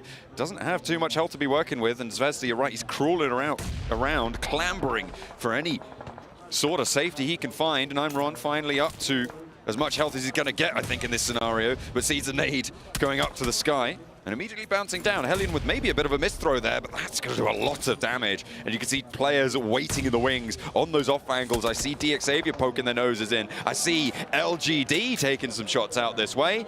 And down go Aki Cyber. It's a nice shot coming through from Tian. Long distance, waiting for him to post up in that backside building. But for LGD, I mean, they rotated down from South George. They picked up this compound. It's a nice spot to play for them. They're extremely central, in slight danger of being crashed towards that late game. But again, that is going to be late game by the time that happens. And with how difficult this circle is to play a lot of times, you're going to be losing players left, right, and center. So we'll see how much value LGD can extract from this match. Yeah, Nepex just, they took way too much time, man. They didn't allow Influence Rage to get away as soon as they would have liked, and you're right, they paid the price. Slow on that rotate, and out another of their players goes. Upgrade trying to move on the southwest edge, but there's so many teams on the south side. In the meantime, Nongshim Red Force and Black Esports at loggerheads. 2 players alive for Black Esports. There's a player just behind where our camera perspective sits right now, but Tizzy's on the inside with Zeptimus. Takes him very, very low. There's a nade bobbling around, but that's a 3rd player to fall down, and I think the off angle coming through from Nongshim Red Force actually finds the last player from Black Esports. They go down, and Doc, the only casualty for Nongshim Red Force. Yeah, well played. Well played to Nongshim Red Force there. Get rid of Black Esports. There is a position on that northeast side that teams could take. Paragon's currently sending far over towards the northern edge, though. And he has scouted it. Okay. And he's calling back that it's free, so DXAV can take a quick and speedy rotate up towards that location. Regnum Karya, a little bit clueless there. Drop the ball. Yeah, they've just let that one go through, and they're not even taking shots here. Again, it is on the outer edge, so for DXAV, perhaps this is more just of a position that they can hold on to, but I would have thought that Regnum Karya would have at least taken some shots.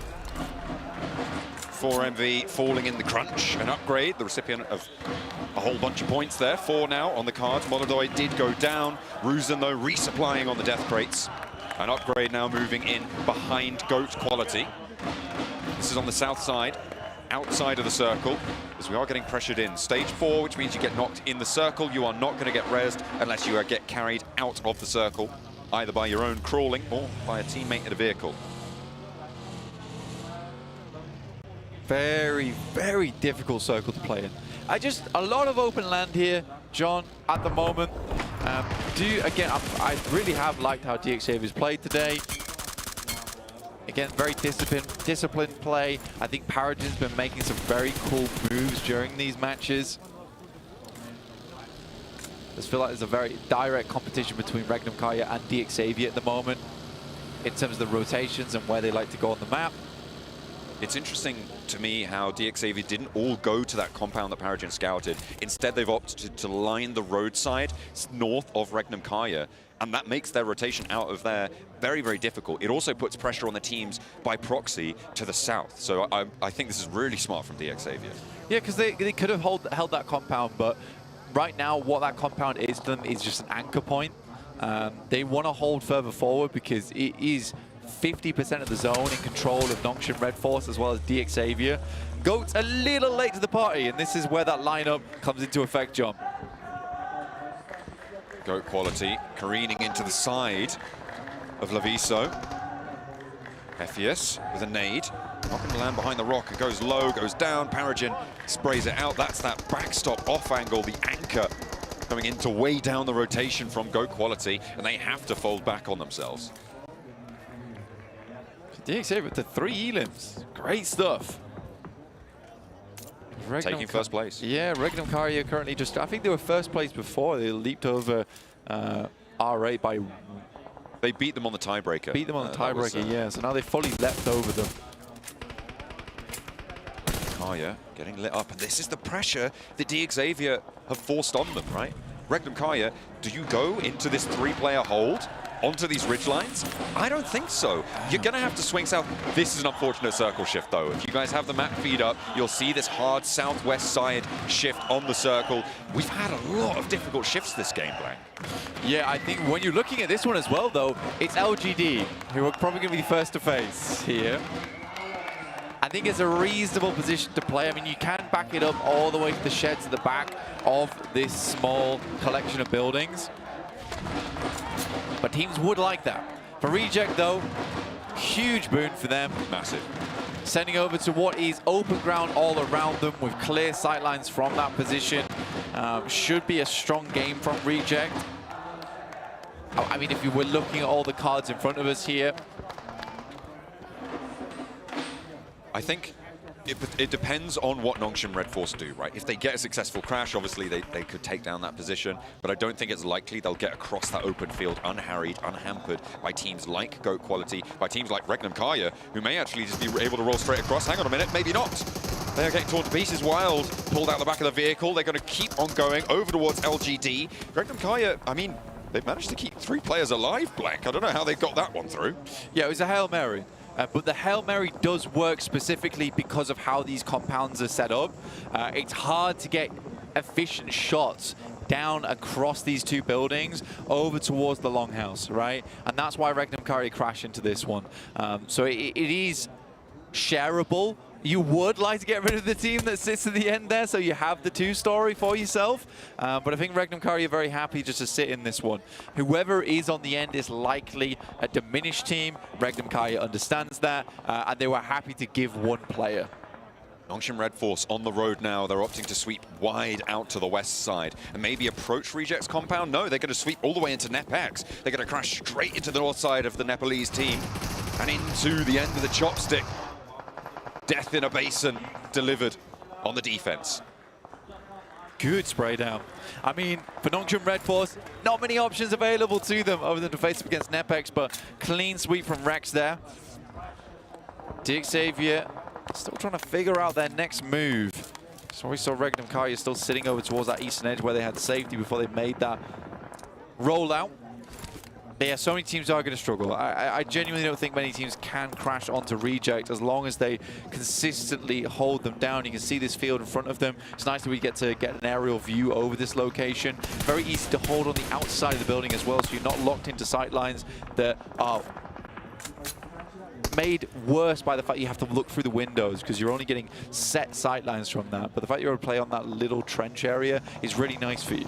Many, many knocks, and in they go for more. Lamborghini with the pump action, and now it's just one player on the hold around the edge. They'll keep on going, but Natezy goes down, Leviso goes down as well. Lamborghini has fallen too, and it's all onto Paragin on the off angle. That was a third party from Regnum Karya actually over towards this push, and now Paragin has to move if he wants the rest of his team alive.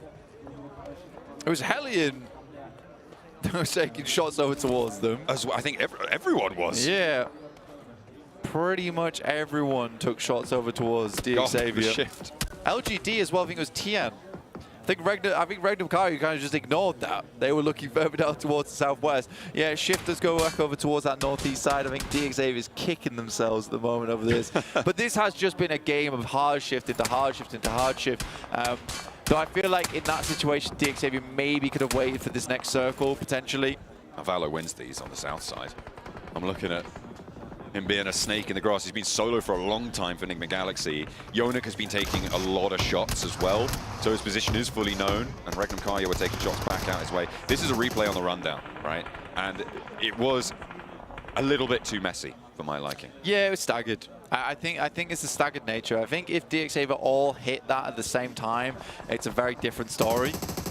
Because they were clearly better in terms of mechanical skill by Goat there. It's just Goat had all targets in the same place. That's Hellion out. 3 elims, 0 placement points, going down in 9th place. Mad dash for Yonik.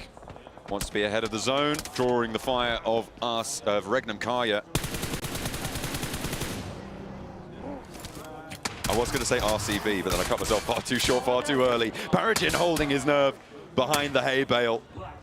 And will be able to survive just a moment longer with 7 elims. Xavier keep on climbing. Yeah, I mean, despite everything, very respectable scoreline from Xavier. 7 elims here. Upgrade losing 2 players. They attempt to hit the smoke train and get across, but Reject's having none of it. And to be honest to you, Reject has such clear goals now in mind over towards the storm drains that this is a very easy position to hold on to. Buzz down at the end of the storm drain. Enigma Galaxy do get spotted. That goes into the pocket. I think that might have been upgrade if the crowd noise is anything to go by. 6 elims though, not bad. Not bad at all. That loot crate actually is not a terrible spot for Paragin to play on. If you're looking at the map feed, that is to the middle of this open field, if you can push up towards the rest of the players. I'll see how Reject plays out the rest of this game, because Regnum Karya at some point need to deal with LGD. I think they're hoping the circle cuts them out beforehand, so they can't just wait. Last time I said to wait, though, Regnum Karya just took all the restraints off. They dropped the lead weights there. We're taking a look at some of the knocks over towards upgrade from LGD on the high ground. We also saw Ramses beating Narvalo in the 1v1. Under pressure on the high ground. Ramses just trying to heal out in the zone right now by the looks of it. And I don't know how much longer he can last, but he's giving it a good go, Blank. 5 teams remain. If you can outlast one of them, that's more points for you. But he's only got 1 first aid left. He's dashing across the open field, and it's Reject to pick the point. Again, ridiculously good result there for DXavier. And he does move up over towards that loot crate. The fact that they have 7 eliminations and a top 4, I mean, that's very successful. The vehicle sort of gives him away. But it's Reject who has to move. Tian needs to regroup with Mau Mau in the building towards the north here. Regnum maybe, possibly looking at a back-to-back. Regnum Kaya really wants to keep this under control. Reject have to make the move though, Blank. It is all on them to make this decision. And this sweep out wide from Divine, I think, is probably the correct play here. If you get rid of Paragin on this angle, you can start to occupy the field. And that's what Reject are looking to do. It is a lovely wide swing. Getting towards the backside of Paragin. He's fully smoked as well. And I think the distance they are away from them in the vehicles, he has no idea. Regiosio holds the off angle. Nades start to come through from LGD. Mau Mau knows that they need to get rid of Regnum Karia and soon. This would be an incredible push from them if they're able to make it happen. Mau Mau dodges the first. Tian as well, avoiding the damage. Toshpik and Loxy both on the cook. And a launch comes in from Tian. Half HP into Toshpik. Mau Mau still yet to unleash his. Loxy trying to drop the smokes. No damage found from either of those, unfortunately. And now Mau Mau into the building. Playing up and close, Loxy with the DBS pump action for Mau Mau, and it is going to be Loxy to pull the trigger first on the door frame, immediate flush. It's all up to Tian for LGD as Regnum Kaya want to hold their line, stop them from moving on in any further. Tian cannot step into the fire there. It's getting a little bit too toasty, but has some flames of his own to dish out. Silas has that off angle on the long, taking a tickle of damage, does start to burn out onto Toshpik, and actually gets a good Molotov on the door frame. Loxy now in a little bit of danger. In the meantime, Paragin did fall out in the fields, Blank. That means Reject are starting to establish their line, and Loxy shuts down the compound. But with the pick onto Paragin, Reject have it in control. Yeah, Regnum Kai just kind of allows LGD to sit in that building for a little bit too long. By that happens though, Reject has been clearing the entirety of the field up to the roadside. Such an important factor here as well. And they have Duello on this nasty off angle over towards the road. That's on the right hand side of your screen there. So I think Regnum Kaya likely are going to go down here to Reject. They were very proactive inside of this circle. They cleared out a huge amount of space. There's only 1 location left remaining for them. Now they just need to make sure that they hit these shots. And I think with Duello being on that off angle where we saw go down earlier alongside with DXavier, this should be a pretty clean win here for Reject, the defending champions. I mean, it may be unexpected as well, because they were embroiled in the fight with LGD. Duello may have gone unnoticed breaking out this side, and I think Silas may not have realized that there was a player here. Almost stops dead in the middle of the open because he realizes Duello is there, and that leaves Regnum Kaya with 2 players on the inside of the compound, and Reject with a battering ram to keep them locked onto the inside, put them under siege. Yeah, I think Regnum Kaya knows it, we know it. But Reject do not want to give up on 1 more extra elimination as Regiosio tries to get in the building to get at least a tag off. Not going to happen. Toshpik fancy on the feet there. Play Zone claims the final victim, but it's Reject from Japan, our defending champions here at PMGO, to be able to take a chicken dinner and at a much-needed juncture. Yeah, very good work today. I think it's a strong game too overall. They played it well. A nice wide wrap from them. They were nice and early towards that circle, picking themselves up a very good compound with so much area around it to deal with. Very, very lovely stuff. I think overall for Reject as well, it's that moment where they're in the fields, when after they make that wide wrap, they take down Paragin, and then they clean out the rest. So between Regnum Kaya taking that long extended fight between them and LGD, Reject's position in the circle was just getting more and more solidified as time went on. And that's the proactive nature that you want to see in a team. Definitely needing to take that momentum onto side. Loxy behind the bed frame. Unexpected for Mau Mau. although they did know that there were plenty of players on the inside there. Tian goes down to Loxi as well in those final moments. But it was Reject, really, who made the most of this match in those final moments. That timely swing out to the north side, clearing Paragin whilst the fight popped off, and then establishing so much control. It's a nasty read as well from Duello, knowing how Silas likes to play. He was trying to go for that wide swing over towards that vehicle so he could potentially create a little bit more open ground for the rest of the team. But the fact that Duello's still there makes it so difficult. We are going to be heading down to the stage for an interview again, and we are going to be this time joined by Reiji, one of the most long-standing players as well from the Japanese region and in PUBG Mobile in general. Over to Barney. Ladies and gentlemen, welcome back to the main stage where I've got Reiji here with me from your reigning champions of PMGO, Reject. Reiji, I feel like you needed that. Great performance, but I do feel like something's been lacking from Reject so far today. What's the problems you've been encountering? 第4試合はすごく素敵な勝利ができたんですけれども、前半はそんなにうまくいかなかった気がするんですけど、この最初の3つのゲームはいけなかったことは何でしたか？そうですね、物資があまり美味しくなかったので、自分たちの得意な形を作ることができないのと、あとは少し緊張があったのかなとは思います。So first of all, the looting phase wasn't too good for us. We couldn't get what we want, what we like, the system we want to get in place. We just couldn't get that. And I think we're just a little bit unlucky with that. So, and also the stress kind of ate us at the beginning, but now we're all good. Now you're finding your groove here on the main stage. Now, Reiji, you're actually the new IGL of the team at the moment. How have you embraced that role? And, what stamp are you putting on the team now as the IGL? レイジさんはチームの新しい IGL になりましたけれども、これはどのような気持ちでしょうか。そしてチームにどのような影響を与えたいですか。今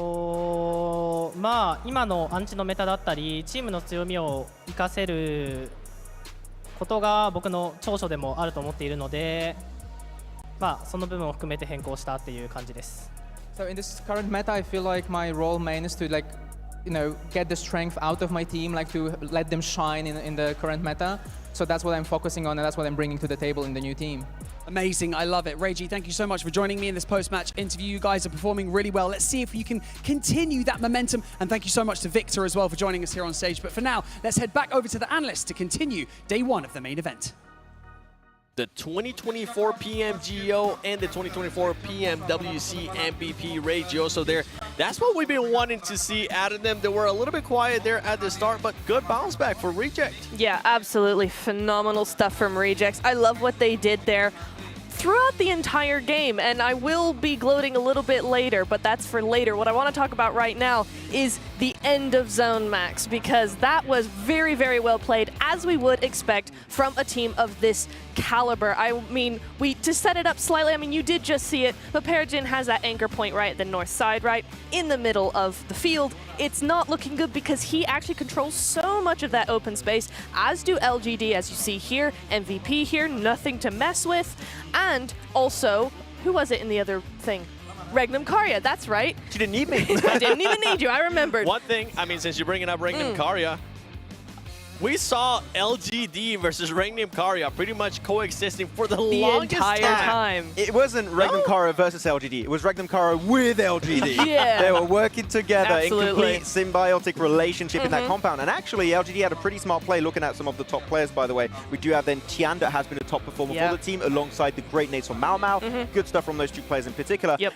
But they did lose two players early to R8, which I think that's its own issue. I hope to see fix going into tomorrow because that was our last wrangle for today. Don't get me started. That's an entire different topic there. We were going to get pretty involved in that one. But actually, they had two players in the compound and they start shooting at everyone as two players. And that's a really smart thing to do because then teams around you think, oh, that's a full squad because they're willing to fight. They're looking really confident. We're not going to crash them. That is a very small detail that not many teams do, but when they do it, and in this case, it was really, really impactful. And you even saw that Regnum Karya were a little bit hesitant. Is that a team? But they ended up only having two, so they could work in a symbiotic relationship in that compound. Yeah, and that makes them even more dangerous, right? For a team like Rejects, it was like, well, we don't know when they're going to fight, so we really just have to hold back because the zone was so open. But I tell you what, they timed that really, really well. They waited for that zone shift. They waited for everybody to just chill and wait. And then the minute that Regnum Karya and LGD started fighting, they were like, boom, time to go. Let's go. We are ready to get onto the show and get with it. So what they did in the end, what did they do in the end? They went all the way to the north side. They're like, nah, this compound is busy. They are fine. We don't need to worry about them because they're not worrying about us. Peregrine all of a sudden is like, oh no, I am surrounded. What do? I go out to a nade. Easy peasy, lemon squeezy. From there on, Rejects have that momentum, the mobility with all those vehicles to just go, Rejects, Regnum Karya, chill, fine. There's only one solo. The zone's coming in. This is our time to shine, and boom, win achieved. Win achieved. What a great achievement. But Reject had the information. They didn't see any movement out of that compound of Regnum Karya and of LGD. Like, you guys aren't really doing anything with this circle. We are going to be the one to be proactive. We're going to send it up north, get the angle, and off the back of that, secure that juicy chicken dinner. See, Regnum Karya, I was going to say Reject, actually, with the 16 points right there. One team that I wanted to see a little bit more of, especially with the north control they were having at one point, Nongshim Red Force. Man, they let me a bit down because I really thought they were going to be going for it. Yeah. Do you want to jump on that? No, you go ahead. Nongshim Red Force. There were a lot of teams trying to actually capitalize on that northern side. Of course, Reject, you had the Celtic Xavier, and you had NSR, Nongshim Red Force. And, yeah, Seven? Sorry.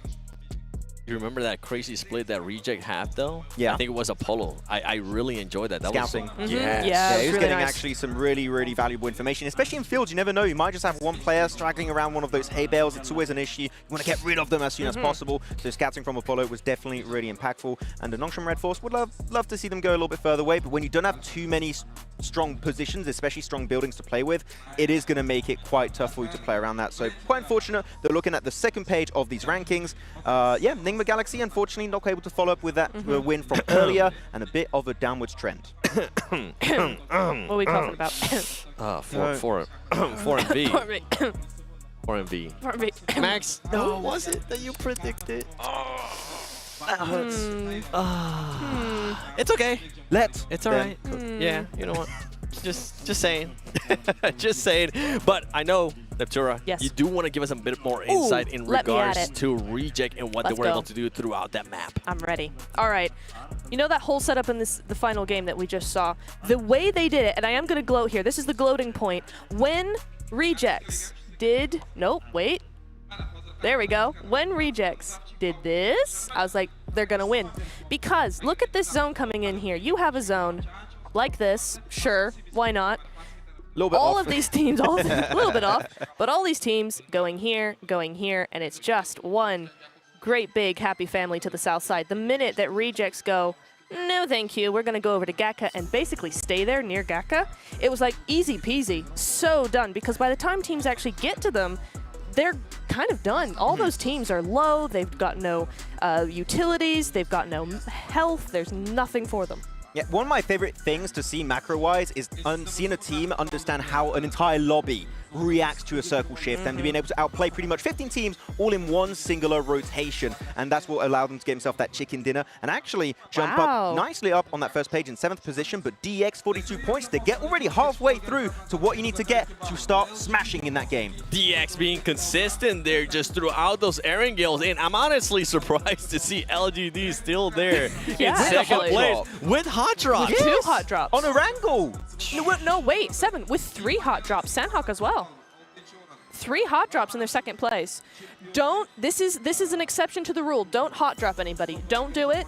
This is an exception. Don't go to Ultimate Royale thinking that's going to work. Yeah, literally. I feel like that's something that maybe R8 was going to push out of, right? We saw them being able to push out of in Sandhawk. They were like, it's the smarter play. And then they go to Erangel and they forget to just not hot drop people. George Poe is the new Paradise Resort, apparently. They just completely changed the hot drop location. But I am genuinely surprised. I hope that's fixed for going for tomorrow's matches. They're going on to the second page.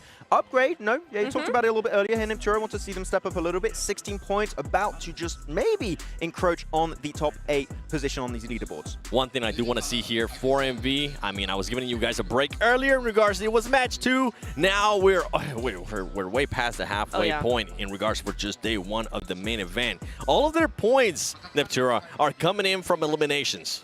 Yeah, they are. I mean, it's both them and Nongshim as well, right? 15 and 13 elims each, which isn't that bad, to be honest. You're chilling for 3 games so far, 4 games. It's not bad at all. However, those placement points are rather abysmal. Yeah, they're just not able to make every single They're time just here. not. Elimination-wise, they're looking great, but the placement points, they're just struggling to enter the circle. They get involved in these big, like, 3-4 team fights on the edge of circle, and I want to see them do what Reject did in this game, which is find a way to outplay the lobby and avoid those early to mid-game fights. It can happen. They just need to narrow that down. We know they have that fragging power, but don't forget that BYD is the #1 NEV producer in the world. As part of the PUBG Mobile Global Open, BYD is proud to be the event sponsor. Learn more about BYD models and flexible financing at the booth during the event, or check out bydauto.com.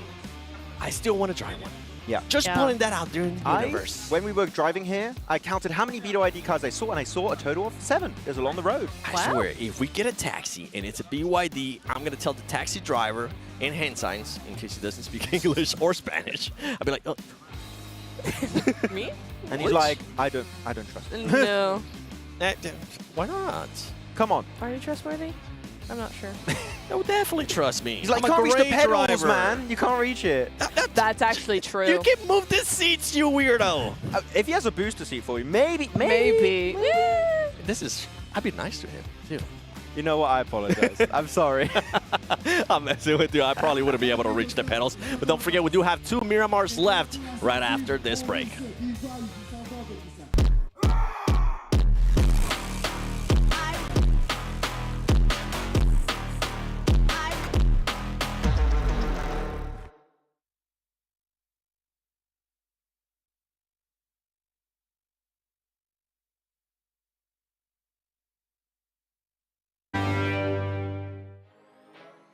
Xin chào mọi người, mình là Dick Levitt, mình đến từ PMGO Savior, vị trí ở trong team mình là tanker. Your team has quite the talent with a couple of MVP awarded players. But when it comes to team results, something is lacking in global tournaments. What's the issue? Đối với vấn đề ra quốc tế, team em mắc nhiều lỗi như là tem quốc.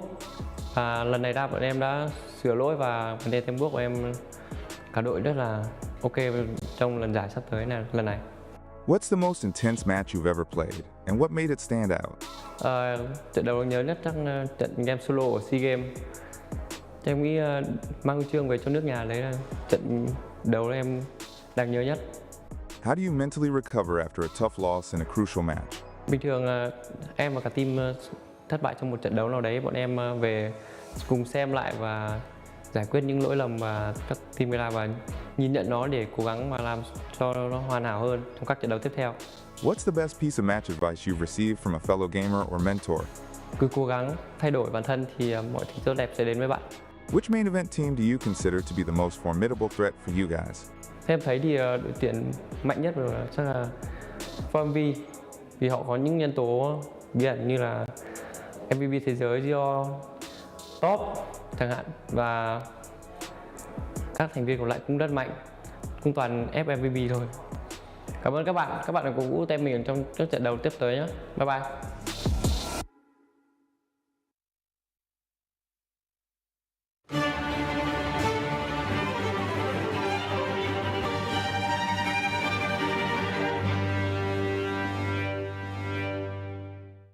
Olá pessoal, meu nome é Liu Boy, sou jogador da Influence Rage e estou de suporte. You guys missed the podium by a small margin in last year's PMGC. How have things turned around for the team since then? Apesar da gente perder o pódio, eu acho que o 4º lugar foi bom para a gente voltar com a confiança da torcida na gente e do nosso próprio time, porque a gente teve o gostinho de poder estar lá no top 1, então todo esse tempo a gente se preparou ainda mais, sabendo que podemos buscar o top 1 da PMGO. Which qualified team do you think is the most promising and can pose a threat in the main event? Dos times do Qualify, eu acredito bastante na Action.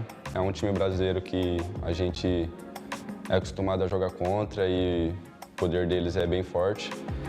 Eu acredito que eles podem ser uma ameaça aos times que já estão na final. What is your opinion on the Smash rule at 2025 PMGO? Bom, na minha opinião, acho que será bem interessante, porque acredito que mais de um time estará no match point. Então isso deixará bem mais competitivo e deixará bem mais difícil. Então, o time que ganhar, conseguir a win, ele realmente estará bem preparado. For all your fans back in Brazil, what's the message? A todos os torcedores da Influence Age e do Brasil, a gente conta com o apoio de vocês, pois estamos aqui também representando o Brasil. Então, será muito importante o apoio de todos. Which main event team do you consider to be the most formidable threat for you guys? Bom, eu acredito que seja a Regnum, pois eles têm um tático bem constante e eu acredito que eles estarão disputando. Obrigado a todos que assistiram o vídeo e obrigado pela torcida. Tchau.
It's time for some Miramar, but don't forget that in the heat of the battle, the fastest and most powerful survive. The Infinix GT20 Pro delivers pro-level speed, precision, and seamless gameplay, giving the ultimate edge to the players. This is the official gaming phone, built to outplay the rest. And Barney? Okay, so we have had Max, we've had Neptura, now Barney, give me the phone. They probably need you at the stage, bro. Yeah, He's been doing amazing, by the way. Yeah. But let's take a look at the schedule. That way we can see the maps coming up. We have gone through all the Erangels. We also gone through the Senhak. But I'm excited to see what we're going to be doing in Miramar. Absolutely. I'm super duper excited for this one. Who have we seen do very well on Miramar before? Black Esports! Yeah, that's right. That's right. Who That's has exactly been a pain in the butt to some teams? Black Esport again? It's always them. They're always like a troublemaker on Miramar. Forever in the corner of your eye, it is absolutely Black Esports. And I'm looking to see that same sort of energy coming through with them again, Seven. I'm going to be looking for some consistency, continue with the consistency that we're seeing at a DX. I mean, this team, they were able to take advantage of Erangel. Could they possibly do it here in Miramar? I mean, they have been typically a really good team when it comes to Miramar, so I have expectations for them to hopefully well. Okay. The one team that I really want to bring a lot of attention to, so I'm going to pivot to my team I really want to talk about here, Seven, is LGD. How dare you? How dare I? But I want to know. There's Tell me. LGD. Looking back at their PL games, Miramar has been their best map by far. Knowing that they still did good on Erangel despite hot dropping is quite interesting and impressive by itself.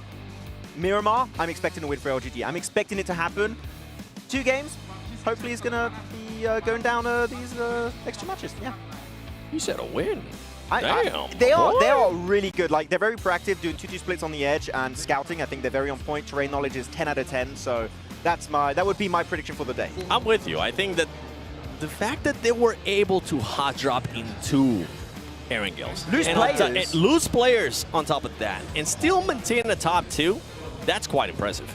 I mean, to be honest, I not? almost think, no, the only thing I'm thinking of here, which is with Max's point earlier about the previous Erangel and the Regnum thing, they wouldn't have been able to get so far if Regnum hadn't called truce there. Huh. Just saying. Yeah. Yeah. Max? Yes.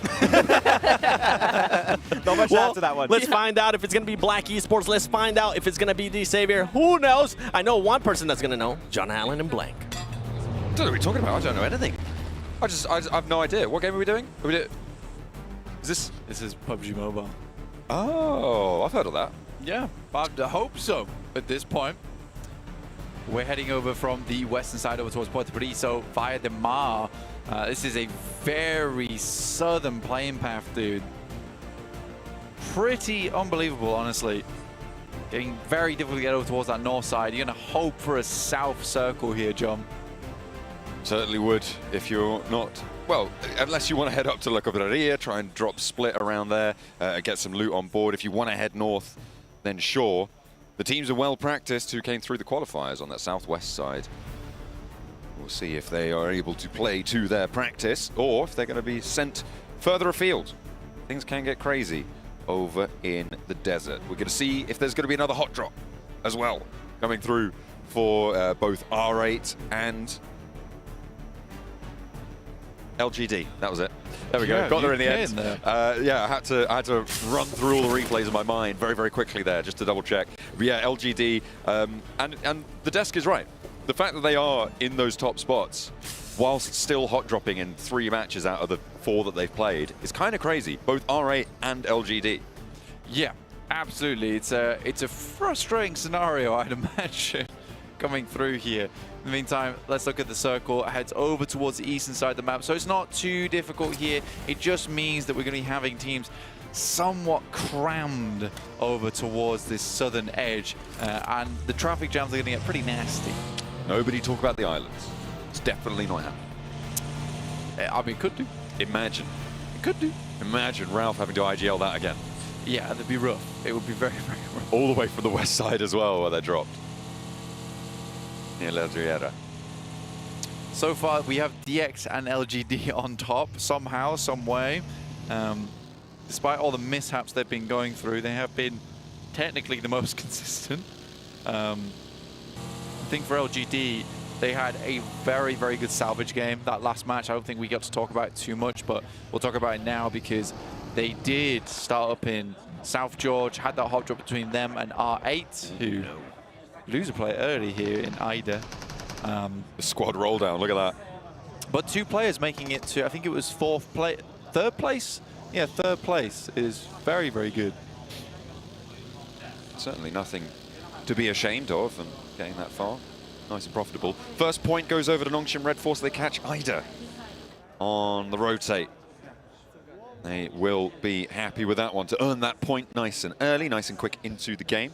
They had all the information they needed, and the way you guys at home can get all the information you need is on our vertical stream. That's right, our official vertical stream is now available at PUBG Mobile Esports on YouTube and TikTok. You can see player cams, you can see all the stats, you can see the map as well, which is obviously hugely beneficial for you guys at home. Our players can't see the map. That's just for you guys and making sure that you are up to date with all of the rotations, and you can have it as big as you like on our individual map feed. Whack it on those 50-inch televisions I know everybody at home has, or any other device that you so wish, over on the YouTube channel, PUBG Mobile Esports. Up towards El Azahar already. Nepex is in business, in position. They rotated extremely quickly. Black Esports able to take over the entirety of Impala, so a very nice initial drop for them. I think Nick Galaxy had stumbled slightly at the start of this game. Took quite a few shots, but they're moving up towards El Pozzo now. Had to escape the deadly clutches of DX Xavier, who seem to be harassing them almost every game. It's pretty nasty, isn't it? You don't like it. Quite mean. Vindictive? Maybe not that far. Either way, DX Xavier, Nick McGalaxy, Goat Quality, who sent all the way up to La Cabrera, are going to have to move east at some point. Influence Rage, currently in the middle of Graveyard, do have some maybe more than noisy neighbors to deal with. You can see on top of them, they've got Hellion, named for rascally players that they are, causing havoc over in the Uzbek qualifiers. Able to come first, and havoc they will continue to inflict onto Lorazin. Lorino finding the first there. Good stuff. And much needed with Hellion being in last place right now, 8 points, tied with Nepex. Very, very difficult scenario. I think for Nepex, they definitely have better prospects on this game, considering they're starting Enel as a heart. That does require them to play well throughout the rest of this match, and some of their moments have been a little lackluster, I would say, during the main event. One team that has performed very well is GOAT Quality, though, coming through from those prelims. Currently in 5th place. Excellent stuff, honestly, and I think they have been able to transfer their skills over because they were consistent both day 1 and day 2 in those prelims. It was really Upgrade who had that sudden upswing in terms of ability. But I would say GOAT just did decently well over both days. Yeah, definitely. And they are the highest placing prelim team. We are seeing a little bit of a division between those finals confirmed teams and those prelim qualifying teams. Obviously GOAT in 5th, 4MV and Influence Rage down a little bit lower, Nongshim Red Force as well. But beyond that, it seems to be very heavily populated towards the top of the tables from these teams that had those direct qualification spots to the finals, which, you know what? We kind of expected. RA, obviously the other outlier here, in 3rd place coming through from those prelims, but it, in general, has been a better performance so far from the teams who have come directly into the finals. Yeah, yeah. And that's fair enough, and that is what is expected. But it's nice to see some of our prelim squads actually, you know, taking some of these strong squads to task. And that's what it's all about, right? This is about uplifting, you know, new talent within the scene, and just being able to play at an equal footing at these guys is an impressive feat. Definitely, it's no mean feat to stand on that stage or sit on that stage and play to the quality that you believe yourself capable of. You just hope that you've got enough in the tank that you can last the distance. This 12-match sprint as well can be hella volatile, which means that it really can go any way. But at the moment, we're not really within striking distance of having a smash rule possibility in those early stages of tomorrow, Blank. 42 is currently where our top team sits, with 2 matches left to play today. Maybe they push towards 60s, 70s if they're lucky. But getting towards 80 to have that opportunity to win at the start in game 1 tomorrow, I don't think that we're super likely to see that. However, never say never for DXavier. Yeah, it's just a case of 2 games at around about a 7 elim average would put you in good stead for maybe a match 2 smash coming through. But yeah, that's 2 very strong games back to back. I think I'd agree with you that a match 1 smash might be a bit more difficult. Not only would you probably need 2 chicken dinners on in a row now for DXavier, but also then the match 1 chicken dinner for DXavier tomorrow in order to get that smash. But maybe towards the second half of the day, we'll have more teams starting to breach that barrier. In the qualifiers, we had Upgrade going over that 100-point mark and doing 3 chicken dinners in a single day on day 2, so things can get a little bit spicy. Had it been the smash rule, I haven't actually gone back and checked, but I think Upgrade would have won in the prelims had it been the smash rule. They certainly had the most chicken dinners out of yesterday with a 50% win rate. Yeah, I think they would have won. I think it actually was GOAT who would have won. We would have to double check, but either way. I'm pretty sure it would have been GOAT who would have won on their chicken dinner yesterday. You're perhaps right. No, I'm definitely correct. You're so potentially right. I had confirmation. Yeah, which means that you are definitely potentially right. No, I had confirmation. As it was confirmed. Yeah, which could be correct. No, that would be potentially. In with Where for All and Where for Art Thou. What does confirmed mean to you? It's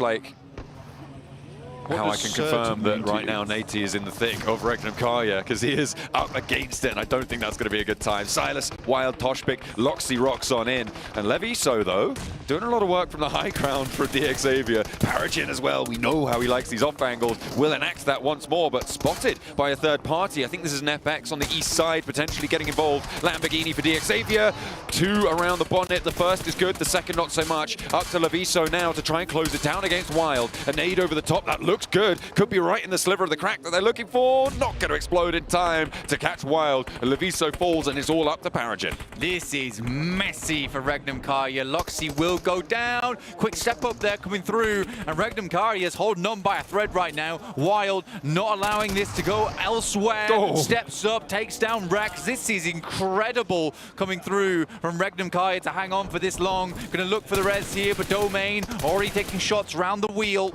Those chunky tires keeping him safe for just a moment longer. Wild, the man of the hour here for Regnum Karya. Paragin repositions away, gets the hell out of there. Hellions as well on the flank.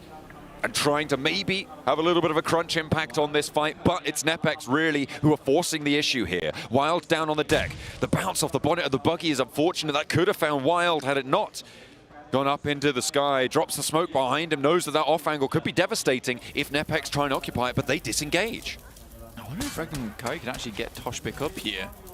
They're looking to go through for it. I think it was twice in a row that Toshpik was on broadside and they missed the shots. Right now, Regnum Karya is heavily surrounded. This has been a tough rotate over towards the eastern side for a lot of our squads. We are starting to confirm over towards the position on the center. Hellion getting further than we've seen them get in a long, long time. And 4MV on the northwest side, who are on board with right now, close by to Influence Rage, and actually beyond that on the north, Enigma Galaxy, up over on the road out of Hacienda del Patron. Actually spotting Diego, getting the flush as well. Navallo picks up that point into the pocket for Enigma Galaxy. The northwest side, they'll try and make their way on in a little bit later. Hard south shift on this circle. It's an Impala edge finish. So we're going to be going into those mountains that sit around that area. Enigma Galaxy had a rough start to their game, but I think they've got back up on their feet now and will be on that northwest side. Reject up against Go Effies. Looking to get run down by Regios, by Apollo. Oh no.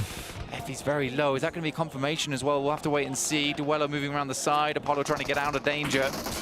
Trying to face off against both of these two players left standing. Varanek goes down. No flushes just yet, and Effies is super low. Apollo is still down, and he's driving his cover away from him. Just wants to get out of there because it is the last player standing for GOAT quality. Up towards Ego, maybe looking for this res onto his teammate. The blue zone is upon them. It's stage 3, so you can res in the blue zone if you have that bandage on nice and early. Apollo potentially going to get picked up too. Yeah, it's going to be tight though. It's going to be very, very tight here. Effies has the advantage of having the peek over, should be able to get Ego as well. Penati, a nasty off angle. Nepex, taking down Black Esports. Center circle.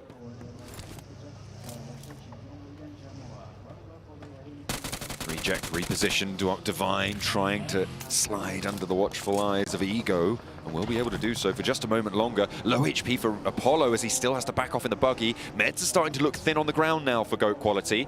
I imagine it's probably going to be similar story for Reject on this northern side, and the disengage comes through. 3 players alive for GOAT and 4 players alive for Reject. I felt like that was a hell of a lot bloodier than that scoreline would entail. Yeah, it was a messy fight from both teams. Effies just get knocked out by Marth on a rolling vehicle. Do they know? Oh no. A Reject's just over the crest here. So Reject might be swinging down south. Try and deny as much sightlines as possible away from them. But RA, I think the general idea of this. They'll hear the vehicles. Marth repositioning. He should have been spotted too. Reject just beyond that white boundary, which means that they will be in this next zone. They can afford to spend a little bit more time navigating this coastline, but trying to get ahead of the game. Reiji is going to break down early. And R8 on the longhouse actually getting spotted by Nongshim Red Force. So two teams fighting, potentially Reject up to the ridge line as well. So danger afoot for R8. All right.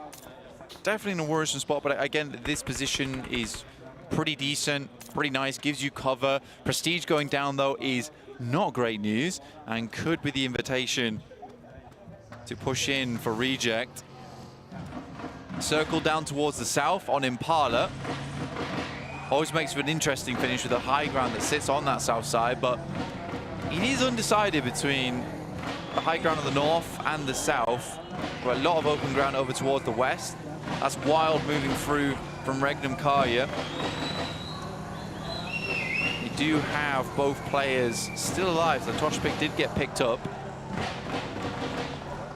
Getting back on top. Reject first through. Nigma Galaxy hot behind them, and Black Esports not really doing too much to slow it down. And there's also another team moving through the same area. Duello has his vehicle go up in smoke and right up to the metal fence here. Nongshim Red Force, I don't know if they're going to be able to take the time to hop out. Reiji gets spotted as they crash into Ake Cyber. And there is really, I mean, it was crazy that they got that far, to be honest, on an unscouted roll in with a bit of a Hail Mary to the north side of Impala. I think Nigma Galaxy even getting here was pretty risky. Going straight past 4MV, and I think so many teams are just trying to take Sanctuary right now. Inside of Impala in those buildings, Regnum Karya, one player goes down. Same story for Nigma Galaxy. Can Ralph even get towards Redox? He's going to have to crawl all the way back to the building. Ooh. It's not the case with 721 actually picking up that elim. Ralph now last player alive for Nigma Galaxy. With 3 elims on the match, they did want a little bit better of a showing so far. The 721 aggressor on the outside of Impala, and actually that may not be a bad thing, Blank. There's so many teams looking to put pressure into this settlement that being a little bit on the outskirts may net you a top 5 type performance if you play your cards right. This is the roll down from R8 between them and GOAT Quality. Reject as well stepped up from that north side, but no one really made it out unscathed. Hellion, they're still active on that northwestern edge.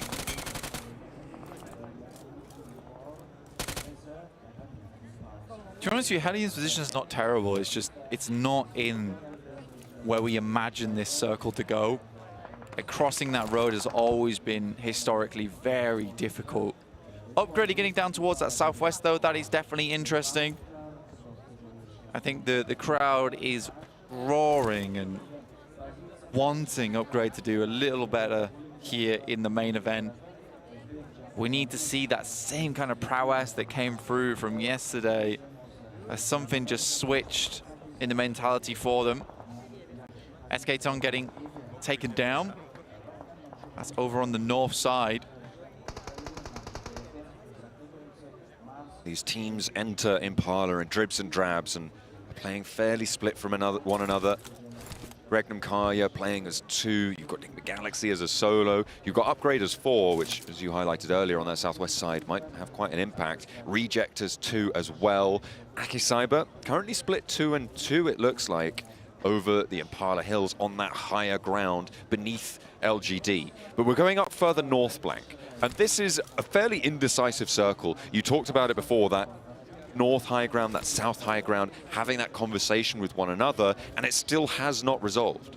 Yeah, it's seriously difficult now, because I think at this point in time, you can't make any clear decision. You kind of just have to gamble with your spot. I like the 721's position over on that western side, though. It has that clear delineation between both spots at the moment and has good sight lines out towards them. If this moves south, I think I put my money on Nongshim Red Force, because I really do like that high ground. Oftentimes it does become a terrifying spot for teams to try and aggress over towards. The only thing in my mind which would make me worry about that is the fact that Nongshim Red Force hasn't been the most fearsome team, let's say, inside the lobby. Yeah. Ooh, lovely nade up on high from Mukesh. Not really anything Duello could do about that on the replay. Black Esports taking those long-range shots. Upgrade, 4 players, holding their line and maybe thinking teams are going to be pushing them, but I don't think that's really on the cards for anyone. With LGD up on that high ground, Tian has so much oversight onto it all, as well as Nongshim Red Force. I don't think anyone can realistically successfully crash through Impala without all of those smokes being invested early, and I don't think teams are willing to do that at stage 5. Hellion sweeping out to the north, and actually 4MV trying to stay safe on the slope, but the ankle is showing. And top is toppled as Hellion find that sliver. It's good stuff from Hellion. I mean, I don't even know how they got this northeast push in the first place. It's such a difficult crossing. They made very good use of this terrain. Azik does go down, but a nice spray from Groza will hit Dog within the smoke. And they're looking for those flushes from Groza. Crawls out over the smoke, gets a little bit of info maybe, but those gunshots should be further information. And now 4MV dispatched down to 2. You can see Black Esports on the other side of that high ground, which is why they're not chiming in for the shots over towards Hellion. And it's a decent rotate for Hellion, but without Azik, they're playing on a reduced sightline capability. Zeptimus wants the challenge with Falcon, and he's doing well for it as well. Forces Falcon back around towards the rest of his team. Falcon is backed off. Circle in 40 seconds though, which is the difficult part. Zyol almost on target that grenade, just need to be a little bit more cooked before it would have done too much damage. Black Esports on the backside, that's Aussie, Symphony and Zeptimus, like you talked about earlier, are still rotating round. They had a lot of control over towards Impala early, so they had the pick of the litter. As teams started to filter their way in, they opted for that north side. I am very curious where this next circle goes now, because it will define the pace of the game. If it goes directly central, I think a lot of teams are going to be very unhappy with that. Hellion up to the high ground where they saw one half of 4MV, and actually they'll be taking on the other half from this location most likely. Circle going to be closing in 40 seconds. You can see it's going to push them further south, as it will 4MV as well, to be fair. With Rorinho on that long off angle for Hellions, it feels like it could be a successful engagement. The question is the blue zone going to change that? In the midst of it, it's still undecided north or south, which again gives the 721 aggressors a little bit more advantage. Exactly, and I think that although they're on the border of the circle, there is a lot more onus put on these teams on the south and the north side, how they want to play out these next few minutes. But super indecisive overall, this circle. It really does hurt these teams in the long run. 4MV still going though, taking down Raurino. As Reefus finds one, Falcon round the side. Zyol and Reefus locked inside this building. Groza nades his teammate. That's not a good start. Reefus hops out with the auto shotty into the smoke, but he's getting peppered, and in the meantime will not be able to find it. Hellions with 2 players now against Zyol, Falcon and Groza. A Molotov launched on in, and that burn should be good. Zyol falls next. Hellions stay alive with 2, but they still got a way to go. Groza's burning himself. Oh no, he goes down. Falcon needs to get his teammate back up now, but in the meantime, can Black Esports third party here? I don't know. Maybe they can. They're pretty far away. They're up on top at the moment. You never know with Black Esports. That's true. They're going to teleport through that mountain. That is true. You're not wrong. You're not wrong. I think for Hellion, though, it was not a strong fight. I think 4MV just really drops the ball on that one. I mean, you see Reefus run out, and I can't tell if it's just not a call made from Reefus or a very slow reaction speed from Zyol there, but I really do feel like Zyol sort of should have backed him up. It could have been a very different story. Nepex still in this gorgeous position on the north side, full broadside over towards Black Esports, who are being pushed off this high ground now. Prestige from R8, you know, living it. And there's Black Esports moving in on Hellions. Yeah. Who knew? Found the shots. That's what they were looking for. Oh, nice little jump down there. Arfu's thinking, hang on a minute. I didn't want that to happen. I don't want to let that go, but unfortunately doesn't have any choice anymore. Black Esports now regrouped out to the east. Just Groza remains for Hellions on the north. And Nepex with 4 in a commanding position on that side of it as well. Fairly isolated too compared to the rest of the teams. Yeah. This is where things get rough. Because I think there's like at least 4 teams here inside the north edge of Impala. Reject actually set themselves up quite well. I think always taking those most northern buildings is a strong idea. Gives you the ability to hold out a lot of these other teams later on. He went more central. Here's that replay. Yeah, Aussie just moved into position. Spotted Falcon, then backed off, regrouped with the rest of the team. Nepex with the team to take down Hellions. The circle again shrinks dead in the middle of this thing. And the 721 aggressors again have that advantage to just stay in the flux position. LGD have to sweep out wide. They go nice and quickly actually out to the east edge. And they'll be playing on from the compound there. Enigma Galaxy burn out as Upgrade are able to take a little bit more of the west side of Impala. There is actually a chance for LGD if they wanted to, which is to swing north towards silos, try and take the teams out from there and then move over towards Nepex's position. It is a bit of a long shot, but the options are quite limited for this team right now, other than sliding over the top side towards Nongshin Red Force, but that is a difficult push. Aids from Aki Cyber landing to split off Upgrade from the rest of their roster. 2 and 2 right now. Buzz maybe going to take a bit of damage. No, the burn went a little bit long there from Regnum Kaya. Ramses and Ruzen crawling back. Aki Cyber did take a knock, you can see there on the high ground, which makes their presence over towards that a little bit harder to feel. Upgrade might get these reses. Nongshin Ren Force on this east edge now, fending off against LGD. LGD with 4, and Tizzy goes down as well. 3 players are alive. Tizzy is knocked, so only 2 active. Bleeding out fast. Binny needs to tag this res on. Tian, Lings can start to surge forwards. Mau Mau into the buggy, and they know he has to commit to this. Bin around the edge with that DBS. Looks for the shutdown onto 1, but really won't find too much at all. Leaving it just as Doc alive for Nongshin Red Force. I mean, it's just very, very quick play coming through from LGD. Nongshin Red Force, technically on these positions, you hold advantage. That looked pretty scary for a second then. Yeah, you hold advantage because you can constantly back up through these crates. And for LGD, to just kind of sweep through them like that off the initial pick is just not amazing coming through from Nongshin Red Force. Aki Cyber with Force to be rezzed. Will play on as 3 from the south side, but they are penned in so badly right now by the teams to their sides. LGD out in their east, you've got Upgrade on their northwest as well. And they have to choose their fight here. LGD, 4 players alive. They have got a lot of control on their side of the road, but they have to move, Blank. They have to go further into this one, towards Reject, towards Nepex's sightlines too.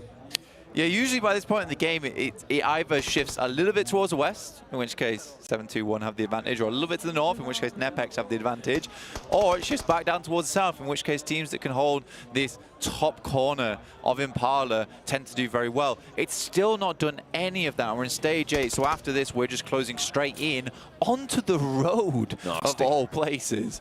For Nepex, I think life is going to get very difficult soon because they're going to have to crest over the wall that sits on that side. LGD, what are you doing?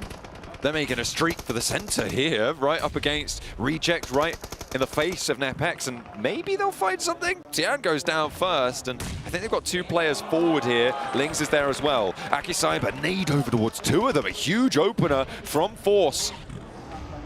R8 fall as well. Last player to stand for Upgrade. Buzz has Zvezda sent straight towards him, and that's how you spray down an oncoming vehicle. Zvezda immediately take it down, but Buzz takes a nade to the side there. Blasts him back down a peg, potentially. A low HP position, but the first aid is already ticking up. Zvezda resable here. Force trying to isolate this fight, and Buzz repositions around the edge with the DBS. Buzz has to move in. This has to be a play of a lifetime right now. Buzz looks for 1, but it's not meant to be. Force will push him back. LGD struggling to regroup on Lings here. Nice pickup from Force there on the spray down at range on Aggressor. A nice mid-range engagement. Dips back, 3 players alive for Aki Cyber. The reses are coming through for LGD. They are playing as 3 right now, but another knock just sent over towards Lings. Nepex aren't going to push south of the road, so these flushes need to come from nades if they come from anywhere, or from the teams on the south. But Afu, again, just goes down, and LGD are suffering so heavily, finally put out of their misery. LGD, man. I mean, I like the play. You know, you try and play up against the slope there. Reject, though, versus Aki Cyber. Take down admin to start things off. For Reject, an important game to get into that top 3 to keep those point scorings up as the defending champions. And they're doing more than just that. Aki Cyber suffering even more damage coming their way. 7-2-1 looking to finish off Nepex on this eastern side. That's easier said than done, but they are 4 players strong right now, Blank. Nepex have 12 elims, though. So they are running on hot right now, and Rex with a nade. Sends Spidey into a tailspin. Aggressor with a nade to answer. Will split the difference, but there's the volley of fire from Yonic as he steps out nice and prescient on the fight. Rex in the back lines and Domain pinned on in. It's up to Precious really to make this one work. First is good, second not so good, and Aggressor to bite back, and the 721 aggressors now can start to channel over towards the south edge, but the zone closes to the road. Apollo there, Zvezda there, but do they have the sideline to control it? I just don't think so. Another team falls down, that's Aki Cyber, 3 players alive, and now it's all up to Apollo for Reject. Gets the res onto Divine, so 2 players in the back lines. The blue zone is upon them, and it's all but done. The 721 aggressors hold in the midst of it. And to tumultuous applause, find the chicken dinner. I mean, it was a long time coming, right? That was a very, very slow game. Purely because of the circle. That sort of main stage was the circle itself. But for 7-2-1, they do a good job. They delay as much as possible. Nepex almost really hurts them there with a great grenade around the back, but it's Yonic who really seals the deal because he gets enough chip damage on most of the players there from Nepex so that they can't exactly continue the push, and I think they were lacking on utility. Either way, I think Reject also going to be very happy with that one, getting a second place off that positioning after losing so many players early on in the match. Really good stuff in terms of their point standings. Fantastic result for Nepex, over doubling their current points total of just that match, Blank. They had a great record there, but couldn't quite get past the 721 aggressors who just waited out the storm in their side of the road, in their little quadrant that they held down for so long, and they got a decent profit for it as well. So for the 721 aggressors, they're looking to keep the Uzbek fans happy here in Tashkent. Yeah, as up-and-comers, I think the 721 aggressors have a lot of potential. I think they might need to just change their name to the 721 though at some point with Aggressor playing on the team. But, you know, either way, great stuff from them. Really, really pleased with that game. They chose a good spot, but I don't think they over-egged the pudding either, right? They could have pushed a lot further. They could have maybe taken a couple of knocks here and there, which would have hurt them in the long run. They knew that they had to just keep their position solid and not show too much weakness or allow any openings to come through. And I think they did that quite well. I liked LGD in that game as well. I think their position overlooking Impala was capitalized on. I think they did well to move around to the east side. Obviously, it's just really difficult to make anything happen there. Yeah. The only thing I will criticize them for, and I could see you kind of thinking this in your head, is that push up to the roadside. There may have been better options, but in reality, I do think that is... It's just rough. That is kind of your... Looking back on it, it's kind of your only option, really. We're going to head over to the stage for a quick interview with Mukesh from Nepex. Welcome back to the main stage. I've got Mukesh here from Nepex Esports. Some crucial points secured in that match for sure. But, you know, I feel like it was just an unlucky ending. It appeared that you got yourselves into a difficult position. What happened? के भएको भन्दा खासमा अब हगेकै हो किन राट्नु अब chicken Khan सकिन्थ्यो तर हग्या हो भन्छु म I'm sorry for that. To be honest, we would say we choked that game. Our goal was to get a chicken dinner so we could get a better run, but it didn't go as we think. Okay, no, that's a fair point. Now, I think that one of the things to notice as well is you've been competing on this stage against different teams. Now that these other teams have joined the lobby, what's been the biggest change in game? Have you noticed a change, like maybe a change of speed, or, you know, has things just been different in game? First of all, the drop location पनि change गरेको छ like हामीले त्यो जसरी पहिला खेल्छौं त्यसरी चाहिँ खेलिरहेको छैनौं त्यही भएर हल्का अब गाह्रो पनि भइरहेको छ cuz इट्स अ ग्लोबल लबी अब बेस्ट वर्ल्ड के बेस्ट टिमहरु सबै आएर खेलिरहेको छन् सो एडप्ट गर्न अलिकति गाह्रो भइराछ तर यो गेम अलिकति बुस्टर जस्तै भयो हाम्रो लागि First of all, we had to change drops because of the professional team. They were coming under our drop. And because of that, it was a little bit hard for us to adopt the new drop. And it was hard for us to rotate as well as and play as we used to did. And because of that, it's getting really hard. Yes. I guess that's one of the things, like, to really succeed on this stage, you have to be really quick at adapting to this in-game. But you know what? You guys have been really impressive so far. We hope you get that chicken dinner before the end of the day. And there's only one game remaining on Miramar, so best of luck in that. Thank you, Mukesh, for joining us here in this interview. But for now, let's head back over to the analysts to break things down for our final map of the day. They got so close to being able to get that chicken there, but I mean, ultimately, it didn't end up working out. It did end up happening to the 7-1 aggressors, which, Max, I'm going to be honest, I agree with what the casters were saying. They weren't really that aggressive, but it worked out for them. Yeah, I mean, they were in their position super early on, right, the T721, and actually, they had one of the most impactful pushes in this game versus Nepex at the right time, so I can't really fault them for being passive when everyone is just fighting for scraps in the city of Impala. You're just chilling on the edge, you're waiting for the play count to go as low as humanly possible, and that's when you decide to get involved to make sure not only do you get a few eliminations at the end, but most importantly, you make sure you at least get top 3 and even maybe the chicken dinner as we just witnessed. We like seeing those teams being able to not only be aggressive, but also be passive if they need to, especially if you have the advantage in a position. Yeah, absolutely. I feel like there were several teams who had that advantage, like we were just saying, right? I mean, LGD, for one, had a massive advantage. Black Esports as well, up on those high ground positions. It was very, very nice from them. We also saw NepX have a similar thing, but we'll get into that later. But it was very, very similar for a lot of teams. And the fraggers coming into this, the top players, I mean, you are going to have our #1 is going to be actually Aggressor. It's all in name. But the rest of them are all from teams that were kind of just waiting. Yeah, actually, just for Aggressor, I like how he gets 5 elims, 0 knocks. He's just like, all the elimination points for me. I love those, I love those. But yeah, Nepex, we do get then Rex and Domain. I feel like, in a way, when we look at how this game played out in the mid to late game transitions, a lot of the teams come in from the northern side. Nepex kind of took care of all the threats that could have been an issue for the 7-1 Aggressor. They're like, we are protecting your position. And then once they did their job, they're like, we don't need you anymore. Get out of here. Get back to the lobby. And actually just claim that position on the ridge that we'll talk about in a few minutes with the telestration segment. But I do think the Nepex did a lot of the heavy lifting this game. They just didn't get the reward at the end with that chicken dinner. We heard it from the players, right? They felt like they choked that one, but we'll see what can happen. You know what? You were talking about wanting to do a telestration, wanting to talk about terrain, wanting to talk about the 7-1. Max, take it away. It's happening now.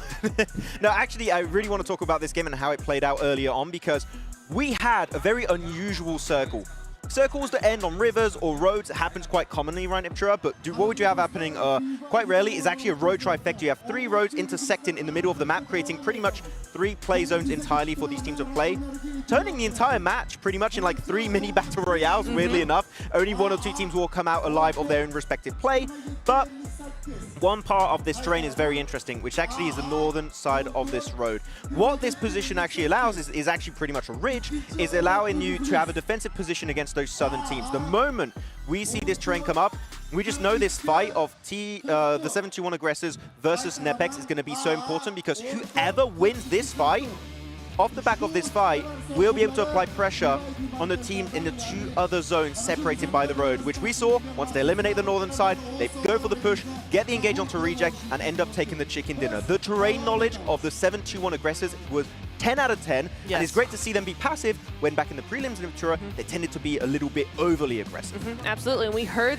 Nebex rather on the stage just there going, we were wanting that win, and you could see why, because they were in a very, very similar position to T721, right? If they had won that fight, they would have been in the exact same position you just mentioned, able to cross that road and get that win, but it just didn't work out for them, and it is going to be T721 to get that.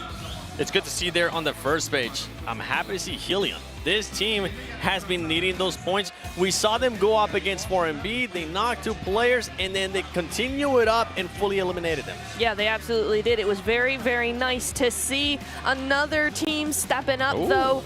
Goodness me, is going to be LGD. I mean, they have been the silent pole position here for, I guess, a while. I mean, it's only 1 point, right? It's only 1 point. But LGD managed to get top of the leaderboard without any chicken dinners, as do Dick Xavier.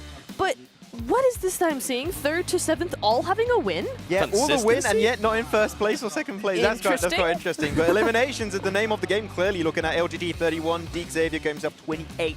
They're looking pretty grand when it comes to it. If they are able to lock down a chicken dinner tomorrow, that could be putting the nail in the coffin. But right now, they haven't shown the option to get one of those chicken dinners, which is a bit scary because, again, Smash rules, that chicken dinner on day 2 here, 7, is going to be so damn important. The thing is that everything is so close within all these points. It's going to come down. I'm hoping it ends up coming down to that Smash rule. I mean, one team, I'm going to have to bring them back up because they're just continuing to get eliminations, but I want to see them a little bit later in the game. It's going to be 4MV. Neptura, 19 elims, only 1 placement point. I have one thing to say about 4MV, and it is that they're not playing. They are driving and sitting. And I hate to be that person because I do love this team. Not shooting. Oh. No, not really. Okay. I mean, yes, they have a few elims, but certainly in that game, they were kind of like, we have Rock. We like Rock. And that's kind of it. There wasn't a whole lot of aggression. Not even aggression, just impulse. Just no momentum whatsoever. They get to a spot and they kind of just sit there. And that's not the 4MV I'm used to. Certainly not the Doc, the Top, the Zjol that I'm used to, the Baron that I'm used to. I need to see them do some more here. I do agree. It's definitely not the 4MV that we know and that we expected to see going into this. There's one thing that I want to be very critical about, and was my biggest fear after this big roster change that we just witnessed, is the team play was not going to be there. And as of right now, we're seeing like some duos play all over the place. We're not seeing like any angles or like information being given between the 2 teams. Like one duo will not have vision on the other duo to assist. That's what scared me. And as of right now, my fears are kind of being confirmed with the start of the day. Yeah. It's something that can happen. I believe you ended up mentioning that at the beginning of the day as well. But after 5 matches, we are going to end up heading towards that final Miramar. Max, you called them out earlier, LGD. They were sitting on a good position for the longest time, but it seems like they ended up struggling just being able to regroup. It's quite unfortunate because I just mentioned in the telestration segment, there was this road trifecta finish, which is quite rare. Every single part divided by the road had buildings or had a really good ridge for the 7-2-1 aggressors. They were able to win off the back of that. The angle that was held by Nongshim Red Force and, of course, LGD, there was nothing. It was just flat terrain, extremely nadeable dips or like sheds. So because of that, I think they just had a very unfortunate situation they found themselves in, because that cross, even if you attempt it here in Iptura, chances are you're not going to win it. And even if you do, you have, what, 1 player, 2 players, very low resources, it's not going to happen. Yeah, it's really not. We're LGD, right? That's who we're on about here. Yeah, I mean, I like that they used their momentum after the Nongshim elimination to just go for it, but unfortunately, like you said, just not enough cover. We'll have to wait and see if they can maybe get the win, as we're going to be heading towards the final Miramar of day 1 main event. Blank, John Allen, you guys got this. Oh, we do. It's M-I-R-A. N-A-R. Miramar for the last time today. Match 6. I definitely spelled it right. I checked as I went. Thank you very much, Seb. You said N. Don't think I... Look. Yeah. Okay. Miramar. Miramar. It's time right for Miramar. The last map here today of the PMGO for the first day. Now it's John Allen. Jom? Yeah, that's right. LGD sit atop the pile right now with 44 points. A fair stretch away from the Smash Rule boundary of 80 blank. DX Xavier behind that 43, and 1 more step below that is the aggressor 27. 721 rather. Don't know where 27 came from. 721 on 42 points. Yeah, it's quite far off right now. So, I mean, they still have 1 more game, and I think for LGD as well as DX Xavier, they kind of want to push the boat out here for The 721, I am utterly blown away by this team. The fact that they're up-and-comers, they've made it this far, I think the Uzbekistan fans can be very proud of this squad. Really done well. And I think that they have improved from qualifiers to prelims to now to the main event. It feels like they've really been doing their homework between these matches. They've been, when they go home, it's not a case of just straight to sleep or in the morning, you know, hanging around. This is a lot of work been put on by this squad. Definitely is. I mean, there are some stand-up performances time and time again from these guys. Butcher, MVP from previous stages, doing a lot of work, but every single player on this roster has had their moment to shine, and I think it's really interesting to see how that has developed on the stage in front of us. And so we'll question only if they can do it again in the future, because right now, no matter what, really, their performance has been impressive. So Western shift on the circle here. DXAV getting Monty Nuevo is very nice for them, especially in terms of their point scoring at 43 right now in second place. Just 1 point behind LGD, so not too far away. Max and 7 popping off with the high fives there over on the side of our analyst desk. I actually thought something got snapped. It was that loud. It was crisp and clean, much like our teams are hoping to play. DXAV on that west side of Monte Nuevo. Are they going to pull the Black Esports and go down to La Riera? You have to find out. We'll have to wait and see. Absolutely. For Monte Nuevo, pretty good central position for them, though. A lot of teams not opting to go too far out towards that eastern side, keeping themselves pretty close towards the circle. 721 not having too much difficulty, and I think it does help them here on Miramar that starting down towards here in Chumacera, they don't have a huge amount of teams around them. Most other squads are sat in their starting positions, looting, not harassing them too much. Aki Cyber down towards Viadamar, which is an interesting spot to start, but it works. Certainly in this scenario, right, you have access to the south side of those two long ridge lines that stretch south from La Riera. And do have your choice to go up that western road, should you want to, and try and play for those rotational situations. Behind them will most likely be LGD, though, who want to have access there. I think for now, LGD are going to break over towards Puerto Paraíso, get looted and turn back around. But we'll have to wait and see where they try and re-engage on the circle to try and defend their top spot. It's a long rotate for them. It's a very, very long rotate for them. I imagine what they'll do is try and get as much as possible from these buildings as they pass, and maybe switch back. If it's looking pretty dire, they might just make the whole journey, but we'll see. La Cobreria held up by Goat. Can move down towards El Pozo early. Nicky Megalites this time around, they don't try and challenge out from Monte Nuevo. They're instantly over towards El Pozo, so this time a much cleaner start for Nicky Megalites. You're currently in 7th place with 31 points. Very even drop-off right now on the tables. Anyone all the way down to 11th place for 4MV, especially if they get a high elim game, you know, could rack up towards the 1st place quite easily. In a single bound. Yeah. Leaping those tall buildings. But it is a question of looking at what has come before, right, over these last 5 matches. And I'd agree with the desk somewhat, is that, you know, I don't think that 4MV's elimination power is too bad. It's just the coordination is a little bit all over the shop in terms of the late game decision making. That feels a bit wonky right now, which is always so strange in an international level. Yeah, they haven't quite been able to perform at the level that maybe we would have expected. As have a few of our invited teams. I mean, specifically looking down towards the lower end of the tables, Nongshim Red Force, 15th place. We caught up with their coach to hear just what they're feeling in the throes of it going into match 6. Welcome to the pit. I have the coach from Nongshim Red Force right here next to me, Saden. Now, look, here's the thing, right? There's a lot of high expectations for Nongshim Red Force coming into this. You guys are an extremely strong team, and it just seems to not be happening today. You seem to have had a slow start. What's going wrong, and what are you trying to do to rectify it? 오늘은 원래는 우리 여기 팀에서 기대가 너무 많았는데요. 기대도 너무 많고 오늘 우리가 기다리는 것도 너무 좀 재밌어야 되는데 오늘 조금 우리가 생각하는 것보다 많이 느려요. 이거 뭐 때문인지 좀 알아봐도 될까요? 우선 기대를 많이 해주셨지만 그 기대에 부응하지 못해서 저도 매우 아쉽고요.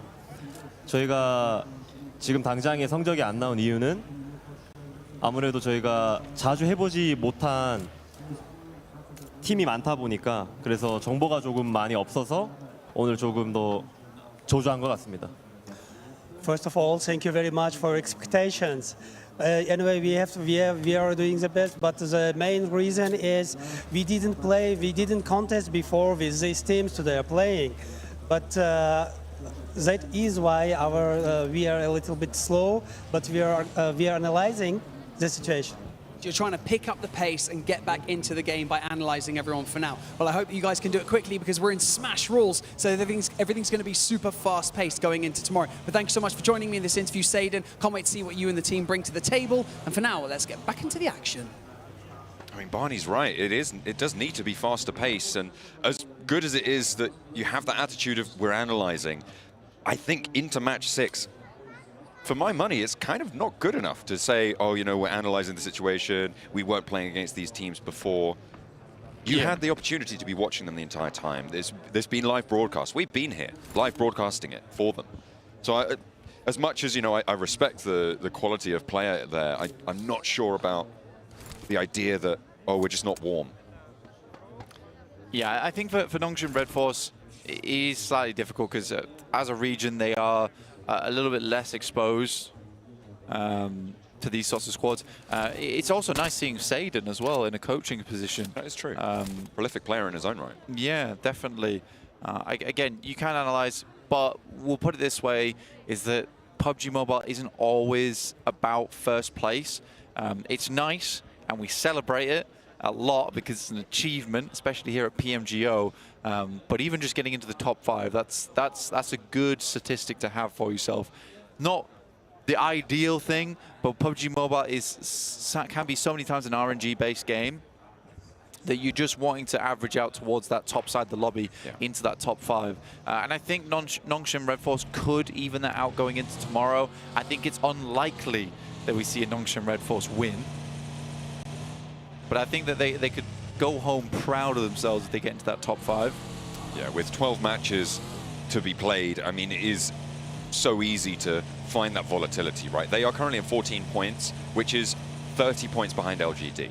That gap can be closed in 2 matches if you have a good game, right? If you have a little bit of a string of performances going into tomorrow. So definitely not insurmountable, but difficult, because LGD seem to be playing pretty well as well. So that gap may just accelerate away from you. Circle pops blank. It centers up just southeast of Montenuevo.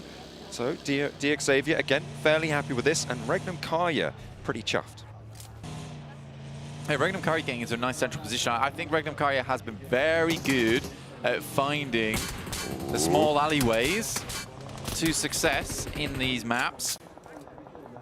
Very good at analysing the pace of the game. Nice attacks. Taking shots. Yeah, that's causing some serious issues out in the open. Divine, look at the ammo he's got in the back pocket as well. I think it was almost up to 400 there on the 5.56. Spraying down with the M4. Going to lose plenty of volleys that way. I wonder if he had a Mini 14 in the back pocket as well, potentially. Explaining the surplus. Reject, they've been taking shots out towards GOAT quality for a while, but no knocks to be found. Just a couple of shredded health bars across the board. Reiji will face, and yeah, GOAT quality, they just don't want to engage on this, and rightly so. You just want to get to some cover, and they're fairly central in the circle in this spot as well. Yeah, it's actually, I think a lot of teams don't mind this type of position on the map as well, because there are a lot of areas to play. There's a lot of ups and downs in terms of the terrain too, so you can deny sightlines that way and keep yourself fairly safe. For DXavier, they're trying to find some of these high grounds as well, just for scouting purposes, because they were so central at the start. Having a good read on where most of the teams are is nice. They do continue to cause problems with Enigma Galaxy, no matter where they are, El Pozzo or down towards the south. Ralph down and out, and First Blood goes over to Aggressor from the 7. Goodness me, I keep saying 27. The 7-2-1 Aggressors. They will be able to pick up that first point and continue their charge towards the top. Losing the tiebreaker as it stands with DXavier. A couple more placement points on board for DXavier, I believe. But They're still yet to chase towards LGD. 1 point further, and they may have it. Well, towards that northeast side, Nongshim Red Force, we talked about them a little bit earlier. They're currently very close to upgrade, and R8's making their way in, who've fallen off a little bit, but not too much. Currently in 4th place with 37 points. I think they're still rather pleased with that result. Not far off at all. 7 points total to get towards that 1st place. So shots over to Ralph from Aggressor. Pretty tight. Ooh, over towards Montenuevo, huh? Goat Quality, DX Xavier, Reject as well, up on that north side. Gonna be quite happy with this. This west side hill situation, especially on the southwest side of it, with Nick the Galaxy, with Ake Cyber, I think, is there, with LGD on the outskirts, which, if you guys are watching the map feed available on YouTube, you would know that they are sweeping late in from Valle de Mar up towards La Riera. That could potentially get very, very dangerous very, very quickly.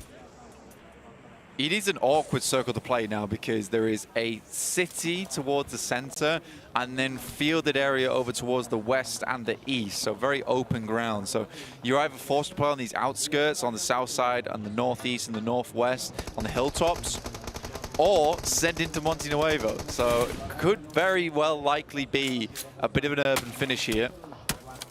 Influence Rage try and send on in, and they get torn apart a little bit, losing one on the way in. But you know what? Sometimes it's worth that price, right? To have a position and to have a chance into these later circles. And they also get onto the west quadrant of Montenuevo, which arguably is probably one of the stronger places to be, especially given that you're surrounded now by Goat Quality on the east. You've got Ake Cyber on the south side and DX Xavier causing problems. So you're fairly protected in this scenario for Influence Rage. They can hold fast for just a little bit. If Influence Rage at 3 players, it will be okay for now. They are on the outer edge, though, so again, that does provide benefits too, though, being able to leave quite quickly should the circle go a little bit haywire later on. Looking at LGD right now, and they are all the way up that west side. They're crossing that open field you talked about on the west. Yeah, straight up towards the hilltops on the northwest side. It's probably the ideal place for them to lock in from, because again, with that western rotate, they have little to no information on this circle, and that's something that they need to start doing right now, which is some scouting, figure out the lay of the land, and they can have a rough idea of where players are, but they don't have an exact, which teams like DX Xavier, Ake Cyber might have a better idea of. Regnum Karya definitely, because they've been around this area for a long, long time.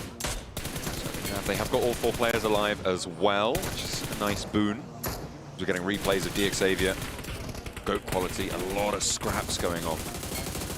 Nepex kind of getting the worst end of the deal here, but no team has lost more than 1 player at the moment, Blank, despite all of those volleys, all of those replays coming on through.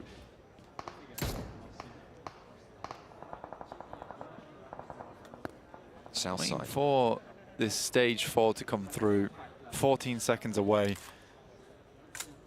I think that it could go many different ways here. I think down towards the south would be a really difficult push for a lot of teams because so many areas have already been taken and you don't really want to get caught out on that slope. So I think a lot of teams are quite pleased with this one. Straight over towards the crossroads though, which is going to make some crossings quite difficult as you try and rotate around this map. LGD's got further to go, but there is an opening on the northwest side in terms of buildings. It's just a question of whether LGD's been able to scout them in time. DX Xavier, I think that they just annihilated Hellion.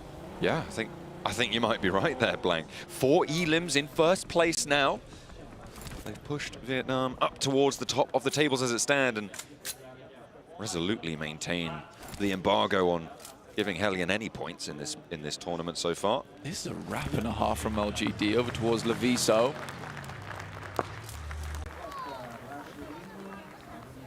Get the Grammy for rap album of the year right there. Yeah, and I mean, Leviso immediately starts moving back over towards that north side. LGD, kind of unfortunate weren't able to catch him out because that would have made life a lot easier. Here's Zeptimus though. Well, nice double spray down there. Has got Lord Cedric at his side. Rakesh, who we heard from on stage, now last to stand for Nepex, with his teammates getting flushed left and right. 3 players from Black Esports bearing down upon them with the 721 aggressors as well, just over that ridgeline. I don't think that Mukesh gets away from this one without something miraculous, and he has been spotted, will be put down, and that is the end of it. Zeptimus up to 3 elims for Black Esports. Yeah, Zeptimus has been clear away one of the most effective players on Black Esports. Agreed. Even at distance with M4s, but more specifically, even close range with shotguns, he's very, very good at it. Goat will find Duello from Reject. That's over on the north side here. They're both clashing against one another. Apollo desperately trying to keep things together, but it's not enough as Reject gets ejected from the north side of the circle by Goat. Reefus backed off this ridgeline. M4MV 2-2 right now, suppressing the ridgeline from the far angle, but they've lost Reefus on this forefront. Spidey rolls over the top. This is dangerous now. Look at those off angles starting to chime in. Yonik, Butcher, both very low. Zyol in the smoke, looking for this res, and the backup moves through. They're playing 3-1 now with a backstop coming through from top for 4MV. Res is in, so they are playing as 4 now. Doc with a nade, only the one in hand, but let's see what he can do with it. Over towards Butcher, tags him for damage. Yeah, it gets quite a bit off there as well. It's good chip damage, absolutely. That's going to give him a little bit of time to start moving up over towards the broken concrete. Molotov on the corner. That is a nice Molotov on the corner as well. Does prevent the peak from the side angles and forces them all the way back, in fact. Going to fall off. This blue zone is pushing in. It will sweep over a lot of this engagement. It's going to force the 721 aggressors to play to the north side of this compound. Zyol, though, making the most of those moments before the blue zone closes away. Yonik on a cross angle. Nade over the top. Doesn't quite connect fully there. Not getting that knock. But the second one, maybe. Aggressor fades away from it. And over the top, into the roofs. Will not find the damage they're looking for. And I think 4MV may just look to disengage this. Yeah, Circle's going to get away from this point, so realistically, a disengage would be ideal, and they have pushed the 721 back far enough now that they can effectively start to wrap around because they're not peeking over the ridge side anymore. Doc wants more. I mean, I think he's just keeping them at bay, right? That's the idea. It's dangerous, though, and Spidey may be in pursuit. Smells a trap, but sails straight on into it. Beeping the horn as he goes between the two of them. Split the pins there. And bowled on down.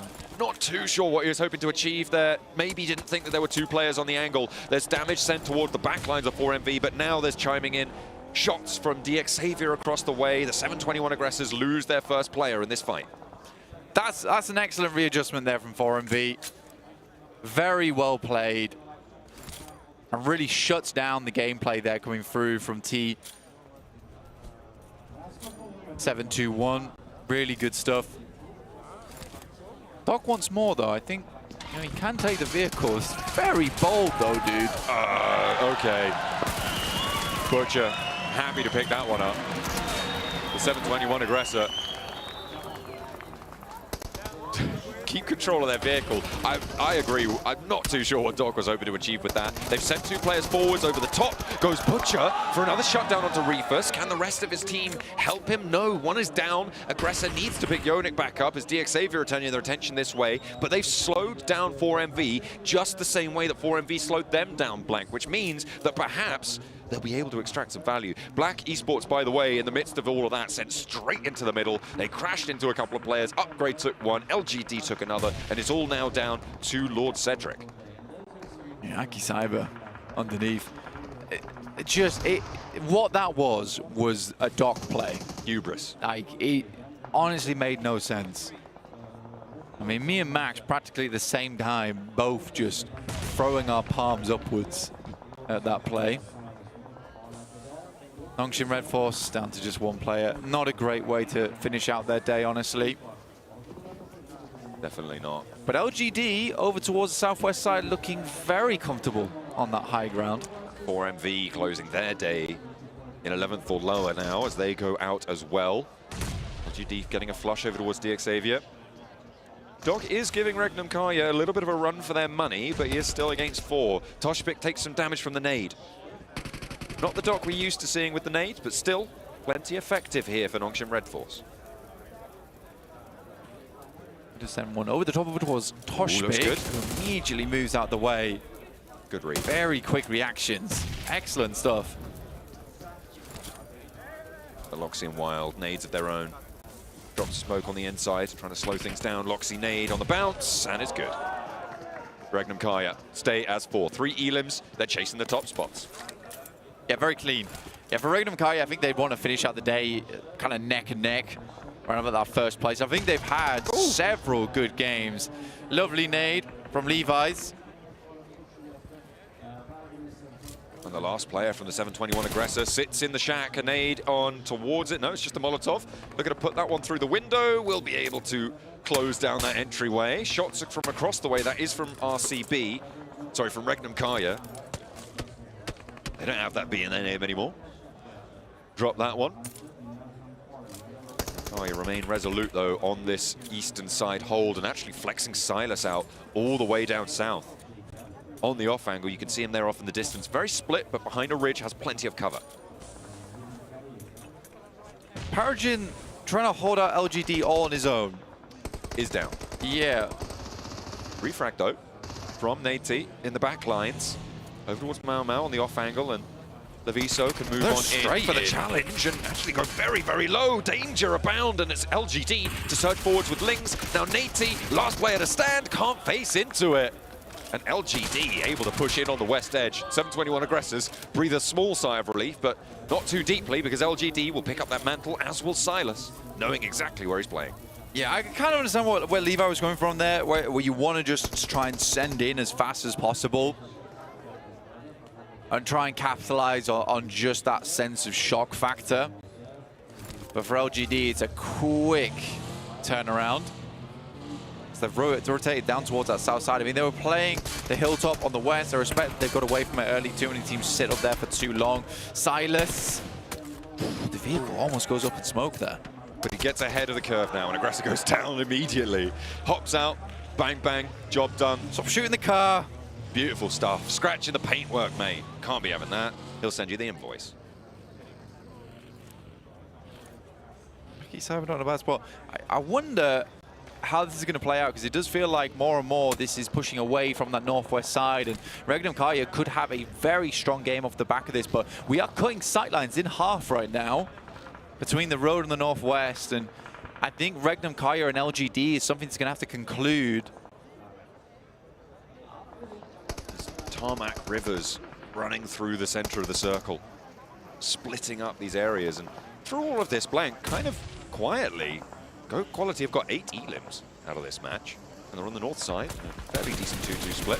See if they can continue. Meanwhile, on the south edge, it is LGD, who are now in top spot, looking to try and defend it against Regnum Kaya, actually, who are just behind, 8 points behind, in fact, and Malma spotted by Wild, adding to their point tally. I think that's the first time I've seen hovercraft and esports on Miramar. That is true. Where did that come from? Very nice for getting over Miramar terrain. They looted over in Puerto Parisa, if you remember, early in the game. They actually flexed all the way out there very, very early. So they've taken this with them the whole time. It's a good luck charm. Regnum Kai continuing to move up over towards that north side. I think they've done their job now. Cutting LGD down to 3 is quite significant. It does make their pushing power back over towards that eastern side, where Regnum Kai really want to control much better. Troshpik, though, getting taken out on a very, very long-range spray. There's potential to pick him up, but he is far. I don't think they're going to be able to do that convincingly, no matter what. Well, there is a smoke being launched out there, so a fast deployment on that could potentially be a nice little rescue mission. I didn't expect them to be able to go for it here, but maybe Loxy has the presence he needs to allow Wild on in, and actually, yeah, there's the res. Yeah, it's the really nice thing about having M79 now in esports mode is that if you want to have quick smokes one after another, because they bloom instantaneously too, no waiting for them to pop. Silas's position here is on a clock, but right now LGD can't do much whilst it's established. 20 seconds before the zone closes, and he's going to have to start thinking about leaving, but for now, he's providing a lot of safety to the teams over this ridgeline. Lings wants to step forwards, does so, half HP though. And in the meantime, Upgrade are just biding their time, waiting for the opportune moment to strike. 2 players alive for them, Buzz and Molodoy just over that ridgeline. Regnum Kaya have managed to spot the nade over towards Lings and launch another one over the top. Loxy locks in on his position. will blast him away. Not really going to be able to go for this res. LGD playing as two. Tian and Afu. Afu goes down first. Tian now last to stand as Regnum Kaya handily deal with this position. Silas on this off angle, so pivotal. Tian in and out of the vehicle, into another one. Maybe he's giving them the fancy feet, giving them the runaround, but it's not going to matter. Where are they getting lit up from, though? Who's that chiming into the fight? I think it's Nick McGalaxy on the west. Redux finding those shots and Molodoi trying to assist on that one. Buzz was shut down fairly quickly there. Comes through from Go Quality. Now Valo wanting to send another one over the top. But I think Regnum Kai should be able to get these players back up again. Really good play from Silas, though, on distance, because essentially the only job he had to do there was literally just pass information back and ping out players so they could get efficient grenades over the top and not have to waste too many. Let's see how this plays out on the western side as we get through to stage 8 next, then we close this one down for the day.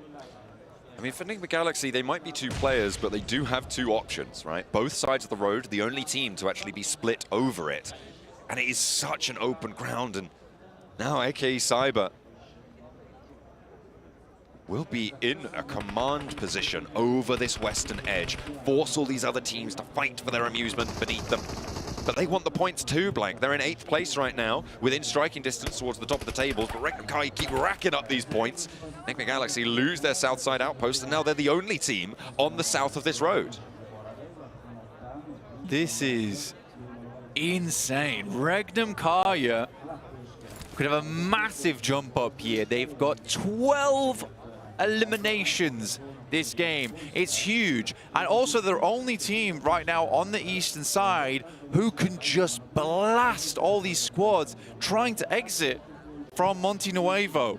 This is an excellent opportunity to rack up some massive points and set themselves up crazily well for a smash tomorrow. They would just love to.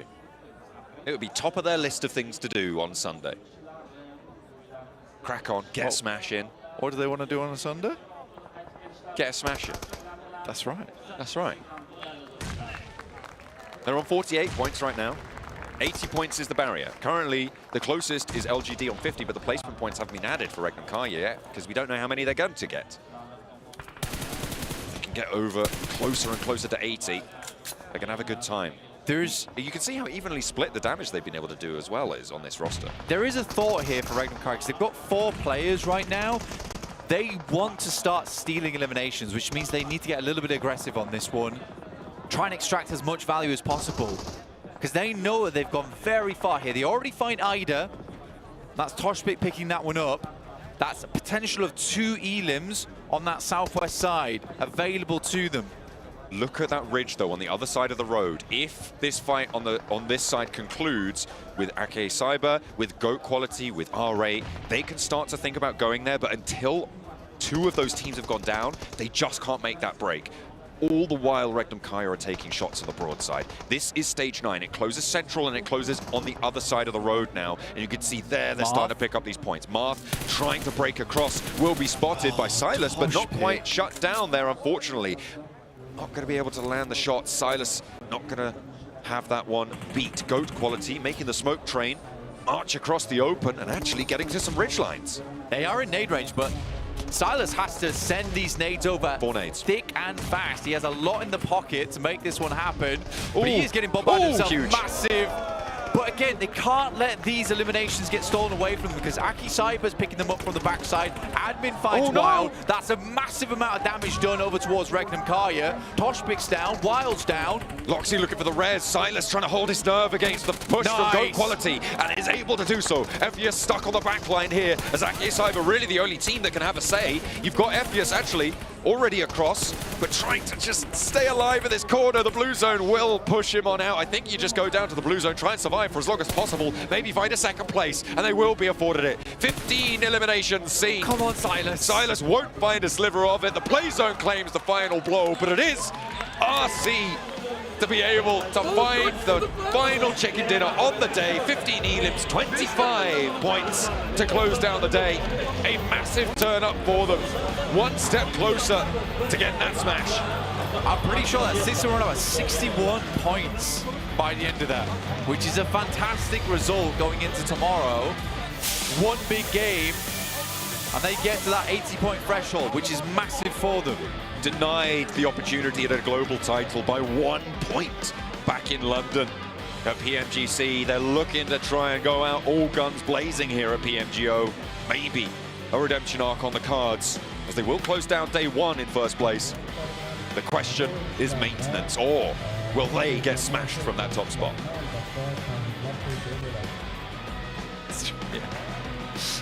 Okay, more on the analysis side of things. I think for Regnum Kai, it was a very good setup into the game. I think that they picked their fights well. I think that's the most important thing about this game, because they knew there was a lot of cover to work around with, but every single fight they took, it was at the right time. I think the only thing I didn't like was the fact that Toshbek left his position just as Mark was starting to cross here. And there's definitely a fair few more eliminations that they could have got. I mean, you'd rather pick up the chicken dinner, though. As good as points are, they weren't going to be able to get over that 80-point threshold in that match. So just securing those 10 placement points is great news. We're going to head back over to the desk to see what they think about RC and their potential to get that smash tomorrow. Regnum Karia was so close to being the champions at PMGC. It slipped away from them. They're making sure that doesn't happen here at 2025 PMGO Uzbekistan, because this team is currently showing up. I'm looking around here, Seven. I don't see no D plus Skirt to take it away. So they're going to take it. Of course, they're still going to be down to the smash rule heading into tomorrow. But man, Silas missed a worldwide maneuvering around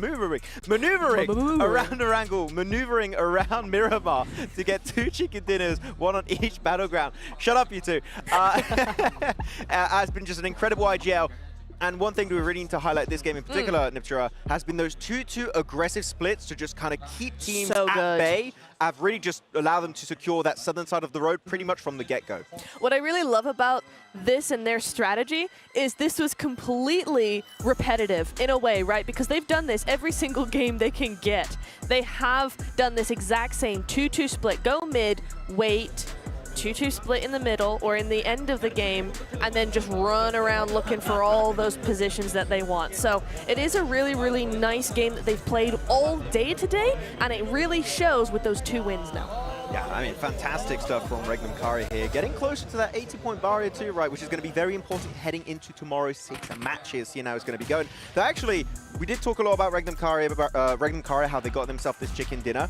I want to highlight another team that was very impactful in this game, which is GO, the Kings of Monte Nuevo. They were just a meat grinder at the end of that game, just waiting for all the teams to be forced in their vicinity and pick up as many points as possible. And because of that, get a ton of smokes that almost could have allowed them to make that cross. But unfortunately, as we saw, the nades of Silas were just too damn good. Absolutely, and it was looking a little hairy there for Regnum Karia as well, right? Because GOAT, they went down to like 1 solo at one point. So it was a little bit unfortunate there, you know, a little bit touch and go. But you know what? They came through, and actually, Loxy, I mean, my goodness me, 1,000 damage coming through. Wild as well, 1,100. It's crazy. One thing I do want to mention, when we were watching that game, Nectura, you were telling me, I don't know about this game because nobody's doing what I'm expecting them to do, Neptura. I didn't like the game at all, honestly, except for the last bit, except for Regnum. They were doing really well. LGD as well as like Nigma and GOAT. Some of those teams were doing really, really well. But I didn't like anything that the rest of the teams to the north, to the east, and to the south did in terms of their rotations. Because I felt like Regnum, no, not Regnum, Rejects from the north side, just sending straight into the city. Why is everyone obsessed with urban territory? Stop it. It's really annoying me because they had several options, maybe a little bit more risky, maybe a little bit more touch and go, but you know what? You could have split up, you could have used a ridge, it would have been really nice. Nongshim, exact same thing. I think they could have used their terrain a little bit better. Okay, I see where you're coming from, Max. like the thing is, I can't really fault teams for going to the city. I really can't, because when you look at this terrain, especially in Monte Nuevo, it's not like there's an infinite amount of positions you can play around Monte Nuevo. A lot of teams are going to send it there early, just wait for the circle, hope that it goes in their overall direction, then they can try and leave. Unfortunately, because of this, it went south and everyone's just forced in one direction. City finishes are not easy, and a lot of times you're forced in making that decision. I mean, I get that, but the city is already so full. I feel like they could have done far more behind a car or in a tiny little dip outside of nade range than actually smashing into a team. So like, actually, we're looking at this right now. A lot of the dips were taken. You had T721, you had yourself Xavier, you had upgrades, just a few dips. Regnum Kara were taking love control. Where do you go? If you're a team that's currently around the city, right, and you want to try and leave that spot like Nigma Galaxy, what's your game plan? Well, for Nigma Galaxy, I actually did like what they did is hold until it was a little bit more open, and then they tried to go for that southern high ground. I did actually like that from them. That was much later in the game. I'm really talking about positioning for that late game in the mid circles. Now, one thing we're not seeing, though, sadly, for Nigma Galaxy is them here on the first page. Regnum Karya, 25 points. I mean, we heard John Allen and Blank talking about who's possibly going to be able to smash tomorrow with the smash rule coming in. 25 points is going to put them a little bit closer towards that, especially in Sandhawk if they decide not to hot drop with, I think it was Xavier at the beginning of the day. Go there with those 18 points. Overall, I'm good. I'm glad seeing some of these teams wake up and some of these teams continuing to be performing. One team on the other side, I have to bring it back again. I'm not happy seeing every single time we go to match ranking, Neptura, it's going to be 4MV. Yeah, I don't know what to say, honestly. I mean, 0 placement points in this match again. It's odd. I don't know. I mean, it was a nice fight, but then Doc, what is Doc doing, man? What was that car thing? No. You know, I could hear the comms in my head. It was like, okay, we need to go. Are you on foot? Yeah. No, I've got a car. You can't get that car. Yeah, I can. It's fine. Boom. I had a replay 7 of in my mind going of not 7 of the of 4MV playing, and 4MV having pretty much an instant chicken dinner situation in front of them, and Doc being like, I'm just gonna go do my own thing, and it ends up just kind of crumbling, falling apart instantly off the back of that, and it's a big issue. The synergy just doesn't seem to be there. That's the biggest factor for me, I feel like, especially that you've been telling me, Max, throughout today. It just feels like the synergy isn't there for that team. They're all doing their own gaming style. Yeah, and unfortunately, it seems like right now they haven't found their mojo, they haven't found that kind of synergy. Everyone has just got a lot of confidence going into it. But here we go, looking at the overall rankings. 61 points for Regnum Karya. Wow. 19. The math is not mathing. 19 points away from being eligible for a smash. For a smash? For a smash. Yeah, I mean, honestly, that's basically doable in 2 games. I mean, if they have another big match like this and you get another 25 points, then they're eligible for that smash rule 19 in points. 1 game. Actually, one thing that's very interesting, right, compared to LGD, compared to GOAT, compared to Xavier, that are actually relatively close to reaching 80 points. Yes. They haven't showed us they can get the chicken dinner. Yep. Let's not forget how important a chicken dinner is in the Smash Rule system, right? And Regnum Karya have done it on 2 of the most important maps that we will be seeing again tomorrow. They just need 19 points. First game, Sandhawk get 19 points. We could have, in theory, right, a champion going into the second game tomorrow. If that happens, we can just sit here and speculate. Let me just enjoy myself, okay? I like putting those situations out there. And here for the second page, I mean, for these teams, they have to be a little bit worried. One team that I'm going to be mentioning right at the top, Nigma Galaxy, was not expecting to see them here. I wasn't either, you know. I don't feel like the overall rankings actually reflect how they've done today. Yes, it's been very, very quiet from them, but I actually really love how they've positioned themselves in day 1. Not necessarily in the leaderboards, but as a team, they have been consistently in that top 7, top 6, top 5. They are consistently wanting to go for those survival points, those placement points, but they're not hesitant, they're not scared, they're just keeping it cool, keeping it chill. And then tomorrow, I can see that they're setting it up for a big day tomorrow. I would have to disagree with that. Consistently, but they're currently in 9th place. Like, they have to go back to the drawing board. But you got to think about 2 days. You can't just think about 1 day. It's 12 matches, not 6. For me, 1 win is similar to Ica from we saw in the prelims. Like, you get that 1 win, and we didn't see much of that. Like, sure, consistent when it comes to a few eliminations here and there. Like, sure, of course. But let's not forget, you got to reach the 80 points. And as of right now, they're really far away from reaching the 80 points. If you just double their points, they wouldn't even get there realistically. That's true, yeah. So you got to keep in mind that that 80-point limit limit is so damn important for this format. Well, for everybody wondering what the Smash rule is, in case you were tuning in after the intro, this is exactly what it is. The first team or any team that reaches 80 points and wins the next map will become the next champion. Just hit 80 points, chicken dinner, be champions. Seems pretty straightforward. And if for some reason nobody ends up doing that by the 12th match, then it's going to be the team with the most points. And actually, I'm kind of imagining this scenario. It's kind of weird, it's kind of funny. If Regnum Karya get a win in the first game, they get to 80 points, and then they just get no win for the rest of the day and get overtaken last minute. That hurts.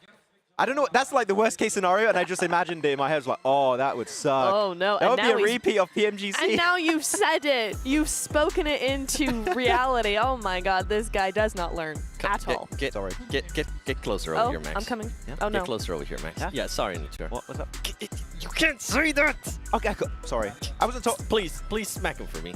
Thank you. I appreciate that. Turkish fans. That one was for you, 4MV. Yeah, Turkish fans, Since please. when is violence okay? It's not. It was a love tap. It's okay in game, not in real life. What is this about? Actually, 4MV, you saw that? Do more of that, please. You know, that would be great. Thank you. As we're going to be going for the MVP of the day. Oh, wow. Gold quality. 11 eliminations. One player, too, that also had 11 eliminations I saw at one point was Marth. Yeah. Which is surprising because the only time we ever saw Marth was when he was either missing or getting knocked. Well, it was the wow. It was the first game. Slow down. Nah, I haven't forgotten. I thought I was that toxic. Marth, don't come for me. Please, I love you. Please. You're hitting me, you're talking smack about my boy Marth. What can I say? I've learned from the best. Who? You both. Oh, makes sense. Okay, well, I get that. It's a compliment. Thank you. We promise. But look at the breakdown here of what happened today. 11 elements. Something interesting, though, there on the third and fourth match was the amount of villains for those winners below 10. That was actually surprising for me. Actually, when you look at a lot of the teams that are on top of the leaderboards, except for, of course, your Regnum Karya and how they played so far, it is actually relatively close. It's not as top-heavy as we had in the Uzbekistan finals, as we had in the prelims to make it to the main event. It's actually pretty damn stacked, meaning that tomorrow, a team outside of Regnum Karya could very easily just get a really hot start, overtake Regnum Karya, and be the first team to contend for the Smash ruling system. So there's so many parts of the equation to take into account, and I feel like tomorrow, really, it's still anybody's game, except for maybe the teams at the very bottom, which are really going to struggle to reach that 80-point limit. Yeah. This is why I want to I want a team to just come in and do that tomorrow. Get some wins, get away. Natura just goes like, Let's come over here. Get those 80 points and get that win after get those 80 points. By the way, for everybody currently watching, we're not done yet. Yesterday, in case you didn't get a chance to see it, we did the Solo Masters. We're past the first stage. Today, we'll be crowning a champion for the Solo Masters, so make sure you stay with us because we will be... Don't worry about it, all right? We'll be crowning a champion for Solo Masters. And if I remember on the top of my head who was the champion previously, it was Nomi. So we'll see if Nomi's not here to defend his title, sadly. But we'll see who's going to end up being the champion for Solo Masters. So make sure you stay tuned. We'll be back shortly after this break.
You like that? Yeah. Solo Masters. Here we come. There can only be one solo master, but bring it. We'll find out who's gonna be in the, actually be in the champion. I know. Sure. the song had us like hyped and stuff. I'm all for it, but you know what? Let's remind everybody what these players are gonna be fighting for in the solo masters. None other than a prize pool of $10,000. My goodness. Money. Money. We like it. I It love buys it. stuff. Yeah. And buys Infinix devices. Oh. Yes. Yes, very true, yeah. Wait, you didn't buy yours. Because if you could see the smirk this man has on his face. But don't forget, first place will end up getting 2,500, second place 1,500, and even 9 through 16. They'll still get something there, but it's going to be coming down to that first place. And the bragging rights, too, because, I mean, believe it or not, we got to brag about this, too. These are the players that have been participating. Obviously, the ones that are currently lit up are the ones that are still within the tournament. The ones that are not have sadly lost their games yesterday. Yeah. And of course, Ramses from no, Upgrade. From where? Yeah, from Upgrade. Upgrade. No, Just we could have done it. Just to yes. make sure, you know, Yeah, from yeah. Upgrade. Marth, Force, Butcher, Ozzy, Diego, Loxy, and Bluken. And actually, off the back of today's games, Loxy must be feeling pretty damn good. He's feeling hot after those matches. So if there's anyone you might want to support purely based off of the results of today, Loxy could be a pretty decent pick. Fun fact, actually, I got to talk to Loxy at the beginning of the day, and I was like, man, why were you so bad at the beginning? He's like, I just had to get used to it, okay? That guy was coming out hot. They were already playing. Just give me some time, and boy, oh boy, did he make a comeback. He got to the logs, and then he was like, oh, I'm in the zone. And it worked out, but Loxy able to do pretty good. Here are our matchups for today. We're going to have Loxy versus Ramses, Force versus Bluken, Ozzy versus Butcher, and Diego versus Marth. Yes, indeed. There are going to be some really nice bits and pieces of action coming through here. I'm excited to get started, Seven. Me too. Which one are you going to be looking forward to the most? Ramses. Is he still playing? From which team? I think so. Wait, which team? Which team? That's a joke. I know he's still playing. Okay, It's definitely from Ake, right? No, Yeah, it's definitely from from Upgrade. Ake. It's from Upgrade. Yes. Yes. Why not? But I think, okay, you know what? You're talking about Ramses. You're talking about Upgrade. Besides that joke, who do you think is going to end up winning that match? Well, we got Ramses versus Loxy. I mean, I think you make a very good point, though, Seven, is that Loxy is coming off of a very big high right now. So I did say that. I kind of want to say yeah. that it is Loxy. Definitely, I didn't definitely Why not are say we that. mocking me again? I feel like I said Max something that wrong. said it. It was me, and I then on said the seven. match too. I said it was seven. me, I know, it was actually him. He's trolling, he's playing, and you're falling for it. That's the worst part. Always. Okay? We know what you Is beat it the me worst up, so you part? deserve it. Fair, you know what? No, Loxy versus Ramses. Yeah. I feel like Loxy is the pick that makes the most amount of sense. So I'm personally going to be going that direction. And for the other match, we're going to have Force versus Bluken. And actually, with how LGD played, I do want to go and support Bluken. So those will be my two picks. Nice, very good. What about you, Seven? You're funny. Who do you have for Force and Bluken? Wow. Force. Oh. I'm gonna go the opposite of Mr. Maxman over here. Not from Upgrade. Yeah. Well, Not from Upgrade, from Ake. Yeah. well, if it makes you feel better, Force is the first one to strike as we go over to Loxy and Ramses as well. These players are going to be playing it slow. And remember, this is something that we saw Loxy being able to do yesterday as well. He decided to play passive, get a bit of a lead when he ended up getting the lead, and just fully back off to his spawn. Yeah, and he wasn't playing at all yesterday, by the way, when it came to the actual main tournament. Yeah. He was not playing. He was just Before watching. the matches. Yeah, so maybe a little bit cold going into it. And like today, he's going to be feeling himself. He's going to feel good after getting 2 chicken dinners and maybe able to move forward. Maybe win the whole thing. That would be a massive, massive dub. That would be huge. For the Turkish player. And if you can make it happen. I love how Loxy and Ramses are just 0-0 right now. We're a minute in and they ain't done a thing because they're like, no, you don't. Look at Ramses. No, you don't. Ramses is shooting. No, you He's don't. Meanwhile, Loxy's like, Psych. you're cute. I'm not even moving, buddy. But let's go over to Force because Force is going to be going up against... Oh, Bluken with the movement right there. Gave me some flashbacks to PMGC for a second. It wasn't him. It was somebody else. Noble. Yeah, it was like, what? It was Noble. Noble. The movement. You remember the But, movement? hey, The he movement got was inspired. insane. He's a fan. Yeah. Okay. He went back to watch it. Hey. Loxy and Ramses, I think, are just trying to watch the other game of Force versus Bluken. He's like, this match is so entertaining. Let's pause for like 9 minutes. Yep. And then on the last Basically. minute, then we'll start fighting. They're really not too... Okay, finally, one player, Ramses, is going to be moving. Yeah, he's been moving for a hot minute, but they ain't done nothing. Force on the other hand, 3-1. So that's looking pretty nice indeed. Oh, almost getting onto Loxy there, half health, but that's where the stun grenade's going to come on in, Max. I mean, that's cool. At least if we get one elimination, they shouldn't be a tie, hopefully. Yeah. At least something will be happening. They'll have a reason to go and push and engage each other for some extra juicy eliminations. Loxy, nice nade damage. Does a little buff work onto Loxy. Might take a few lesser bullets to get that elim. Oh man, Loxy taking an absolute beating down to a 3rd HP. Going back behind those concrete blocks. Not going to be able to get himself that tier 3 vest just yet, but Ramses is here chasing him down as he takes a severe beating too in return.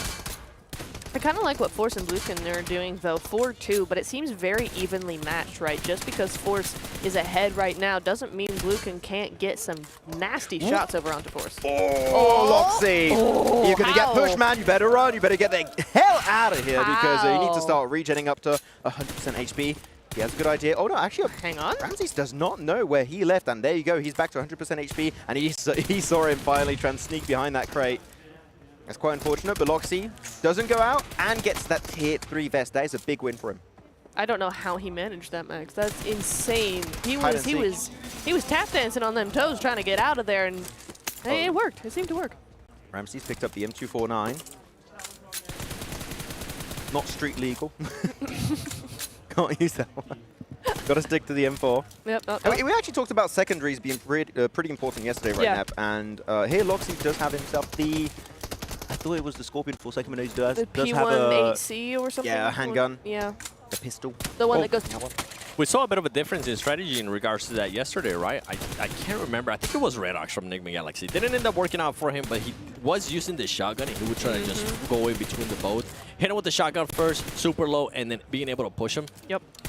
I'm enjoying this different strategies here. Yeah, it's yeah, a little bit of depth to the gameplay strats. There you go, another elimination coming on through. Bluekin struggling a little bit versus Force from Akis Cyber, and realistically, with the amount of time left, still could initiate a comeback, but if Force is able to just keep creating an even bigger lead, which he is currently doing, that's an extra point to his name, that is going to be putting Bluekin in a very tight situation.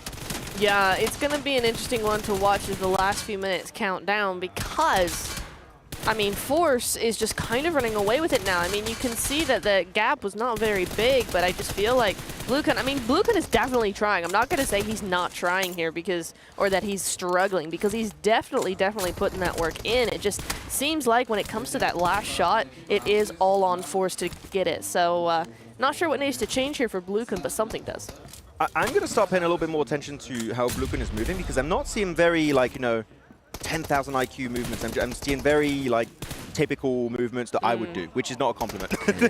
Unfortunately, there's not. You see he's just peeking, trying to go backward. Rough. It is quite simple in nature, which allows then Force to just abuse the hell out of his position and his movement and just get himself easy elimination. Once more, it just becomes very predictable. Weird. And Force now 6 points ahead. Yeah, I think you're right there. I think Bluekin just isn't quite sure how to play against Force like this. Stiff.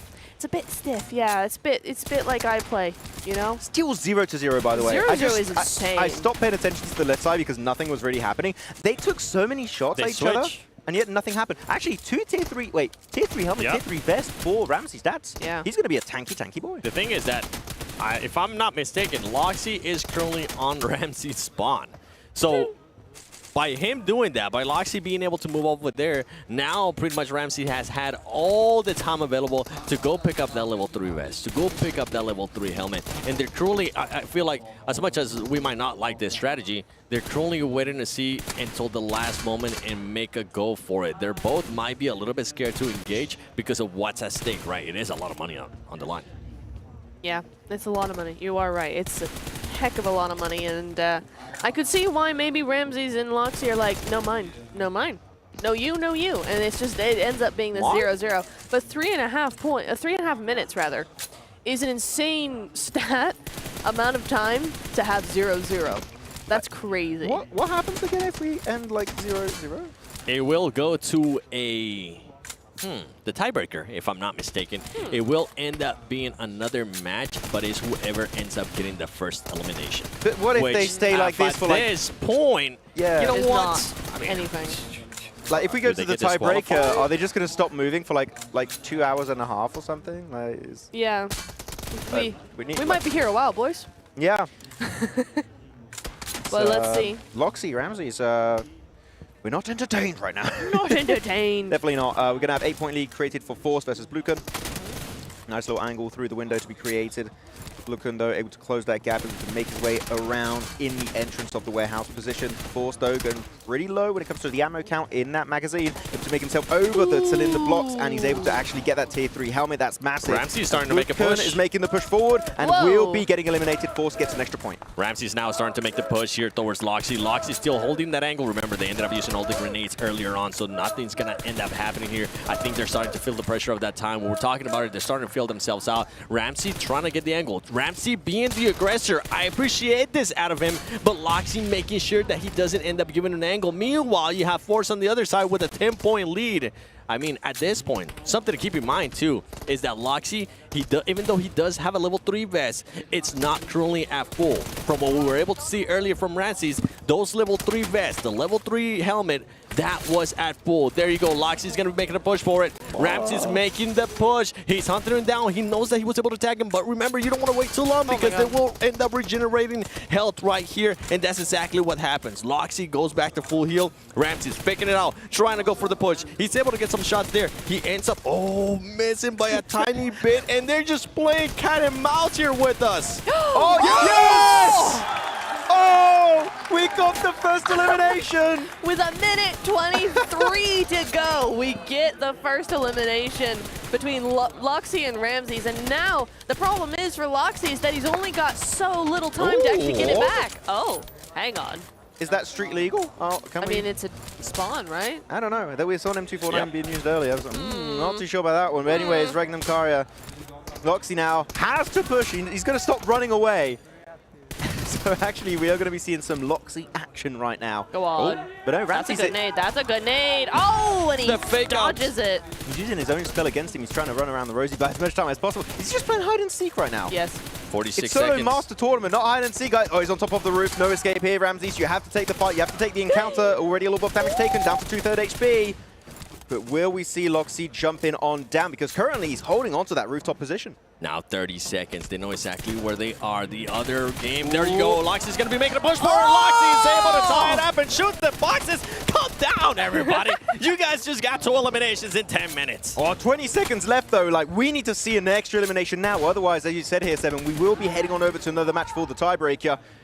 Onto the right side, though, 22-6 is not even close. Force, congratulations. You'll be moving on to the next stage. But now 5 seconds left, and they're way too far away from each other. I believe it is going to be a tie. It will be a 1-to-1 point game between Ramses and Loxy. My goodness me, what on earth was the last 10 minutes all about? That was slightly odd and slightly crazy, but you know what? Tiebreaker it is. I've never seen so many people get excited for one elimination. That's great. I wasn't sure if it was because it was an elimination from Ramses or it was finally an elimination coming through. It was the suspense just building up between these two players. And I mean, Loxy, I feel like he was the most passive player there, especially towards the end. Ramses was the one pushing the action. He even decided to go towards his spawn and then realized, you know what, maybe I should back up, but it was a little bit too late. Yeah. So now I'm imagining how the hell is this tiebreaker going to go? Because are we going to have the same situation where they're going to take 10 billion years to even just move a centimeter? Like that could be happening. Or otherwise, they might actually just rush it, say, okay, it's a coin toss. See who's going to be getting it and moving on forward. Oh, he's not happy with it. I got camped on the roof. It was horrible. I hated it. I was camping too, so I don't know.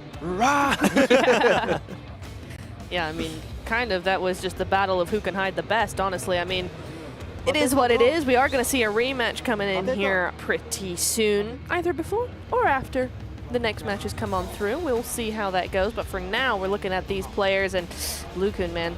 Yeah, I mean, right now, that means actually one of our 3 Uzbekistan players have made it through, which is Force. Chances are Ramses can still make it through, so that will be 2. And we do have a match then later on of Aussie from Turkey versus Butcher. We could have 3 out of 4 players in the semis actually being from Uzbekistan, which would be big for the solo master tournament.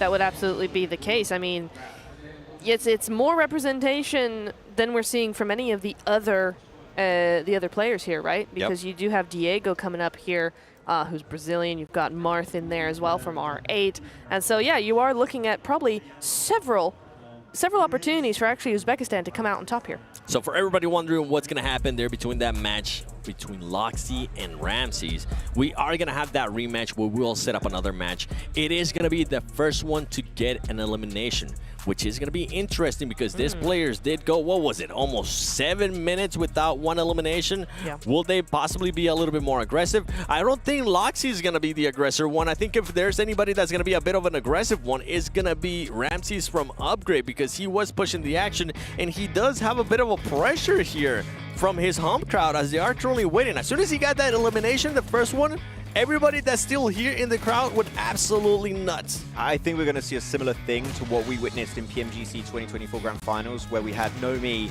Rush versus Noble in that final tiebreaker. And it ended in, what was it, 10 seconds? Switch it up. We knew the champion. So I think here's just going to be, okay, gentleman's agreement, let's just rush to the center, shoot, and whoever gets the first elimination, GD well play, you move forward. I would prefer that too, because I hope that's the case. I don't want to be here until like 5 a.m. Yeah. Please, let's get it going. The thing is, they've proven that they can absolutely make it go until 5 a.m. Which is not a good thing. That's what scares me. Yeah. That's not a good thing. It's not a good thing. It is sometimes, but not right now. It's not going to work for this game. It's not going to work for this match as we head on over. Possibly. Maybe. Maybe. Soon. Possibly. Nice. Shortly. Shortly. Shortly. We're going in shortly. I had to do my inner blank. Oh. What? Yeah, that was blank there? That was me trying to be like, Looking at the you trying to trophy be that somebody's going to be lifting tomorrow when we end up declaring the PMGO Uzbekistan 2025 champion. I'm excited for that one. If you didn't see it earlier, once this Solo Masters is done, make sure you go back and rewatch, because we had some exciting matches and you'll get a little bit more context on what's going to end up happening tomorrow and who will be the champion, because my goodness, the way that Rangam Karya was able to finish that, couldn't ask for anything better. But I'm hearing that this match is ready. Let's see if we are going to get a standstill between these two players, or if somebody possibly, could it be Ramses, could it be Loxy, who is going to be making the push, and both of them are actually going for the push. They want to get this over and done with. Ramses is going to be able to spot Loxy right there. Loxy is going to be cooking a grenade. He's trying to see if he can maybe get him. Both of them at least moving a little bit, trying to find those angles, trying to see who's going to be moving on to the next stage. Yeah, absolutely. Those nades were cooking. They're not anymore, though. They've decided against doing that. Maybe Ramses is looking at switching in between. Also got the holographic, which is a continuation of what we were saying yesterday, Max. Let's also keep in mind the nade, right? That could be very important if you get information and you just want to try and get it. Oh, Loxy's going to be cooking his own nade. Are you getting through the window? That could be massive if he gets I don't it. think Loxy knows exactly where he's currently at. He might have an idea, but for a second there, Ramsey was almost able to surprise him. One thing, though, that they are currently doing is they are shooting just to give out their location. Ramsey is now starting to make the push, trying to get him with the grenade, wasn't able to. They both have used up both of their grenades. They are going to have those flashbangs nearby. They have switched positions. Could it be Ramsey? Could it be Loxy? All it takes is just one shot and keeping aware of where that enemy is at. Definitely not the gentleman's agreement I was expecting. Yeah. Definitely way slow. The two nades already used up on both sides. The flashbang still available if you want to try and use it and make a little bit of a sneaky play with it. Blind your opponent. So 1 minute, 30 seconds already down. Definitely taking their sweet, sweet time. As Loxy here, that little bit of elevation could be given a little bit of an advantage to gather information with a third-person perspective. But as of right now, up. Oh, Ramses with the Orm. One tap, and it could be done. One bullet could be enough. Absolutely. I mean, these guys just know this TDM map just so well, don't they? They know all the angles. They know everything that is there to be known. Oh, not quite gonna get that shot off there. He's waiting for the right time, but nope. I mean, what I do like is that at least they're like shooting and trying to be, you know, aware of each other and not just like, you don't see me. It's like a tennis match, Jack. Yeah. Oh, takes the shot. Not gonna happen though. 4 more left. 4 more left. 4 more in the chamber. And Yeah, he gets you up. counted on your Ramses loves getting that tier 3 loot. The vest, the helmet, if he can get it, he will bloody take it. I mean, when it's only, you know, first match is the first point is the winner. I mean, you got to get all the protection you can get. Do we not have increased mag capacity. Oh, that's interesting. I guess not. I thought okay, not even on Ramses. I thought we had it. Okay, cool. Do they have anything on the AR? Maybe. Well, they have holographic, but maybe it's just a naked AR. I'm not sure. Yeah, maybe. Okay, here Loxy. That could be one big headshot. Peeking over that rail is a little risky for Loxy. 3 bullets left. 2 bullets left there with the arm. He's really wanting to go for it. Sitting in a bit of a pressure. He's going to be just one. Oh, Did he get more ammo? Did the weapon respawn in the middle of the map? I think it did. I think he might have been able to get more ammo. That's crazy. That's insane. I love how Loxy was counting those bullets, right? Yeah, he did. He was counting those bullets, and then he knew it was safe to peek. But what he doesn't know is that Ramses has indeed restocked on that ammo. If he gets in close range, don't forget the Orm, also known as the best shotgun in the world. If you hit the shot, which is not always super easy with that blue shot. Can be a little bit complicated. Man, the audience now supporting Ramses. I don't know if they're supporting him or saying, do something! Get on with it! We gotta go home, man. Been a long day, but no. Okay, now Loxy's just looking in complete opposite position, and we're gonna be here for a little while longer. 4.5 minutes. What if we get to the whole 10 minutes? Let me find out for you. Thank you. Do it. Is that even like? Did we ever expect this to happen? What is going on? Okay, I think he's starting to shoot a little bit because he's expecting a respawn to be pretty soon for the Orm. At least that's what I'm expecting. I would assume so. The game plan for Ramses. Loxy just with a pistol, swapping on over. Flashbang. Ooh, blind the Orm player. Nope. Nope. Nope. Nope. Wants to punch him. Nope. Wants to use the M4. Can I punch them both into action? May I interest you in a push? Maybe just a little push? Yes. Maybe a little... Ramses with the shot with the arm. He was teasing it this whole time. All he needed was just a tiny little sliver of being able to just see the player Loxy. Wow. One shot, one elimination, and that's all that matters in that tiebreaker. Absolutely, you could see it on his face as well as the crowd cheers his name. He knows he did an awesome thing there. Well deserved. He's going forward. Yep, nicely done. That means 2 currently out of our total 4 players will be so far from Uzbekistan. Maybe a 3rd in Butcher if he's able to make it through his match versus Aussie. Yeah. But man, this Solo Master PMGO tournament is just heavily skewed, in a good way. In a good for the way. Uzbekistan players so far. So that was fun. Yep. Please Don't let's do see it more again. shooting. No, not again. Not again. I don't want to see that standoff. I would like to see more snipers though.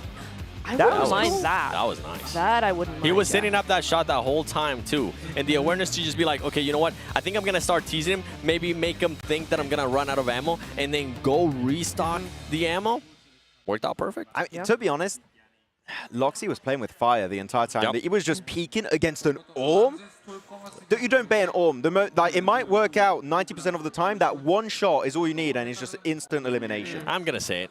Congratulations, Ramsey. You deserved that one. Well Loxy done. just didn't want to leave. I felt like that was the most passive player that I've seen in a very long time. Sometimes it works, but he just didn't want to push the action. At least Ramsey was pushing that action. He wasn't making us go to sleep. He was trying to find those angles, and I'm all for that. So, thank you. Yeah, very good. Agree? What you said. Yeah, I agree. Thanks. Yeah, Thanks. it's really good. Maybe we'll get a chance to see the replay of that elimination of that one shot because this was something right here. You were talking about and it's slow-mo. peeking with a pistol too is what he was doing over and over again. And the thing is that he didn't want to end up moving. He ended up setting up the shot, and right there, oh, wow. That's all it took. Ramses, one shot, one elimination. Send him out of here, and he's going to be moving on to the next stage. And going to the next stage, I'll be excited to see who's going to be fighting. Because honestly, I know we saw them earlier, but after that news fest that we just saw, I totally forgot. So for the next one, it's going to be none other than Aussie, Butcher, and Diego versus Marth. Diego did dominate yesterday. It's funny how he's here now. Diego dominated yesterday. Who do you think is going to win? He dominated today in the other game. Look at the switch I'm up. just saying. Look at the switch up. No, I said Diego. I said Diego. Ah, okay. Yeah. No. You said that Marth was like, No, I know, How yeah. could he end up with 11 eliminations if he was so bad, missing shots here and there? That's not what I said. I remember. He's twisting my words just a little bit. What? He is twisting them. But do you have Diego or Marth? Marth, personally. Okay. And Butcher also for the other match also. Because Okay. I want to see 3 Uzbekistan players out of 4 I for agree. the semis. Oh, Okay. We've got Well, you one know match. what? You We've got want to one see what match. Butcher's going to happen? The 7-1. Aussie from Black Esports. Let's see who's going to end up winning this one. We talk a lot in the Butcher. show about how the rotations of Black Esport are so good. Yeah. You know, rotations in this mode. I No mean, I guess moving is rotations. technically a rotation, but no. Technically, no but big not macro quite moves. what It's we're going to be only expecting, individual play. There's some rotations. You can end up rotating for that level 3. I feel like that possibly could have ended up helping some of the That's players in true. previous matches. That's true. It's true. You could also rotate to the lobby if you're not going to do the things that you need to do, as we see Force and Butcher MVP going head-to-head against Diego and then Marth as well. I don't know. I feel like both Diego and Marth could do something. They're both on that MVP list at the end of the day right after those 6 matches. So I feel like it's fairly evenly paced here. Yeah, I mean, Diego in his matchup beat Ego, actually, from GOAT, which has been a quite impactful player for his squad going into the actual main tournament of and also prelim for the 2025 PMGO. So he could definitely come out swinging in this match. I will say that Butcher also has the now. He's seen his fellow Uzbek player, and he has gone, good idea. Ooh, down. Not going to happen, though. Butcher going on down there. 1-2 on both sides, Max. I think the best plan here is to just use the Orm as a shotgun. If you're actually pushing the entire time, it's Jump shot, jump headshot. Okay, Heck yeah. jump shot, it really makes the bloom just so unpredictable. Maybe I would not recommend Not a in jump my shot, but it does look extra cool when you hit that Does look shot. extra cool, you Do know. you get extra points if you... You get extra brownie points. I don't really care about those. Oh, But some people might. That's the issue. Looking at this though, we do have Diego. Then with the holographic scope on the M4, going for some pretty big shots over the ridge. But going full screen here for Aussie and Butcher. 1-2 point lead currently in favor of Butcher. Gonna push himself forward for the Uzbekistan region here in PMGO Master Tournament. Big spray down, Aussie extremely damn low. Big jump shot and able to get it with the Scorpion. Butcher getting now his 3rd point of the game. Very nicely done indeed, and we like the action that we're seeing here, right, Max? We're seeing some things actually happening. Whoa! Oh, let's go. Disgusting. Let's go, indeed. Butcher showing that he isn't the only one that's handy with an arm. Nicely done there, and Aussie's like, oi, that's not very nice of you. I'm going to get you back for that. 1-4. I don't think he says oi. Like Oi? you get I shot say with an oi. Orm. I think he Oi, says, mate. oh, and then he's dead. Yeah. Oh, And he does it again! What? He does it again, and it is short range, right? He's moving, he's dodging and weaving, and he's still hitting those shots. Ooh, Marth. Again, getting a bit of a lead there. He 3 is. eliminations over Diego. I was not expecting that. I was expecting it to be a little bit lower, but right now Diego doesn't. I mean, Oh! I was gonna say Marth doesn't have a vest, but wow, the scuffs that we're getting. Doesn't actually get a headshot. Nasty. Oh my goodness, Holy Butcher. moly, man. Somebody stop him. Put this man somewhere where he can't touch an arm, because my goodness me, he is a master. A master with it, and Aussie is not appreciative of that, so he's being a lot more careful, I feel like, especially now that Butcher is only having a Scorpion as well. Butcher is also staying there a little bit closer towards the middle in case that does respawn. He wanted to go for it, and guess what? It has respawn. If I'm not mistaken, Butcher is going to end up getting that elimination. Is he going to go back for that gun in the middle? Nope. He's like, you know what? I'm going to stick with the M4 for now. I got a plenty of a lead here. Let's see if we can make it, if we can maintain it, or if we can even make it a little bit bigger. Yeah, can play it safe. Play with a double M4. Definitely one of the most consistent strats we've witnessed so far in the Master Solo Tournament. They're able to head on over to the Scorpion, which I believe it was. Yep, Butcher, big pre-fire around that crate. But yeah, so far, I gotta say, the Uzbek players and the Orm, a better love story than Twilight. It's been pretty damn fantastic so far. I'll have to take your word for it. I've never seen Twilight. Yeah, trust me. This is peak content. Okay, excellent. I mean, I could already tell that. Absolute cinema. Absolute cinema. Yeah, I Do I could already speak like get that? that. Making fun of how- No, I wasn't making fun. Making fun of you this whole time, but you know what? Diego is currently trying to catch up Marth with that 4 elimination lead. And if we go to the other one, Aussie, I mean, Aussie trying to do something here, but Butcher's just taking full advantage of him with a 9 elimination lead. We're going to have 3 Uzbek players in the semis. That is madness right now. We're going to have Ramses, we're going to have Force, and to join him last is going to be Butcher. Madness from those 3 specific players. Down to the right side. 5 minutes left actually for the 2 matches currently unfolding. But no, the lead onto the left side. I think Butcher versus Ozzy, we're done with that matchup. Right side, though, that lead has been created by Marth can still very easily be caught up by the man himself of Diego. Yes, indeed. And Diego, we've seen him do several things in and out of this mode. So it would be nice Several things. Such as? Some nice shots over on the Erangles that we saw earlier. Oh. And the Miramars that we saw earlier. And the Sandhawk, just every and map. the Sandhawk we saw earlier, yeah. And the Kendi and the Ron. The 6 matches we saw earlier. The 6 matches, yeah, all 6 matches. He was doing some pretty cool things. So, you know what? But Warehouse. But Warehouse. Oh. It's very different, isn't it? It's a whole nother can of worms. And Marth at the moment is the one who's picking up the most fish. Can of worms. Fish. Tell me that worked, please. Nope. Somebody in chat tell me I that guess worked. technically. Technically? But I didn't like it. Oh. Yeah. I want to go fishing. Nah. Yeah, that sounds fun. Yeah. Yeah. Okay. Well, Butcher, like fishing fish in a barrel, I guess. Oh! Right now gets eliminated by Ozzy. Ozzy just still clinging on to hope. 3 minutes and 30 seconds left on the clock before we do wrap it up. Ozzy has to push the action here. Yeah. I think if I am Butcher, I'm just going to go with the Loxy strat. Stay in your spawn. Make sure you don't move. Or if you do end up moving around, make sure you don't let them get in eliminations. And right now, Butcher, he doesn't care. He's not about that. He's like, I'm going to push a little bit further, and he's going to get the M249. Ooh. Okay, that's a bit different from the Orm.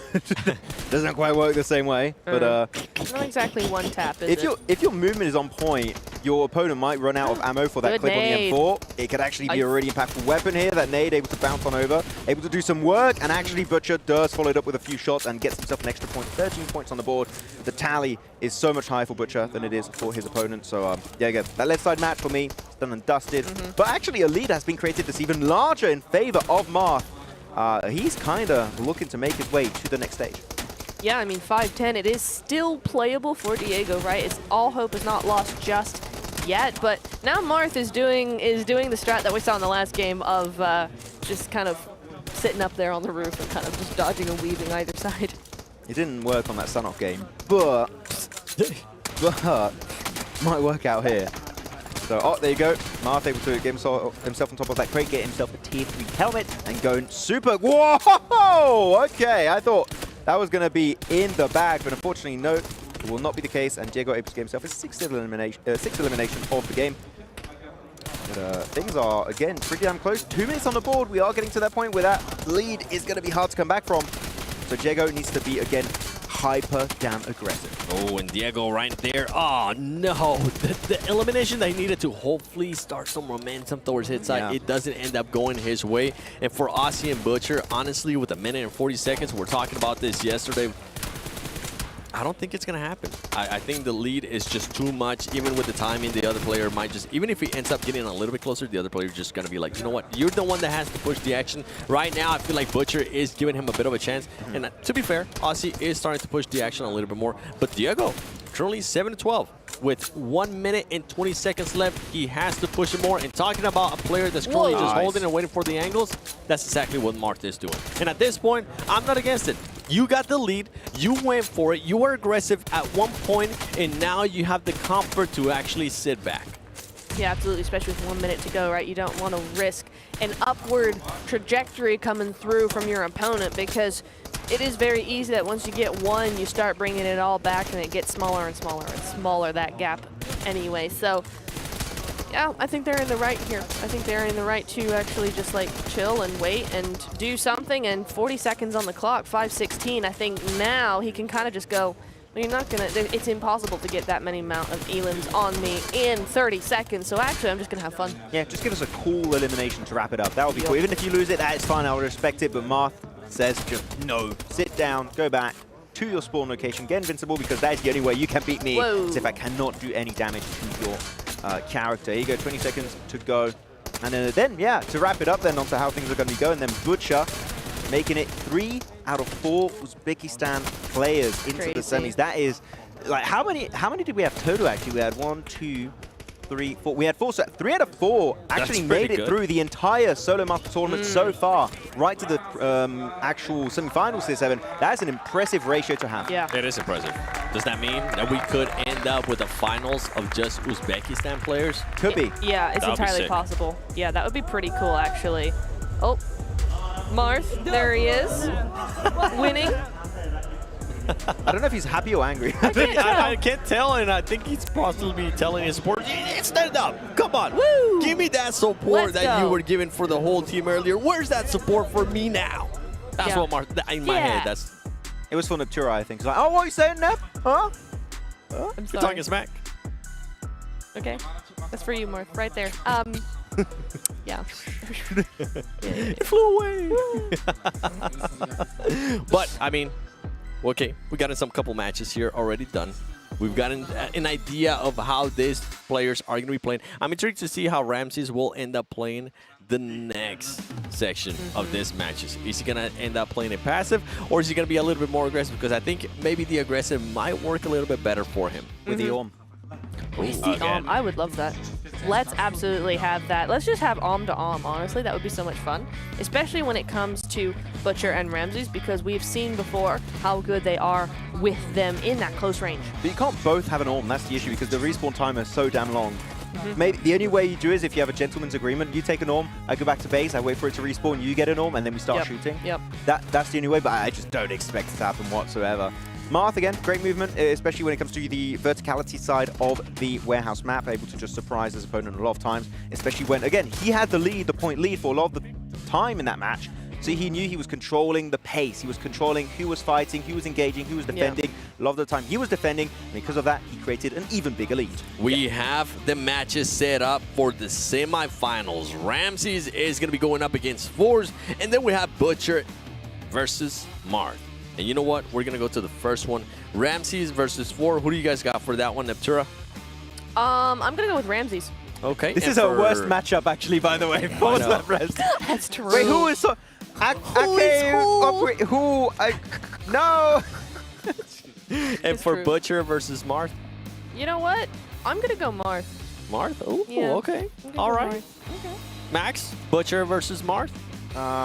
Butcher. Okay. Fair. And Ramses versus Force? For the sake of it, Force. Oh. Going up against Niptura. I'm taking the opposite. Is there a reason why you're picking Butcher over Marth? Just to annoy Niptura, really. That's all the reason I need. I thought maybe you would end up picking the same one just to be like, ugh, curse. Yeah. But no. No, this is not my entire personality. That's true. 90% of the time it is, but the 10%, I can be quite original. You're pretty original. Yeah, you are. I'll give you that one. That's cool. Thank you. For me, I mean, you know what? I'm actually going to end up picking somebody, and I might end up cursing them. We'll end up having to win and find out. Marth. I enjoy Marth being aggressive. I actually... Wow. I was the longest. You know, we'll just let her be. Oh, man. I did not see that. Sorry. Thank you. I got you. We're good. I got you. Can always, you know. You could have just switched it. Can't wait to see those memes. Oh, all over don't. the Oh, place. no. Oh, no. And you know what? Instagram, man. Maybe for everybody currently watching the vertical streams on your Infinix GT20 Pro, yeah. Besides those likes that you're giving, just create some memes. Make sure you tag us with Max on Instagram at MaxManCasts.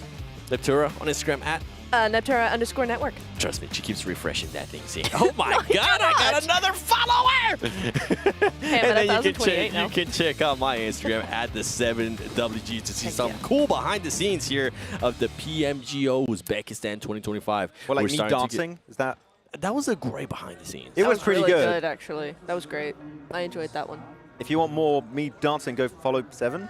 Yes. Yeah. I think that's how that works. Yeah. Maybe. I don't know. Susa was like, my man has great moves. Yeah. She asked me to go dancing. I'm like, I'm sure. So All thank right. you. Well, That's a good date idea. Nice. Seven. I Welcome. appreciate it. I got you. I That got boy you. hooking me up. But right now, before we even move on to that, we got to focus on this matches because they are starting to get ready there. I can't tell with Marth. I can't tell if he's like excited, he's happy. He looks mad to me all the time.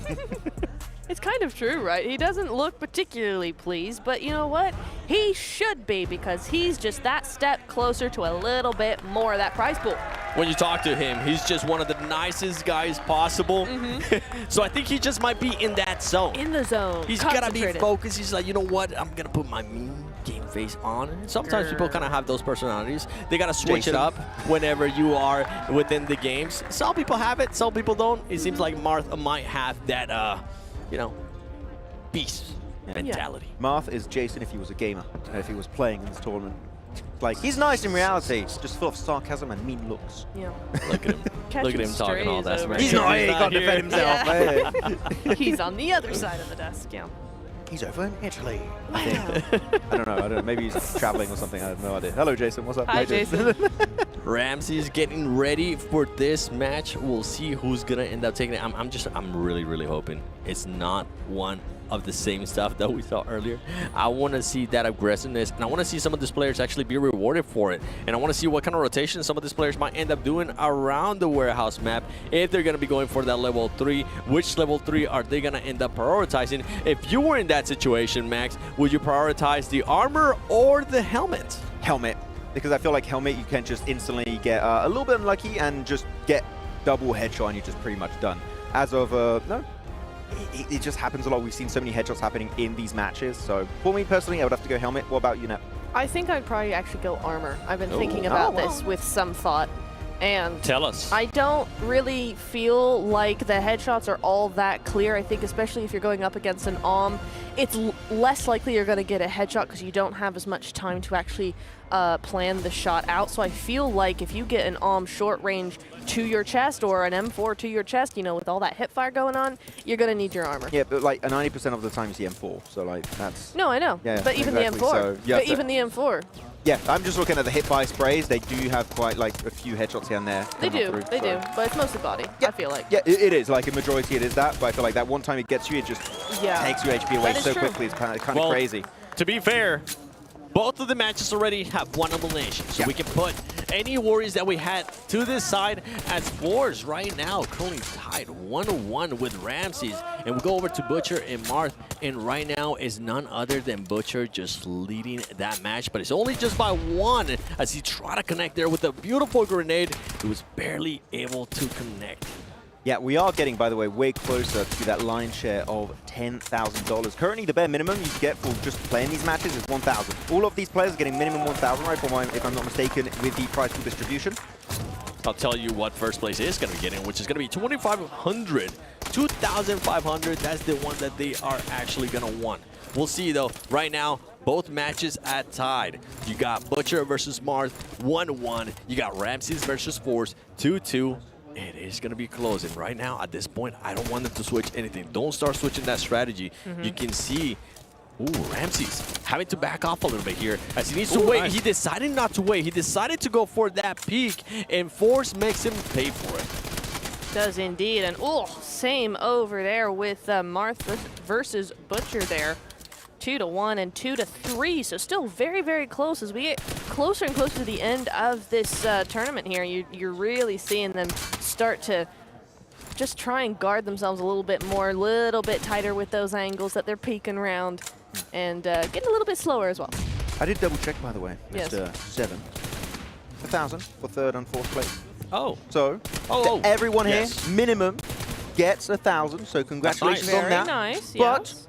1,500 for 2nd, 2,500 for 1st place. So you want to try and go the entire way if possible. The top 2 would also be a pretty big win. Nice extra elimination coming on through from Ramses up against Force. And actually, question for you, Niptero. You're playing in Solo Master PMGO tournament. Yes. Okay. Claw socks or not? No. Oh, thank I'll you. tell you Okay. why, because I've never used them in my life, and to start now would throw me off. Okay, fair enough. I think everyone's using it for a reason. I don't play with claw socks. I think I would train because it seems to give a pretty big That's fair. advantage. So Yeah. I would scrim it up in TDM and see how it goes. Here, there you go, 3-3. A tiebreaker situation could be still happening if they're tied, but they just get like the same amount of limbs. But at even least if it's we're not getting 0. a limbs, right? I say we're getting entertainment, which is cool. Yeah. So At least we're thank getting you. cool shots. Something that Marth is doing is he's making sure he ends up creating a bit of a lead, then backs off and waits for Butcher to make that push, and that's exactly what Butcher is going to have to do here. Keep an eye on, though, because Marth's armor is completely gone. I mean, there's just barely a minimum durability there on the armor. Butcher trying to find him, making sure he doesn't overextend. He's very worried at where Marth might end up being. Marth is going to end up picking up. Butcher able to connect there as Marth is currently halfway, 50% health, and Butcher's going to be making the push. M249 comes in clutch as he's able to just narrow that gap to one elimination. Yeah, Marth is very methodical in how he approaches this TDM game, but Butcher's just built different. You know, he's just able to get himself some amazing shots. They're actually chasing it down into the enemy spawn of Marth. He's not invincible anymore. He just waited a little bit longer, making sure he did not get that invincibility, and he gets it, and he instantly runs away because he knows he will lose that fight right now. Give it a little bit more time, then re-engage, especially once you've gotten back to 100% HP. And Marth, back to that roof that he loves. He loves that roof to bits. Yeah, he really does. He likes that high ground. He's going to take anything that he can get. With him being on that roof, though, something that Butcher was able to do was just get that level 3. And if we go over to the other match between Ramses and Ford, they're currently tied at 5 apiece. Butcher's gone on, by the way. Oh. Keep an eye out. Okay. Might have some cool shots coming through. He did some cool stuff with it in the last match. Let's see if he can repeat that with Marth here. As, yeah, 5-5-3-3, very, very even at the moment. We're almost halfway through this round. And now we're going to just have to wait a little bit longer to see who's going to go forward. Who is going to go forward? I don't know. Exactly. That's Seven, why we're do you playing the know? games. You know what? Ask me in about 5 minutes. Okay, sounds good. Yeah. Good idea. Honestly, I don't see any other reason except that's what he wants to do. I think Seven's pretty smart. I think so too. He's pretty big brain. He's playing His brain's the all big brain wrinkly. game. I do have a big head. I agree. Not as big as me. Here we go, though. Force trying to get the high gun advantage on the container, and it does work out in his favor. Nice extra point for Force. A lead has now been created. Butcher with the arm. Let's go. Nicely done there, Butcher. Actually bringing out a lead there a little bit. 4-3 now with that arm shot. Good evening, Butcher. What the hell is going on? Oh, Marth guy's own Orm right now.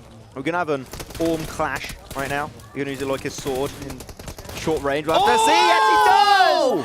Marth! It's not a shotgun, but it plenty might as well be when you use it. Down. I love the attitude coming from Marth. He was like, you on me, I on you. Don't you dare think that you're the only one who can do that. I like that out of Butcher, though. Spawn right away. You know that you were able to hurt Marth, and then just go for it. See if you can get that elimination back and get the lead back on your favor. Yeah, but it didn't work. Oh, the nade. Wait. Nade on the right side from Marth. Oh, a little bit too far, trying to aim for the wagon. Wagon. I went French mode for sounds like wagon. No, Le wagon. Yeah. Oh, here you go, Pusher. Trying to ring around the rosy again on this concrete block. Oh, going up actually against the Scorpion of Marth.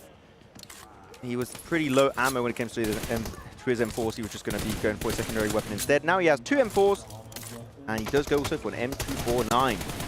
But I think he's going to commit to the M4, which is way more precise. Semi-finals, this is how close everything is.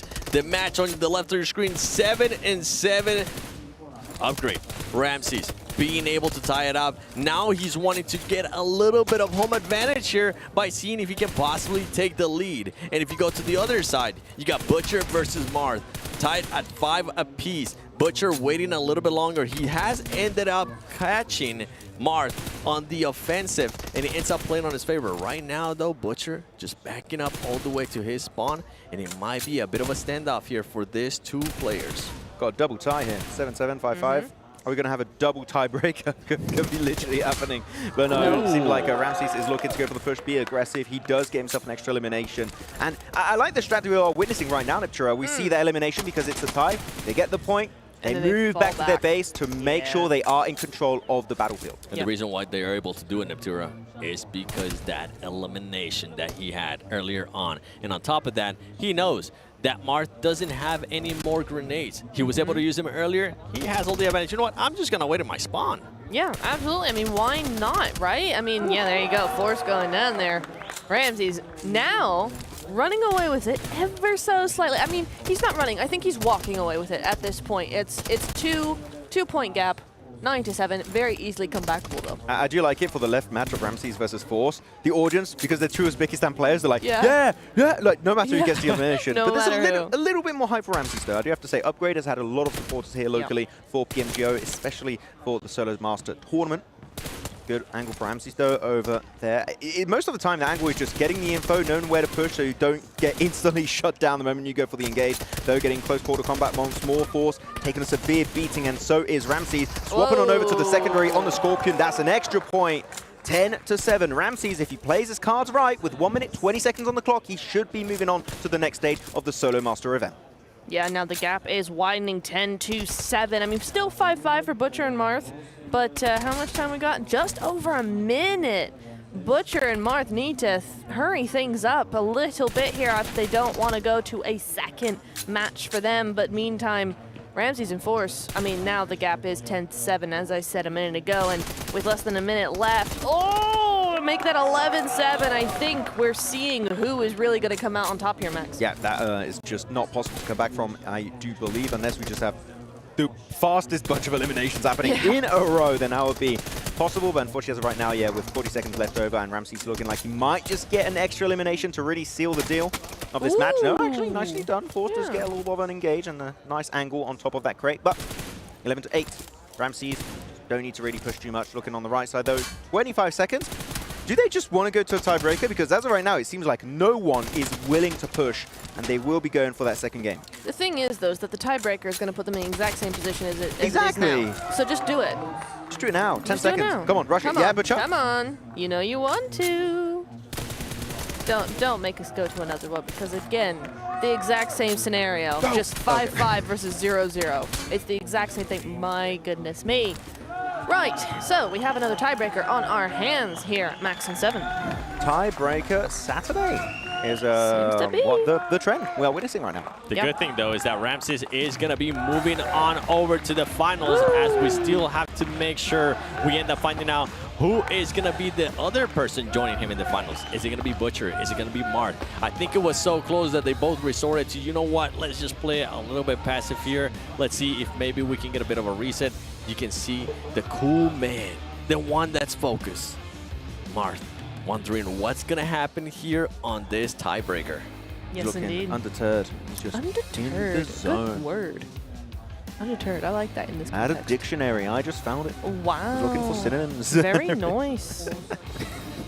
No, but for real, that's a good word to use in this context, because he is undeterred. He's gone 5-5. He's just waiting for another round where we're going to go to 0-0, and it's going to be one elim is the win. Yeah, looking at some of the highlights, of course, some of the coolest shots. I hope we do see a replay of that shotgun orm shot. That was magnificent, nice. beautiful, fantastic, and other synonyms that I just found in my dictionary. Yeah. Yeah, looking at this one, though, Ramses just created a lead pretty damn quickly once he did get over that 10-point margin. Yes, he did indeed, and it was very neck and neck there for a very long time. They were like, oh, we're going to go 3-3. We're going to go 5-5. We're going to go 7-7, 7-10, 8-10, 8-11. And so that is how that is going to work. But Ramses is going to be our first finalist here for the Solo Master Tournament. I mean, what a run that has been happening here from Ramses, right? He's able to beat Divine first, then he goes up to Loxy. That one ended up going to overtime after the tiebreaker. Able to win the tiebreaker with a beautiful shot with the and right here, just absolute domination when he went up against Force. Now we go to the other side with Butcher. I mean, he has gone through everybody. The same with Marth. Anything can happen here, and as much as I personally don't like seeing them go to an extra match, I can see how close these players are and just the quality of their gameplay. They are tying for a reason. They are at the PMGO for a reason. I do think that Marth maybe has a little bit of an more interesting background in terms of his previous matches in Solo Master Tournament, because he took down Levi's of Deke Xavier, that we know is an incredibly good player. So I think that alone, I'm like, if I had to give an edge to a player based on their previous matches, it would be Marth. But as of right now, gameplay-wise, Marth is very strategical. Like, he knows how to use the terrain to his advantage, but The thing is, you can take all of what I just said and throw it out the window because it's only one elimination, right? You can't just wait, nothing's going to happen. You need to push, you need to engage, you need to make something happen if you want to be the one moving forward. Do you think that ended up backfiring for Marth? Because he did have a 2 elimination lead, and then he decided to play super passive. No, I don't think so. I think they played that equally well. I mean, because at any point in time, they could have actually gone and gotten that aggression back, that momentum back. Either one of them could have gone, you know what, I'm going to do this, but they didn't. Neither of them actually stepped really foot outside their zone of the warehouse. So I think it was a mutual decision there, really. That's fair. Max, thoughts on that one? Do you think maybe Marth had the wrong idea there whenever he decided to just back off with the 2 LM lead? I think it was a good game plan overall because you are more in control when you do so. But the thing is, again, as I just said, you can't do that this game around. Take it out in your hand, throw it out the window. It is not going to be functioning whatsoever. Here we go. The match is happening. The tiebreaker is going down live in front of your very, very eyes. Butcher versus Marth. One will come out on top. 2 nades being pinned out. Marth, I think, rethinks it. Puts it back in his backpack. Might try and use it later on. Butcher throws it on over. Now Marth knows that nade is gone. Then we'll respawn on that utility, so that might give a few extra ideas to Marth and how he could use it to his advantage. Absolutely, you do see that nade coming through here, but to be honest, there is a little bit of a blockade coming through there, and you do see Butcher with that once again. That's really becoming the meta of this tournament, and he's going to get within shotgun range, basically. He's going to try and use it again. Marth is just holding onto that nade behind that wall. He's just waiting for him to get close, get third-person perspective information, and then do an educated throw with the nade. Is my get up? Yeah. Yes, he knows. He's trying to scare him with the pin sound. He's like, oh no. Yeah, maybe. I gotta run away. Ooh. I almost feel like he's trying to make Butcher impatient. Force him into a mistake? Force him making into him impatient? pushing it towards him, and then he can just spray him down or nade him. Play mental games. Yeah, I mean, you have to in PUBG Mobile, right? Do you think maybe Butcher is feeling a bit of a pressure having to push the action here because he does have people supporting him in the crowd? Maybe a little bit. I mean, I could definitely see that, especially when he's the one with all the nonsense coming through here. And nonsense in a good way, we love to see it. Yeah. But, yeah, I could definitely see that. Whereas Marth, he's got more just chill. More chill. Yeah. I mean, we do have, I've seen in the audience, 3 massive R8 fans. Very true. Like, they might just be 3 people, but I'm telling you, they're worth 1 million people in the crowd, okay? These guys go wild. Every time we see a good play from R8, they are there to clap and chant for the lads. This time, I hope to see them clap and chant for Marth. Or fall asleep because he's not doing anything. One of the two, not sure. I know. I think now Butcher's gone, oh, I know what you're doing, and I'm just going to hold back. And now we're going to have 10 minutes of 0-0 because it's already 7 minutes 49. You want to play that game? I'm going to play that game. Please don't play that game, guys. Just play go. the game. Please just play the game. Oh my goodness me. Can we, production, can we insert like cricket sounds? Something? Oh well. Please. That'll be very fitting. Bruh. Bruh. Bruh. I got told we're going to get copyright for cricket sounds. I mean, hey, those cricket labels be kind of expensive. Yeah, they do indeed. I did not, that really caught me off guard. There you go. They're actually Butcher just stacking up on a tier 3 helmet, tier 3 vest because again, Marth sticking to his home base. Bruh, So, Mars, come on, my guy. Butcher could tank that nade maybe. Maybe he's like, I am Possibly? suiting up to get ready for a breach. Even the crowd are kind of going, get on with it already. I can hear a few of them in the crowd just kind of going, I gotta go home! Yeah, like just please do something. And Butcher might have heard that because now he's going forward. Marth is back on his guard, and honestly, Marth needs to do something other than stand on that box because that might not get him the point he's looking for. I do wish Butcher did not waste that nade because he could have actually used it to zone out an area of the enemy spawn, and then he's able to kind of clear an area and he enters through that specific door. That could have been a really good play. Actually, he still has He's the got a flashbang. stun, yeah. Oh. Flashbang, chucked, wrong area, explodes very early, and Marth is not going to be blinded off the back of that. Unfortunate, but I do respect the attempt. I mean, that's 2 for 2 for Butcher, though, on the failure of the utility, which is a little unfortunate because that's the only sort of scouting materials that you have. But here we are at 6 minutes. Well, 4 minutes down. 4 minutes down, 6 minutes to go with still nada, nothing at all, man. We're watching. We're listening.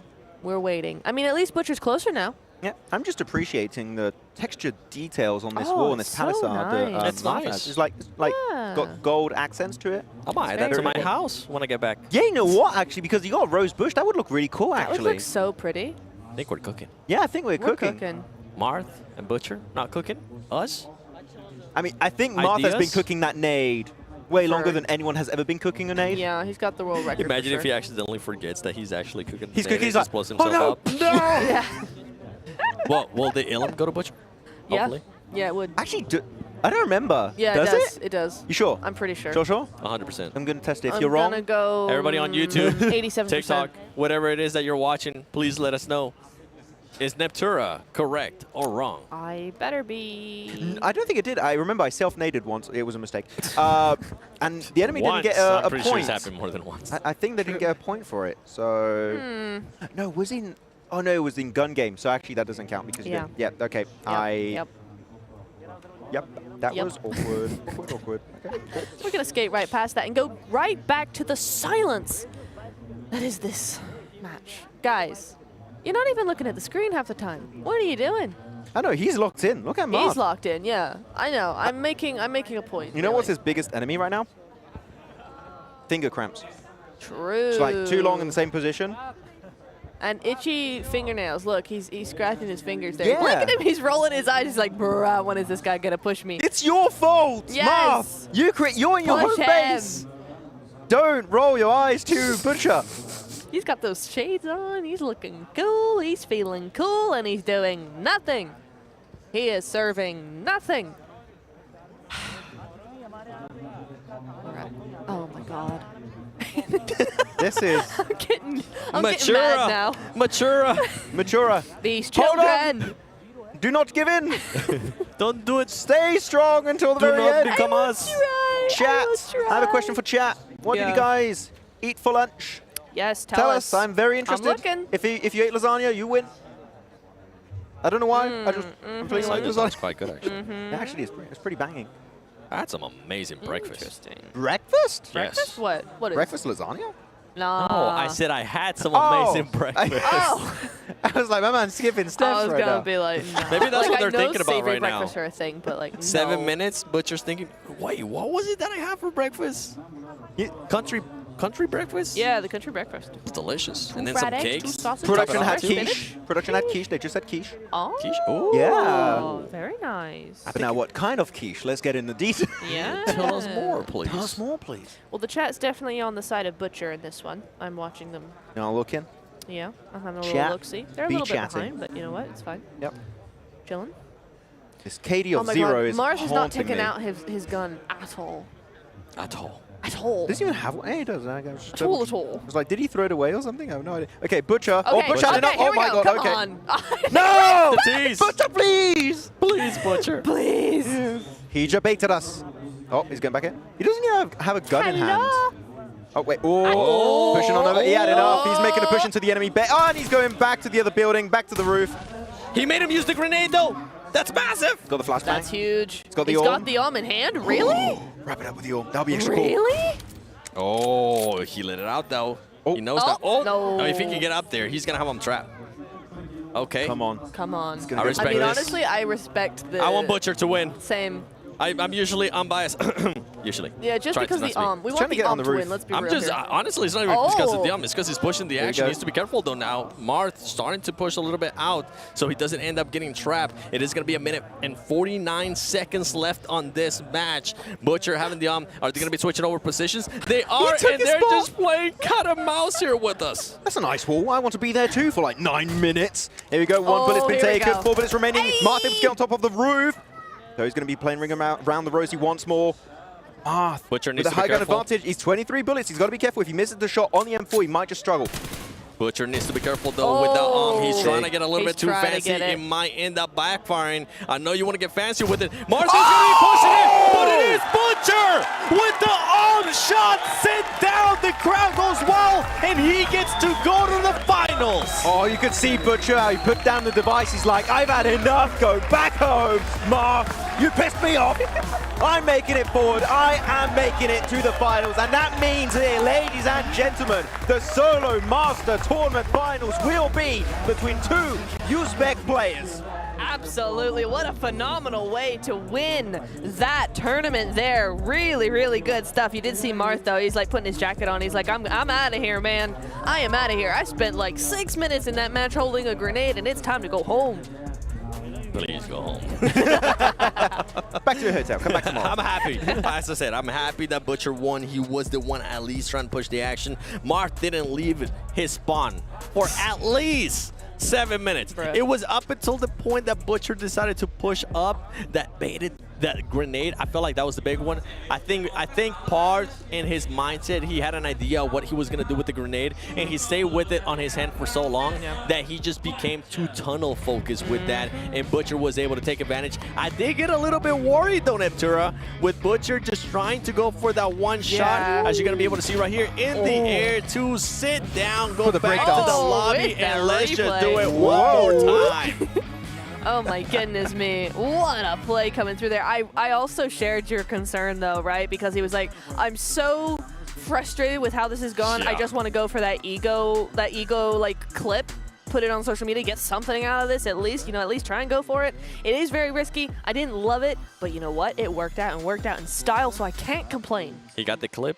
He got the clip. Got to go to the finals. Oh, He got the money. Win-win. Well, not quite yet. I mean, he's extra money. secured Well, himself he's got more, money. but- Yeah. He could get more. So he did get them like some extra money. Yeah. Wait, so Ramses and Butcher both have won their games, Yes. their tiebreakers, with Yes. an arm. What, you want another tiebreaker? No. That's No, not what I'm two hinting arms. at. Jojo, relax. Two arms. Relax. Two arms. Give it a second. Maybe we'll end up seeing some arm action here, which I would love that. I'm not It's against it, PS3. honestly. True.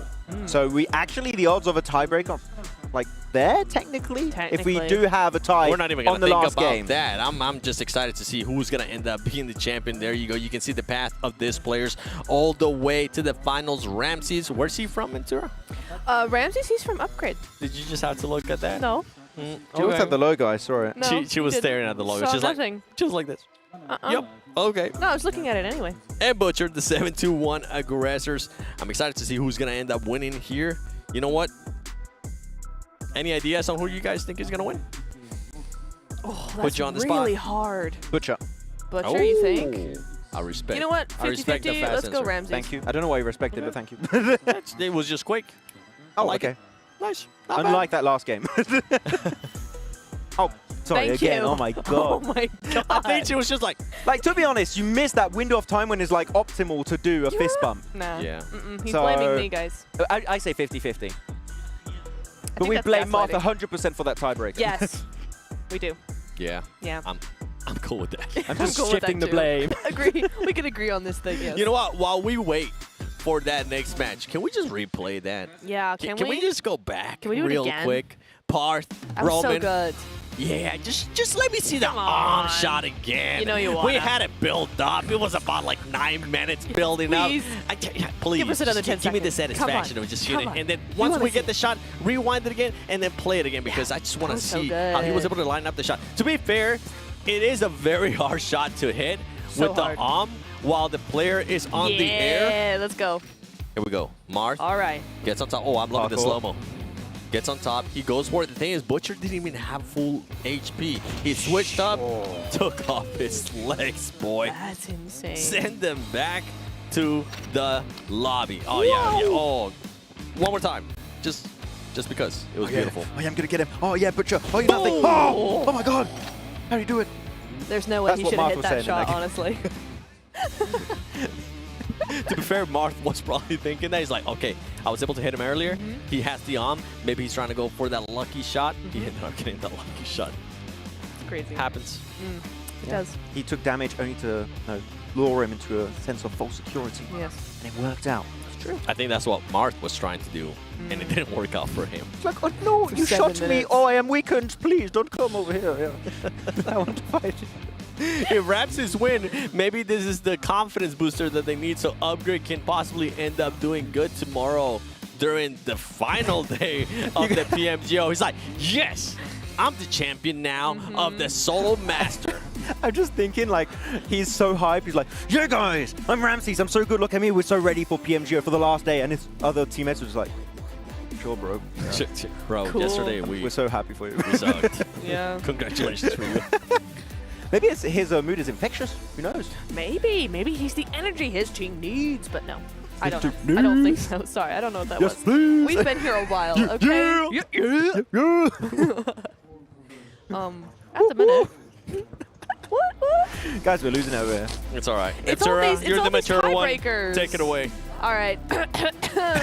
Looking real nice over here as we look at this 7-2-1 aggressor. Butcher coming in here versus Ramses. The crowd is going wild here, trying to boost up. Oh, right in there. Butcher with the You know what? I love it. Butcher, the new Orm main. Oh, man. He's going to the Orm main. Oh! Butcher! My God! Chill out! Okay, I know Marth annoyed you, but like, you don't have to take it out on Ramses. My man did nothing wrong. Oh my God! Is he going to run out of bullets before he even gets eliminated? Like, it could be happening. Wait for the invincibility to wear off.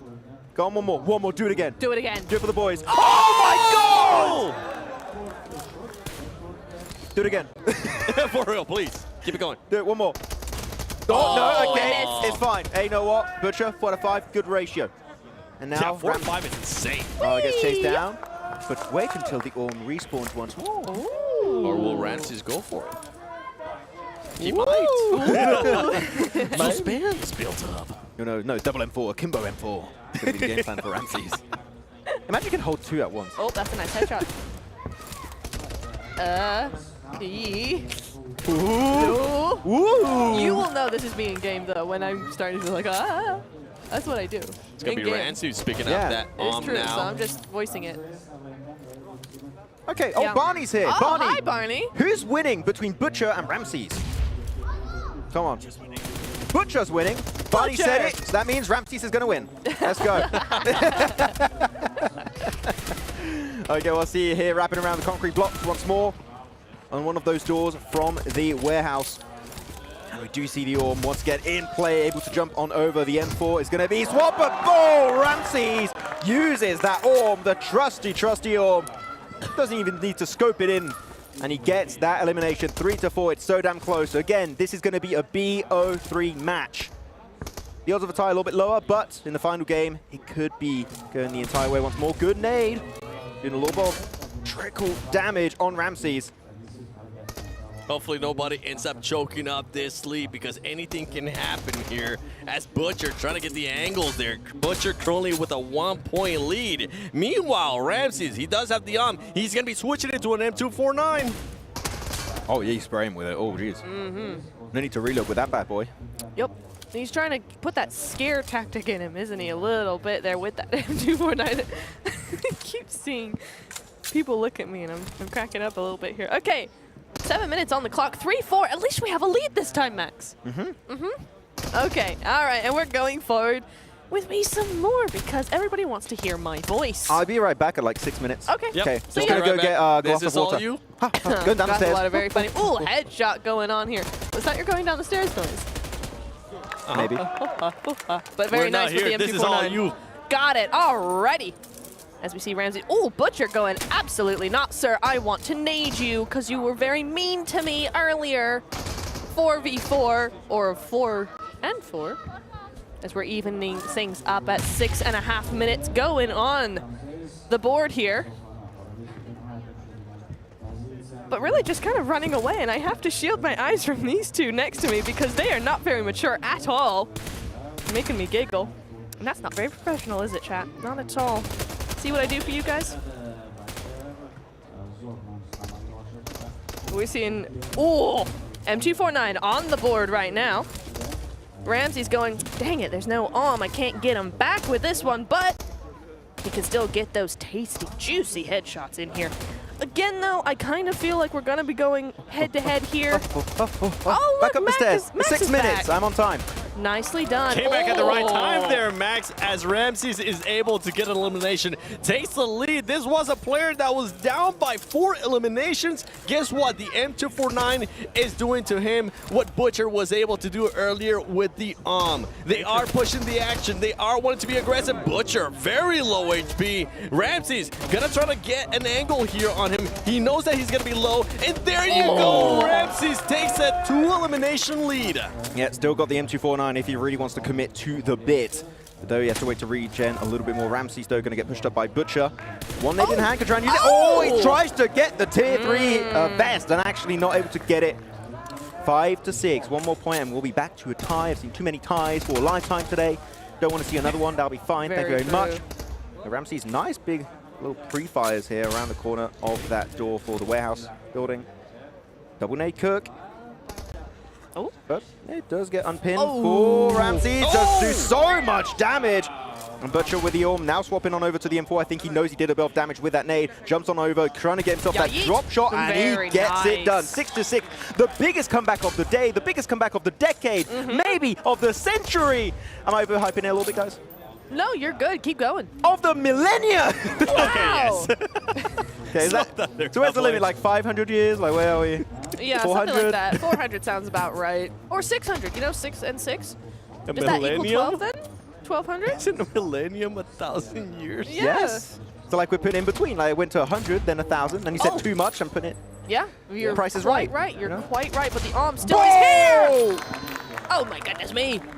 This is what happens when Butcher is able to get his hands on that arm. He's trying to get those shots, though. He is going to end up running out of ammo, and now he picks up the M249. This is actually massive, because remember, Ramses was able to come back and build up a bit of a lead whenever he did have the M249. Now he's not going to have that to his advantage. Now it's going to be Butcher on the other side with the lead and the M249. Let's see who's going to be able to strike it first. Ramses going for it. He is going to be able to get him, and is he going to be able to get that M249? No, he's not. He's just going to make sure that he has at least 2 M4s to his name. I feel like the meta has shifted in these like few matches alone, where the center became even more impactful, not only because of the map control of Warehouse, but because the spawn of the Orm just keeps coming up. And actually, one thing I found very interesting here, Neptura, is that they still pick up the M249, which is not as good as the M4 in this kind of environment. Like, it's very great to clutch 1v2, v3s because you have got so much ammo, but we do see them pick it up because it allows the Orm to respawn a little bit sooner. And that is something that actually helps them a lot and is very clutch, as we've already seen in a few of these matches from today.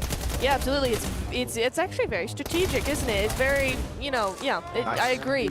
I agree, Max. Thank No, you. but also, it also gives you that opportunity to do those tiny little sprays without having to reload too much, and that also takes up time as well. So Good for the pre-fires. M249, great for pre-fires, great for not having to reload so much, and saving a little bit of time as well. Actually, I don't know what happens if we get a tiebreaker on the first game of BO3. Do we do a tiebreaker for that specific game or not? Or does it just... I believe it just ends up going to the other match. It is best of 3. So if for some reason we are tied after 3 games, then I'm thinking we end up going to a tiebreaker. Not fully confirmed, but that would be the ideal thing to do. Ramses! Finally, we see somebody being able to fully connect with the nade, and that's what can happen there. 8-8 apiece. They are trying to go with it. Ramses hasn't realized that Butcher is going to be to the left-hand side. Butcher going for that level 3 helmet, doing the strategy that Max wanted to do himself. Guess what? He's trying to do it. He's trying to win it all, Max. Bucking and weaving all over the place, but yeah, the tier 3 helmet can be quite impactful. It's able to suck up a few more of those bullets from Ramses. Ramses, I believe, no more nades. Big pre-fire does hit the headshot onto Ramses, down to half HP. And now, Butcher just wants to try and force him back, but Ramses knows he wants to regen back to 100% HP. Going for the push, getting in close quarter combat without a weapon in hand to be a little bit faster. Because of that, he will suffer the consequences, which is giving a point to his opponent of Butcher. Yes, indeed. But with a minute and a half to go, we might not even need that tiebreaker just yet, right? 8-9. Let's see where that nade goes. It could be good, not quite good enough. 8-9 is the tally still. We'll see. Let's see how it goes. 27. We'll see how it goes, yeah. 9-8. I think now Ramses is the one having to push. He's really trying his best to get involved, get an extra point to Butcher, make it another tight situation for this first game of the tier 3. 1 minute left, though. Meaning not a lot of time to spare. Here we go. Ramses gets it. 9-9. About to break double digits here. for the first game of the finals. A minute left though. Ramses, his armor is gonna be a little bit tucked. He's gonna try to go for that helmet. I'm not sure if he's gonna be able to get it, as Butcher is just applying the pressure. 40 seconds left to go. Can Butcher end up getting an angle? He's gonna get touched up right there. His armor is still intact. Oh, can Ramses get it? He's getting aggressive. But Butcher being able to clutch up and take the lead with only 30 seconds to go, Max. Yeah, Ramses, you need to send it. You need to get involved. You need to fight. You need to be hungry for that point. And he is currently the one approaching. He's encroaching on the terrain of Butcher. The nade pin is out. He's trying to chuck it on over, but yeah, indeed, the wrong side, Niptura, as the Orm has been picked up for Ramses. Is he going to try and clutch it? Is he going to try and tie it in the last second with the Orm? The nade also is going to be ready to be thrown on over. You've got to push it up. You need to go for the fight. He pushes with the grenade in hand. Another play! And self-nades! But it does not count as a point. It does not. And it's 10-9. 10-9. Wow. So we tested the theory about the 1 point. We did test the theory. Thanks, guys. I appreciate that. Yeah, Butcher to win the first game here of the BO3 for the Solo Master Tournament. 1 out of 3. 1 out of 3. One more win here, maybe the next game, and we will be crowning our champion and taking home $2,500. That's insane. That's a good day's work. That is a great day's work, right?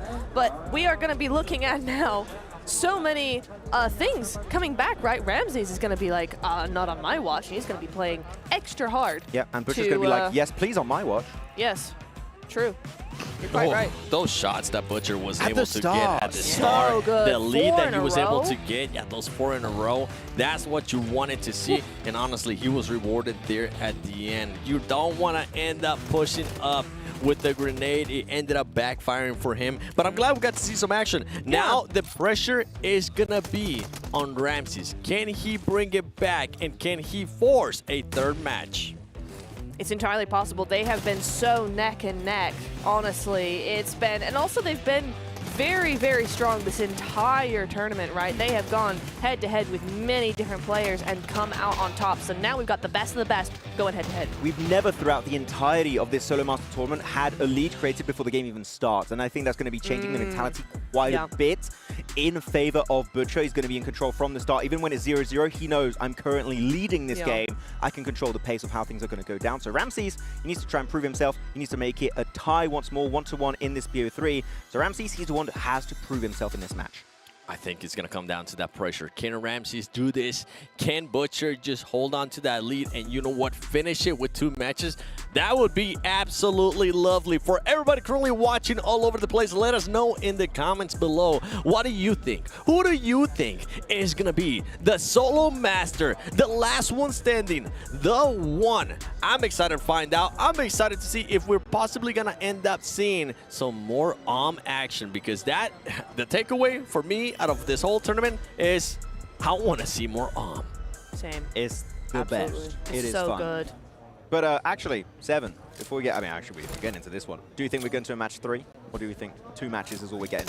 I think Butcher, with the aggressiveness that he's been able to showcase, he is going to end up doing exactly that. Going for the going for the I think he might readjust a little bit in regards to what happened in the last match, right? We saw him being able to get those 4 eliminations leads. If we do end up seeing that again, I don't think he will allow Ramses to get even close. He knows what's going to happen now. And this is the thing with this kind of matches. They end up adjusting to it. These are wanting to be professional players. You can see now Butcher with the 2-point lead, Niptura.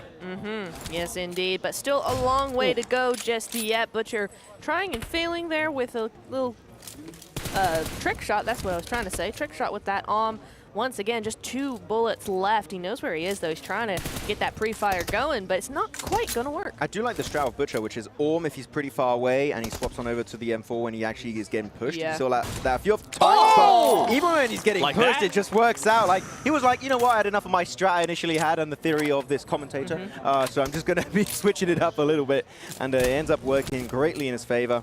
3-0, misses that shot. No more bullets on the Orm, but now he does get the M249. And as we talked about earlier already, Niptura, the free shots with the M249 great weapon to do so.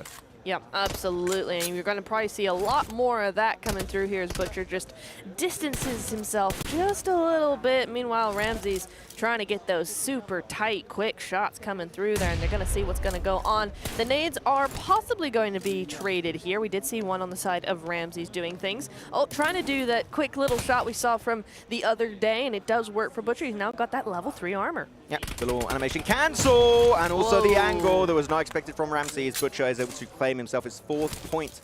And Ramsey's just getting a little bit bullied in this game. Not gonna lie, he's really not able to find any good, strong opportunity. Butcher just playing around by now. And again, the lead, when you are in the lead, you are kind of just dominating the mental game also versus your opponent. Ramsey knows he has to push, he has to be aggressive. And forcing you to be aggressive, forcing you into bad positions, can make you do some pretty severe mistakes. As Butcher here, again, as we talked about, controlling the most important part of the map, which is the central area. Yeah, Ramses is, I mean, I appreciate what Ramses is trying to do here, right? He's going full aggro. He's dodging and weaving. He's trying to get all those angles. But Butcher just seems to know what he's doing. I don't know if that's what he's picked up from the last match. Maybe he was studying him a little bit as well. But it certainly does not seem to be going his way. The adjustment that I was talking about, that's what he was going to end up doing. He was going to want to go for that lead and know that he cannot back off. He cannot allow Ramses to end up picking up an M249 or an because that will end up putting him at quite a disadvantage. But right now, Butcher making sure he keeps controlling that center of the map. Ramses tapping away. You are going to have to reload. Butcher seeing if he could possibly get an angle right there, and he does. Pats a headshot there with the That's insane. Another I kind of feel like, am I right in saying that all of his, okay, except for that one, all of his elims so far have been from the I think 4 of them were. 4? Okay. Yeah. That's still the majority. That's still pretty impressive. Plus the first 4 from the first match. Exactly. So yeah, absolutely. So Ramsey's trying his darndest. He really is. I got to give it to him. But at the same time, he seems to be at the moment no match for Butcher and his except for that one time when he missed. Oh, and he's trying it again, but no, switches over to the M4. And yeah, I see what you're saying, Seven. I really do like his timing on getting to the M4 and switching those weapons, because that is going to be a 7th elimination for him. He knows as long as he keeps controlling this center area, Ramses is not going to be able to do anything. He's going to switch it up. Go for that shot first, being able to hit it just like that. And if he, for some reason, does end up missing it, guess what? He's still got that M4, baby. He's just going to be switching it up back and forth. Ramses, the thing with Ramses at this point, 5 minutes and 45 seconds left with an 8-point lead for Butcher. You're kind of put in a situation where you have to force the action. You're going to have to expose yourself even more, which is going to end up giving Butcher an even bigger advantage. I think we are slowly making a case of how good the Orm is in this mode, because limb shots are one shot. That is something that is really, really significant, and it's allowed Butcher to get so many of the limbs. 10-0. It is not even funny. If you're a Ramses fan right now, you're just feeling bad. You're feeling terrible. You're feeling horrible. As Butcher is looking to get it once more, and he does eventually go down. Can you get the Orm right now? Actually, no, it's an M249. That's quite unlucky.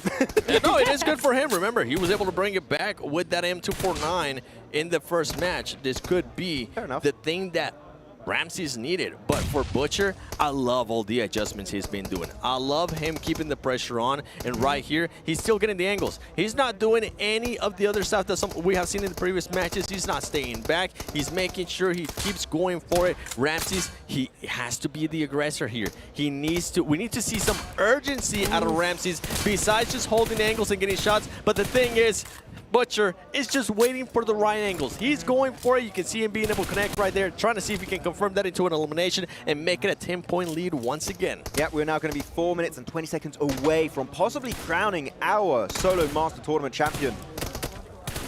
We're just going to be making it forward. But Ramses right now, Nipchura, if he wants to maybe make it go to a game 3, he needs to start going for the push. He cannot allow himself to just stay here, because again, he is not in control. He is not in the lead. He needs to be the one to initiate if he wants to have a chance to make a comeback. Exactly. He has to bait Butcher into actually pushing him and trying to do something there. But I don't even know if that's going to work at this point. Butcher is just on such a high. He's feeling good from all those elims. He's got all these angles down. He's getting pretty quick with it, right? And so I feel like at this point, as much as Ramsey does and as good as Ramsey is, I think this is game over. I think that we are definitely going to struggle to see it come. I mean, technically, in that amount of time, technically possible. Mathematically Sort of. possible, but we're going to have to see elimination I after mean- elimination. And the thing is, the center control is just so heavily skewed in favor of Butcher. It's not even funny. He's just controlling every single nook and cranny of this map. Butcher up to the M249, trying to go for some big free fires. Bloom shot's not going to be that accurate, but it does not matter whatsoever, as that's going to be 13th point. And now he's just going to the enemy spawn. He's looking for the push. He does not care if you're invincible. He's going to try his best to get you once more. That could be the dagger right there. And actually, I feel like it is going to be the dagger. 13 eliminations, 3 minutes left. It doesn't matter whatever Ramses ends up doing. This man is currently on a hot streak. All the shots are hitting. He's tunnel vision. He is just becoming full-on Ultra Instinct. Yeah, he went Gear 5 right there in that end game, and he gave himself an extra elimination for his trouble here, Ramses. But unfortunately, 2 points is just not going to quite make it. But I do have to say, for Butcher, we've seen how good the entire squad has been when it comes to fragging potential. But right now, Butcher is a standout amongst everyone in the solo master tournament, and gets me even more excited to see him play into tomorrow's 6 matches. Absolutely. I am going to love seeing him and the team play, knowing this is what it looks like on the ground. This is what Butcher does, and it scares everybody because this guy's scary, 17-2, and he's dodging it. We even look at that side-to-side angle. I mean, Ramses does pick it up in the end, but he came darn close to losing that.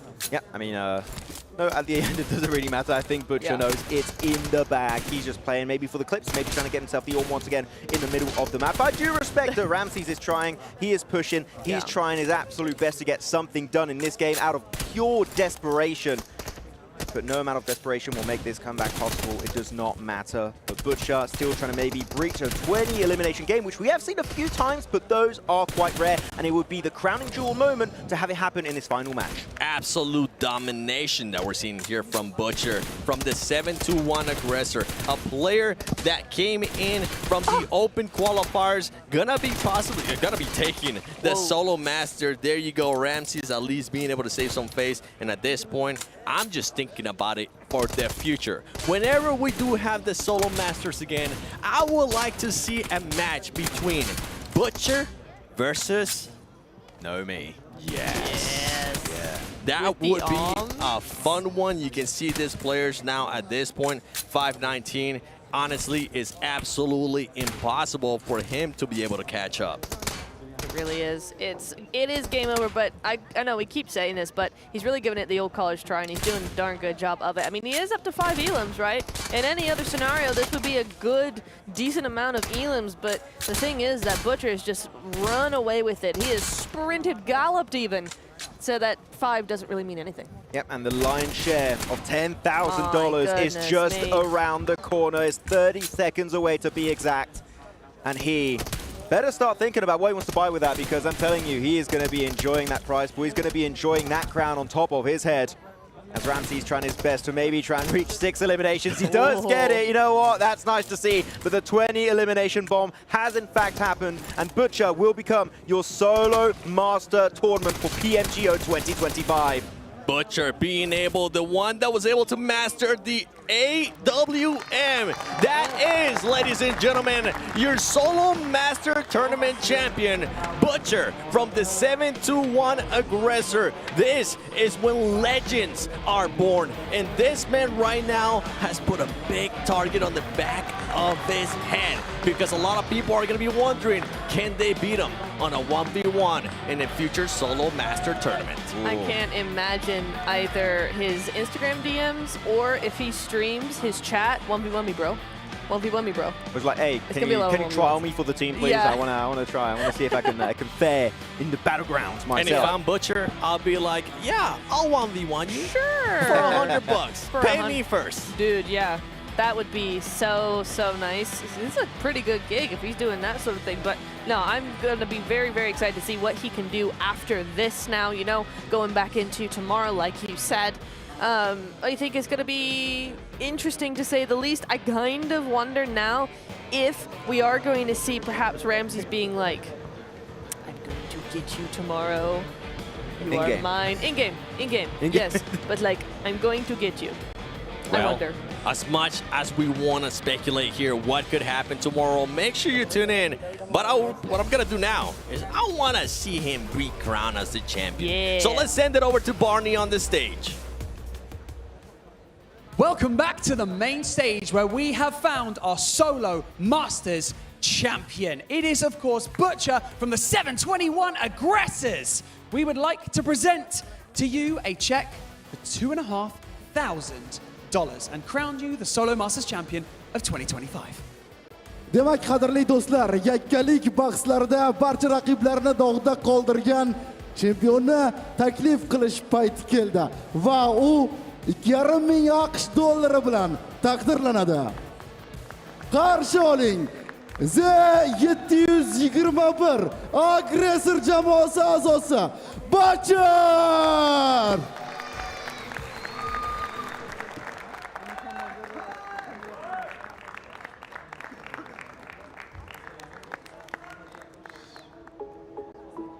This is cool. This is the good moment. This is the fun bit. You have a giant check. How cool is that? What a fantastic performance, Butcher. Congratulations. Yesterday, I just want to know, yesterday when we kicked things off, did you expect that you would win? Xo'p, ajoyib chiqish bo'ldi. Kecha musobaqani boshlaganingizda mana shunday natija ko'rsatishingizni kutganmidingiz? Kutgandim, finalga kelishimni kutdim, lekin Ramzes yutadi deb o'yladim meni. He expected that he will go to the finals, but he didn't expect that Ramzes will not. He was expecting Ramzes will beat him. Ushbu g'alabaga bo'lgan qadam sizga qay darajada o'zingizga bo'lgan ishonchni oshirdi va shu bilan birgalikda sahnada yakka tartibda o'zingizni bemalol ko'rsatdingiz va bundan ko'nglingiz to'ldimi? Albatta to'ldi. Yeah, he's satisfied. That was about whether or not Butcher's confidence has been lifted by that going into tomorrow. Now, thank you so much for joining us here on the main stage. Congratulations once again. Let's make some noise for Butcher from the 721 Aggressors, everyone. What an amazing performance, and best of luck tomorrow. Olqishlab qo'yamiz. Rahmat sizga.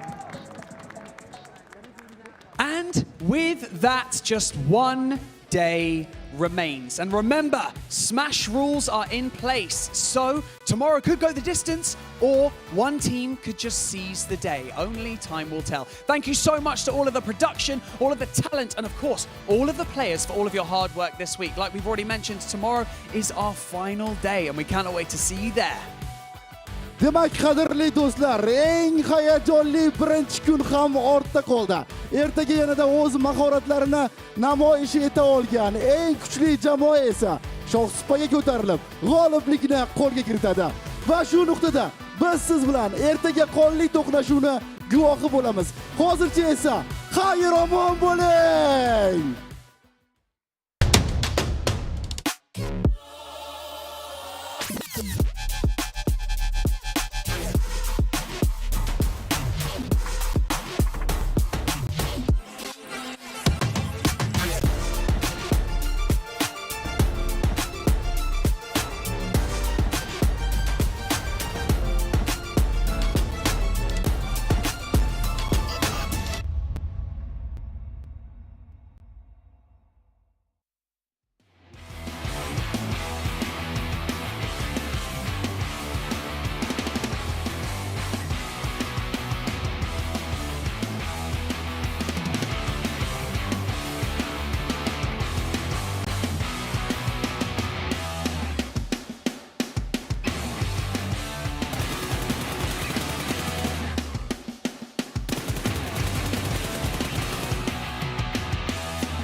Are you falling?